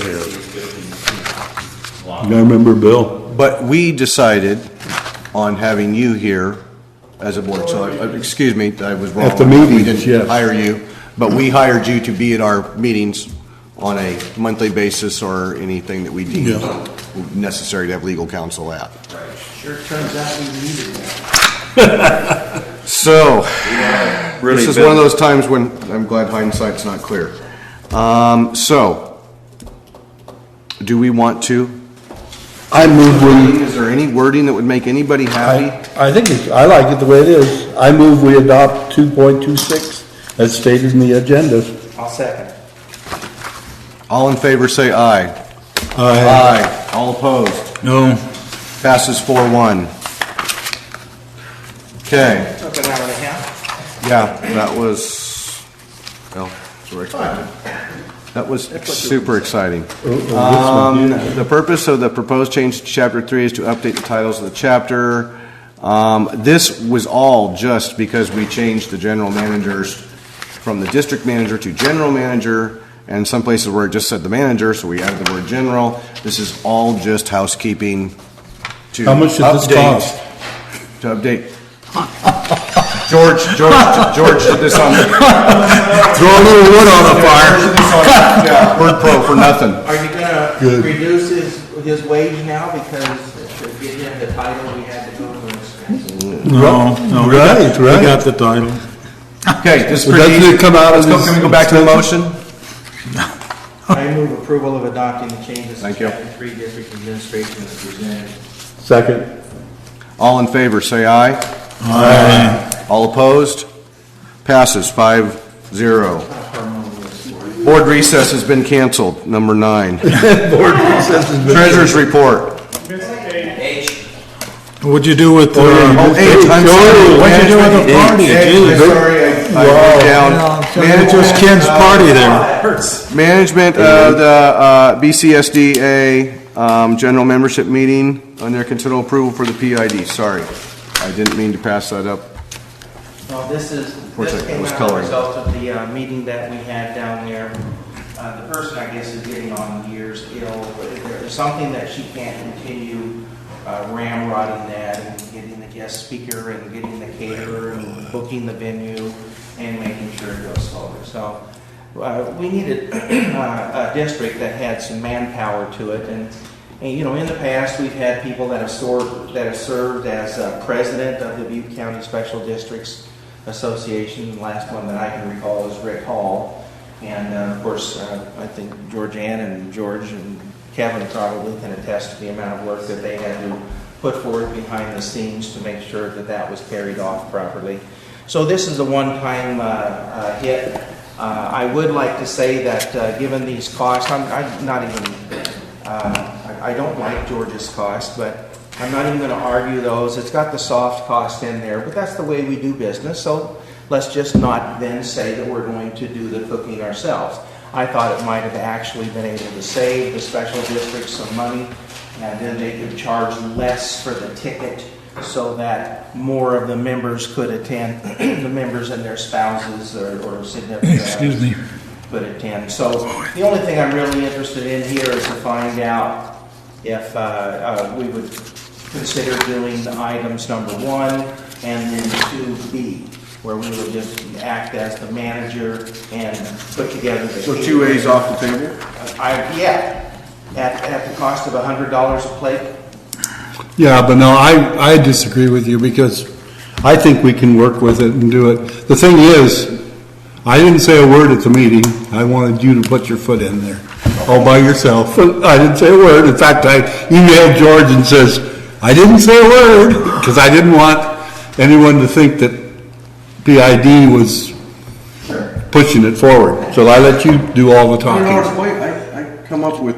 That's for 50 people. Yeah, but anyway, the thing I'm getting at, I was going to call Kevin today, but before I realized that it was 5 o'clock and I knew he wasn't going to be there. Wasn't 50 people $10 a plate?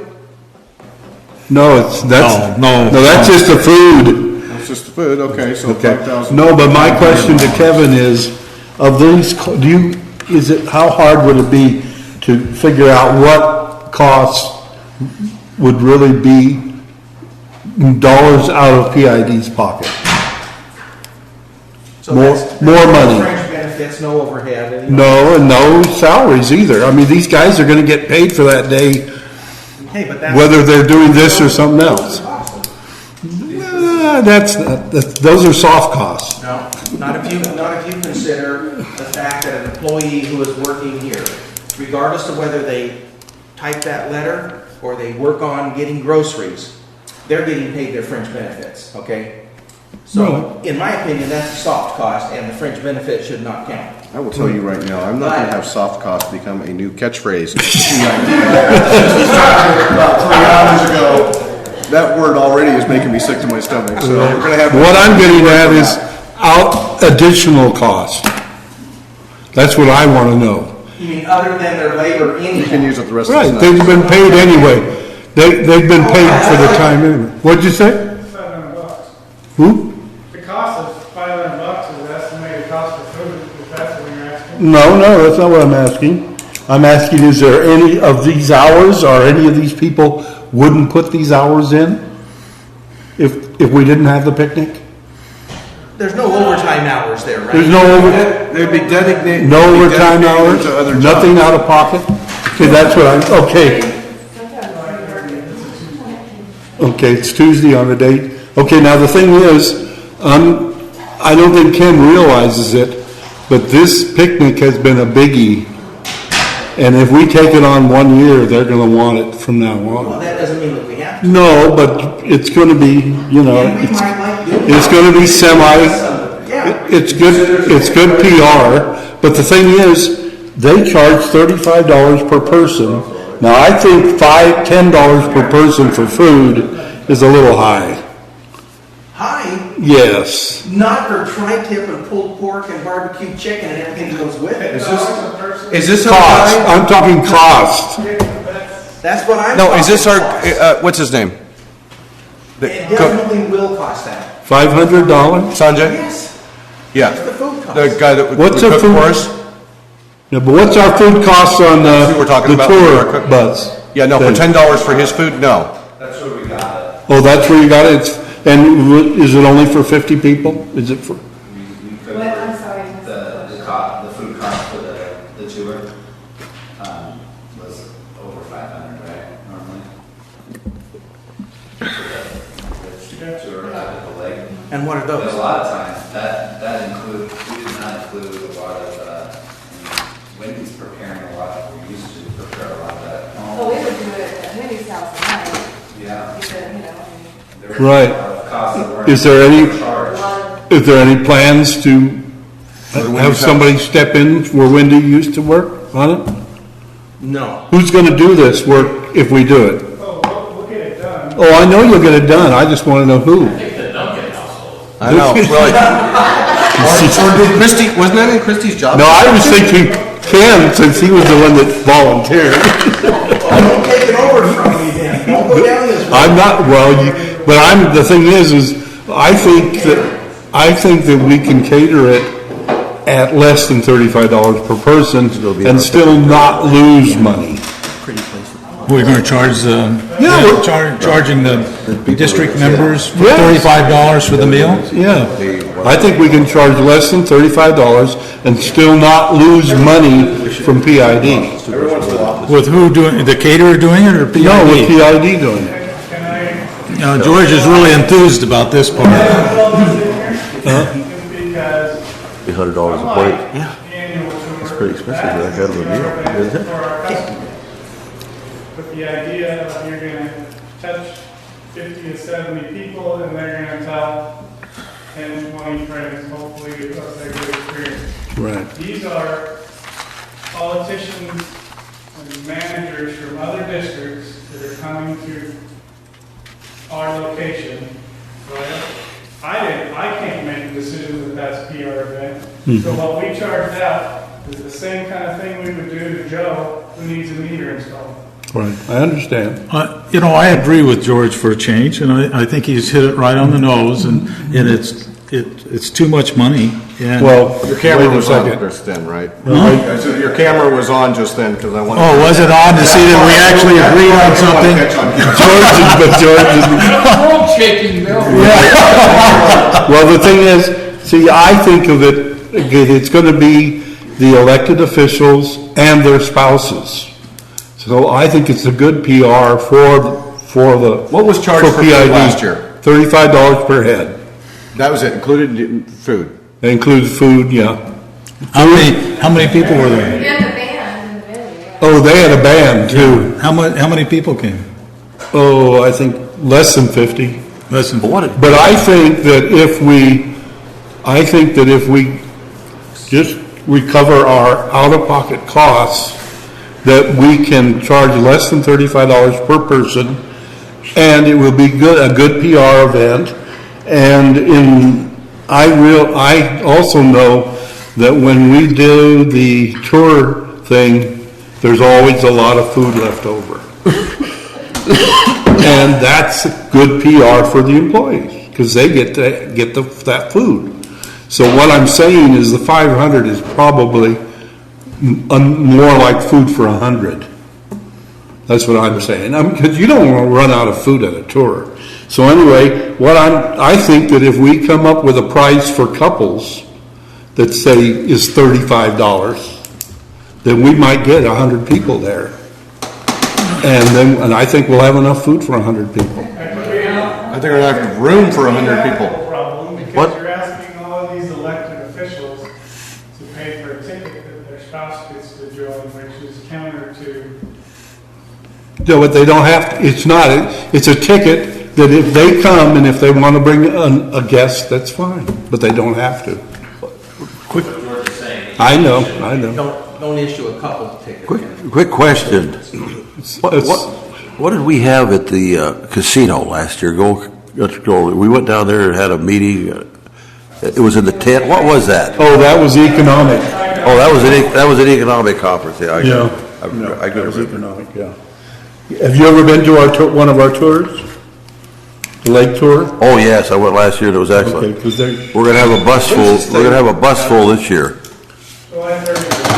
July 30th on a Tuesday. Be there. I would like to know what you committed to, Ken committed to the Special Districts Association that the PID was going to do. Committed to bringing this to the board for consideration to see if we would Do it. put it on and cook it ourselves to try and keep the cost down, or alternatively, put it on, manage it, but take it outside, get a caterer, bring those prices in, and that they, the Special Districts Association, would have to cover all of those costs. And you told, but basically you told The them, board said yes. yes, but basically you told them that We we'd have didn't tell them a... anything. You didn't tell them anything? No, Cost-wise. but you committed to the meeting on Tuesday, July 30th? No, we didn't commit to it. We said we'd see if it could happen. Okay, that's what Yeah, we haven't committed to anything. Okay, I'm just asking, that's all. We're not committing to anything. I know, when people So we get, first throw a did party, 15 sometimes they get carried people, away. Or 50 people, we made 1750. That covers that 775, and you're saying the 4,647.94 is all just labor we would have incurred anyway, because we were paying employees to work. Right. Well, as an organization, what we're hoping to do, as Larry was saying, is to recover our out-of-pocket costs. Right. Which is the 775. Yeah, $775. Right. Exactly, which we would do, and then $1,000 towards the wages. So essentially, we would be donating $3,647 of the public's wages. Of the employee. Now, But it is a good effort to host this thing, I do agree with that. But I'm gonna look at it from a constituent's point of view. So, Yeah, I didn't want to have to tell my constituents I voted that kind of money for a party when we get raked over the coals for $1,000 worth of legal fees on something. Let me make sure that you guys understand. this is something we belong However to we us. decide we're going to cover the costs, that much money is going to be billed to Butte County Special Districts Association. They are either going to get the caterer's bill direct, and I think that that's what we said in here. And then if we have any direct cost that will be other than managing the speaker. Did you get the alternative speaker, by the way? No, I'm the speaker. Okay. So we would have the speaker. You went He way gets- outside the he pool gets- to get he that gets one, didn't paid you? nothing. I know. As is evidenced by how much we pay him per year. And the rest of the people, it is nothing different than what the staff has done in the past in working when we had the president at the Butte County Special Districts Association. They could manage this behind the scenes there. We get all of the community relations, the positive publicity. We get to show off our lake. jewel back up there. We may get some We don't have business, any food Make it cost, work. any Get business caterer at the cost, lake. any Where? band People cost. show them the lake. That is just They the won't come numbers we back. get together and we say, here you go, Butte County Special District Association. This is your total bill for 50 people, 75 people, 100 people, 50 whatever people you all tell from out us of to town, book. yeah. So they're gonna bill They have $35 the a head. risk.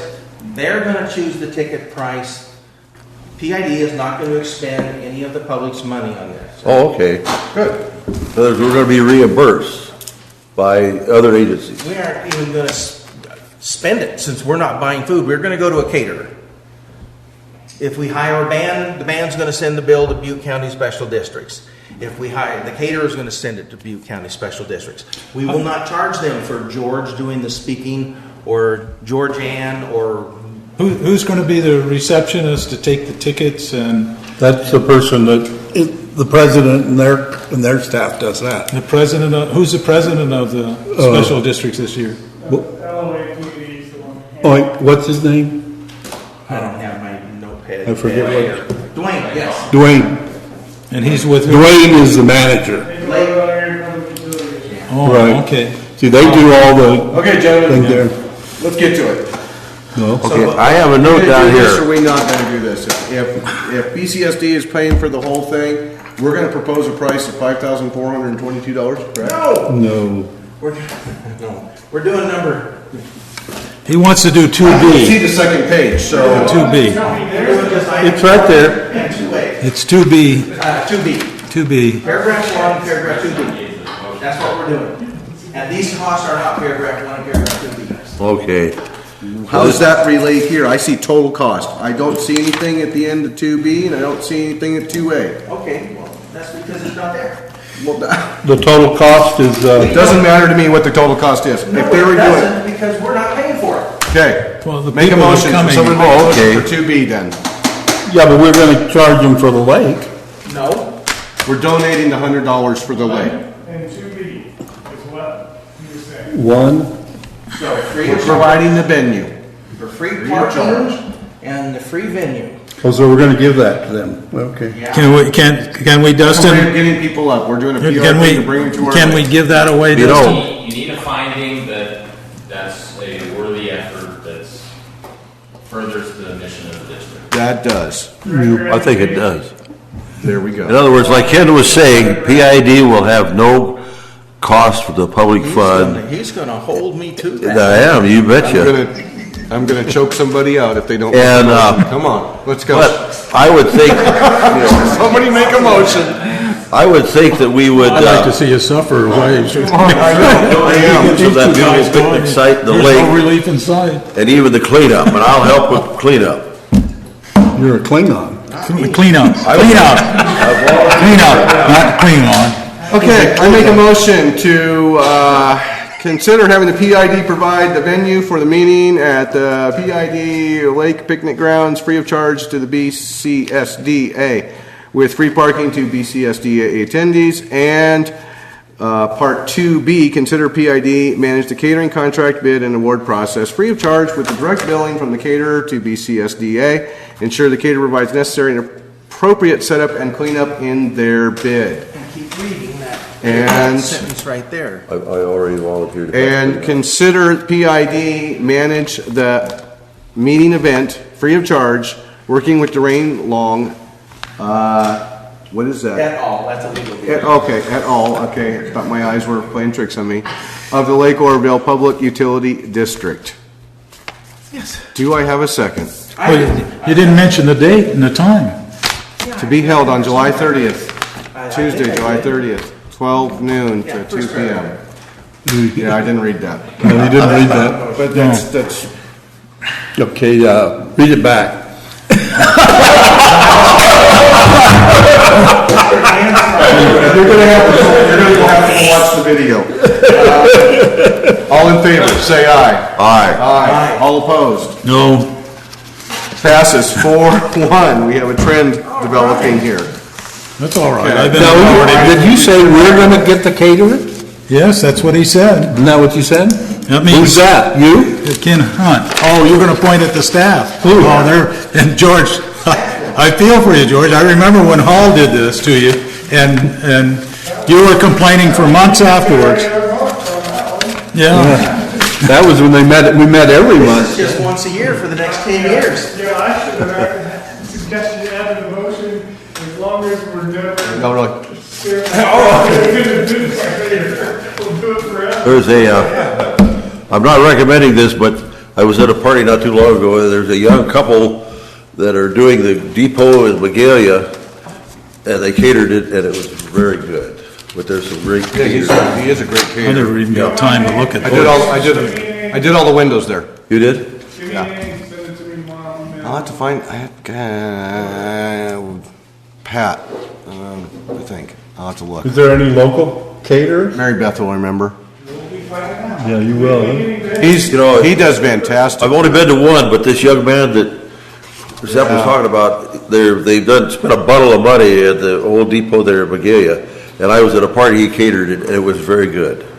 You know, and this is really not that difficult one to cater. Too bad you can't have the employees bid on it. Okay, Oh, jeez. treasurer's report. Go Kevin. Okay, Warren, thank you for hanging out with us. I'm sure it was, Well, it was entertaining tonight, if nothing else. Currently, right now, we have online with our new software, so it's gonna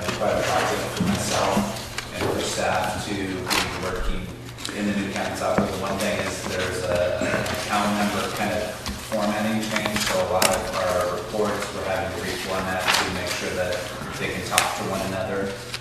The reports that come out of the system are really clean and nice, but we're still trying to figure out all the reports, how they work, and all of that. But currently, we're working with Springbrook, our old accounting system, is doing all of our utility billing, and Tyler, our new accounting system, is doing all of our general ledger and payroll information. So we're working in two different systems right now, so that's creating a lot of staff time too, and a lot of staff work. Tyler was on site for the last 4 weeks for the GL payroll accounts payable changeover, and now they're currently on site for the utility billing changeover.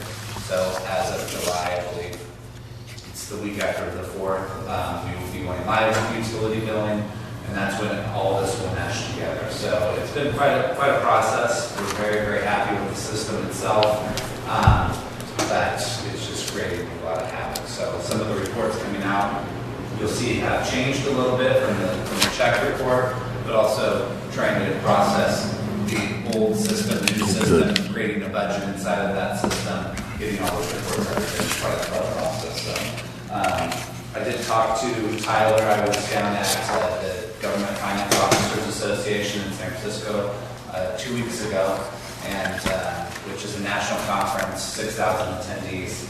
And I did talk to Tyler and to one of their head sales guy over there. He commented that he has been getting in trouble for the price that he gave us for our accounting software because others are now asking for that same price, and he's not able to give them that price. He did say that our price was very strategic. How did others find about? Public information. Oh, yeah. And Tyler reports, every time they gain a client, they put out a press release that says, Paradise Irrigation has selected Tyler as their new accounting software, and so people went to see. And so a similar district to us asked for less modules than what we had received, and the guy said that it was $50,000 over the price that he gave for us, and he said that was a rock bottom price. So overall, I think the district got a very, very good value. Good job. Timing. And then all of the system going on site and everything they've just done a tremendous amount of work for us and with us to make sure that it works for us. So high prices to Tyler system. It's always good to buy when the market's low. Buy low and sell high. I think I attribute a lot of that to Kevin and George doing their homework, Kevin especially doing his homework. Right. And so that's why he gets the big bucks. Kudos to you, buddy. That was great.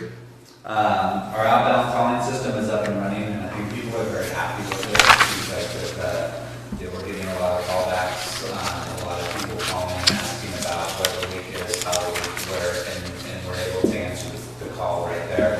We're able to tell them their usage, when the time is, and it seems like things are running very smooth when it comes to the leak notification, the outbound calling, and I think it's going to save us a lot of money in the long run based on mailings and all that. And we're actually, when they call in, right, we're gathering information from them, emails and different things like that. So, it'd be great if at some point we can make a kind of an automated response so that we have automated responses. We think your leak is from 1 to 4 in the morning. They come in and they have, what time is my leak?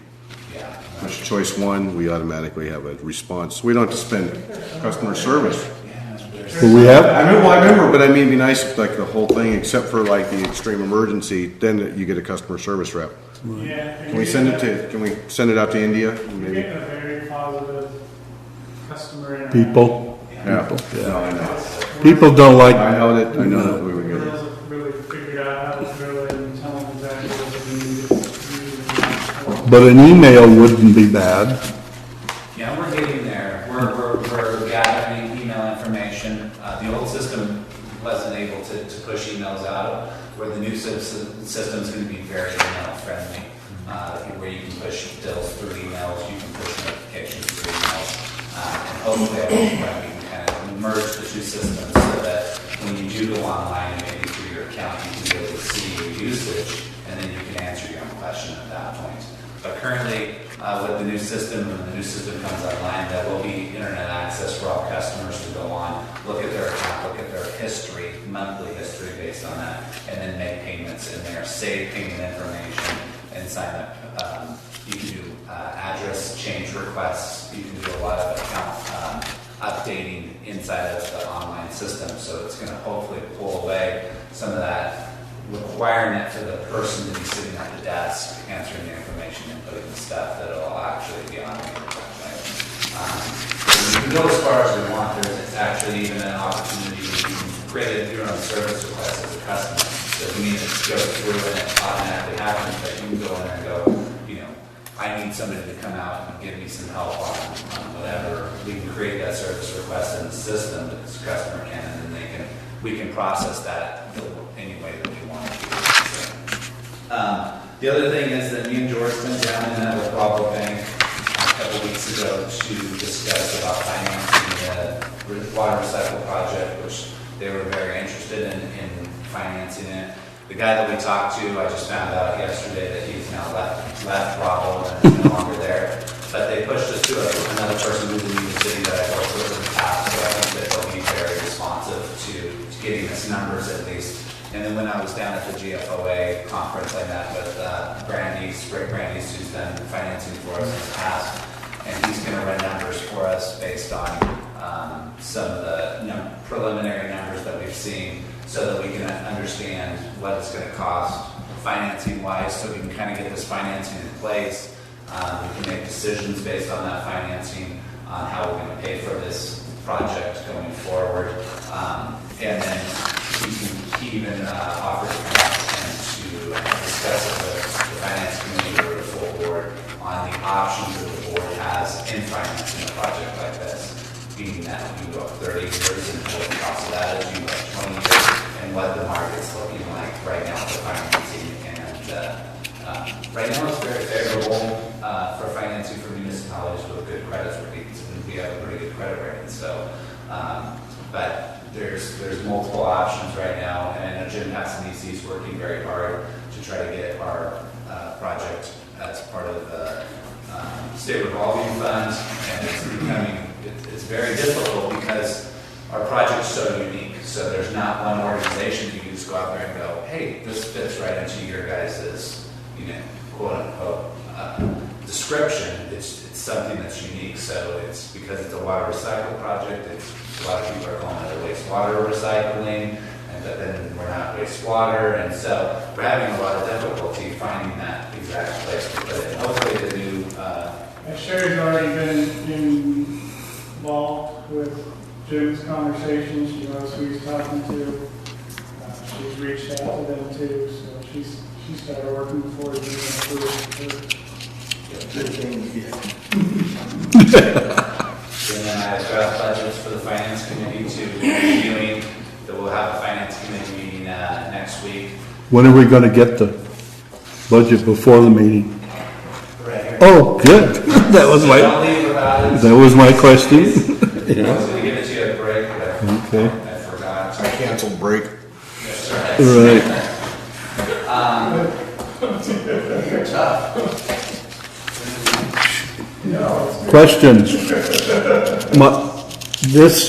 These highlights for fiscal year 2012 and 13, it looks like we didn't do anything last year, because all these are in progress. There are big projects that have gone. Yeah, but we did accomplish something, though. Yeah, we finished. You just didn't list them. Money we just haven't completed. Well, no, we completed things. Didn't we complete the meters in 2000?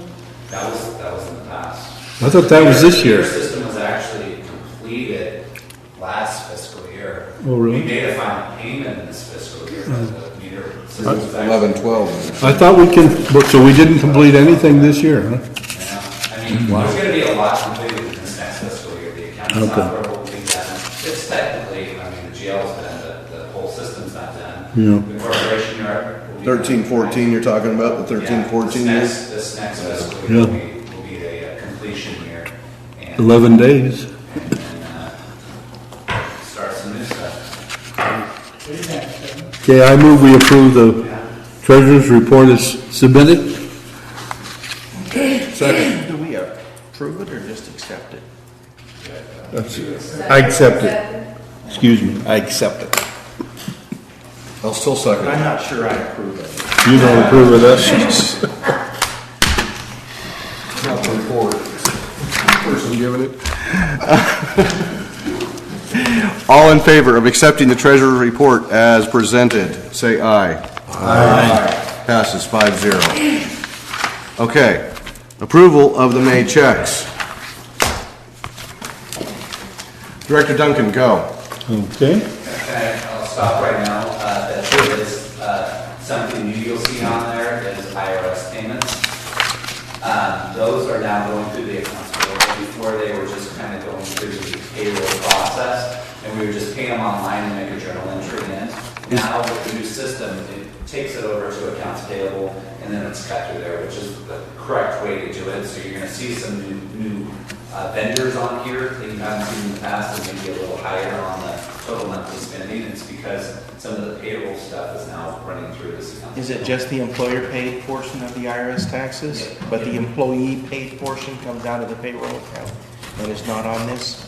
Is it just me or is it blurry? Both of them are on. No, you both sides, yeah. Blurry on screen. No, I can't read that up there. That's why I bring the printed copy. Oh, I bring this up every meeting, but I know the printed copy. 11:30 at night. no, I guess I never. So I noticed the new vendor thing, that's obviously new to the new software. Got turned on? Yeah. I didn't turn it on. I don't think we turned it on. No, it had pictures on it earlier, It yeah. went off somehow. Yeah, I don't know why it went off. Okay. Page 133, iPad. What is it? Business form. 11,000 bills. Is that just to tide us over until we get into the new ones? Yes, it was. I was thinking, at the time, I thought that's a lot, but that's only 1 month, huh? That's Right. engineering firm. 11,000 bill, yeah. Okay. How long are we going to continue doing the old bill? As soon as we switch over, we're going to switch over to the Lemon. So we, July 7th. July we'll be doing? Oh, okay, good. Okay, on page 134, it's that's the lawyer. We got the backup on that. No, you take care of it. No, I don't want, we got the backup, so I don't need to talk about it. It seems a little lower than normal. Oh, it does? It's only $5,000? Yeah, it's only 5. I guess you didn't call, I guess you didn't call him. No, I didn't know. Not until yesterday, yeah, or Monday. 137. Tri-County Bank. There's several payments on employees incentive program. What is that? Is that for the awards thing or what? $50. No, there's more than one. There's 3 of them. What page is that on? $50. 137. Is for, I believe those are probably for. Oh, employee incentive agreement. And winning records, when we had their retirement. Oh, plaques. food. Oh, food. Oh. Yeah, I missed John's.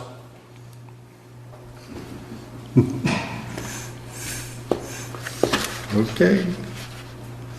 Let's see. I didn't get invited to either one. so- I didn't get invited either. Okay, that's all I have. Bless you. Gee, I was invited to both of them. Well, see, I went to, You such a... well, you know, I was waiting for someone. some people get it all over their nose.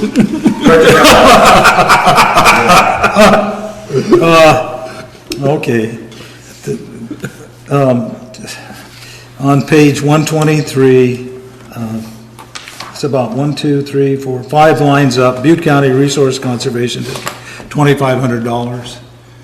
That was our, there was an initial payment on that contract that we signed with them for the, what was that, Forest program, okay.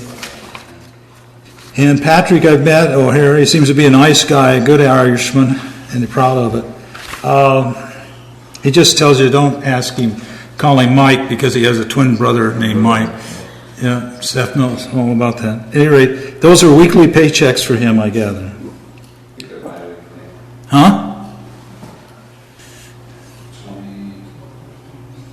If you go on to where his page is, if you go on to where he is on that, iPad, what page? Oh, that's 123 is where I am, right above, or it's above and below the Butte County Resource Conservation. there, you're getting close. 134? 134. What's his There, name? You can see here.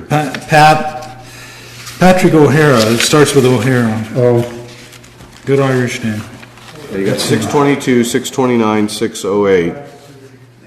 There's a 2-week span, and then for some reason a 1-week span. I have no idea. All I know is he's getting work done, and that's the main Well, you thing, got so. 608 to 622. That's 2 weeks. Well, Is that 522? I just wanted to comment that he's a nice man, and he's easy to talk to, and he's getting work done. We haven't got there yet. That would be future payments. I don't have any more things. I was too Okay. busy with other things. My turn? Director Hunt. Kevin, this is just a curiosity question. If something doesn't balance and you're balancing it. If you look at iPad page 138, you've got a total of the expenditures at $423,280. If you look at iPad page 126, you've got $419,029. You know, $4,000 difference approximately. I just thought I'd odd. So just an oddity. Well, that was 17,500. We're only about 4,000 off. That's at first. That's what I thought, but it's not there. what about that one on URS? Is that a negative? So it's just something maybe to look into. Maybe some, I don't know. No, I'll look into it. Right. Could be some of the way you're getting those reports out too, all right? Other than that, good Oh. job. You wrote good checks. Someone's gonna pay for Kevin's new kid. Right. Director Flesher, I'm fine. and you caught all of mine, so I'll look for somebody to say, You got director comments yet? well, no, I want somebody to approve the May check, or the. Oh, yeah, somebody has to make a motion. I so move. No, Doug says he moves. I move. You have to move it as presented in the agenda. But which number is right, though? Number, 419 or 429? Oh, 423. 423. Oh, okay. Take the total of all the checks. Oh, okay.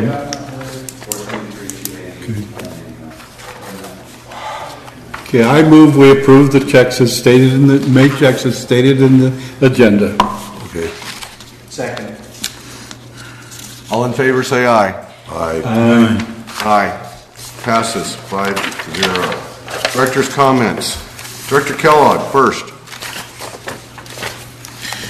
I want to thank the board for considering items and having a fair debate and questions about it. And I'm glad to see Ken losing his temper, so I'm not the only one around here that gets angry once in a while. Oh, you got a worse temper than that? Huh? Oh, okay. That's interesting to know. That was his discussion voice. Yeah, and so I do appreciate that and the consideration that was given, and I especially appreciate the way the votes came out. And even though I was 4-1 several times, that's been a pattern for me for a long time, so that doesn't bother me in the least. And so look forward to seeing everybody at the meeting next week if I make it there. So Director Hunt. What meeting? the special meeting next week. Oh,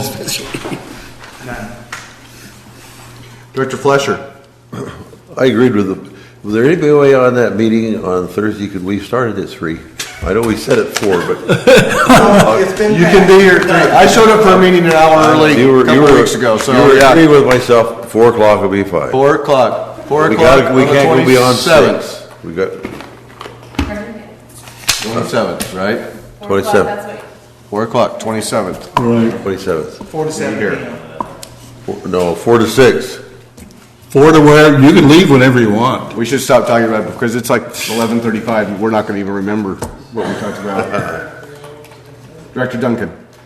Since I didn't go to the other parties, I went to the one that Bay did, Oh, the barbecue, and it was very good. It was a little warm, but it wasn't the warmest day. And they sent my wife and I a letter, thank you of coming, and everything. But I guess nobody else showed, but it was good eating.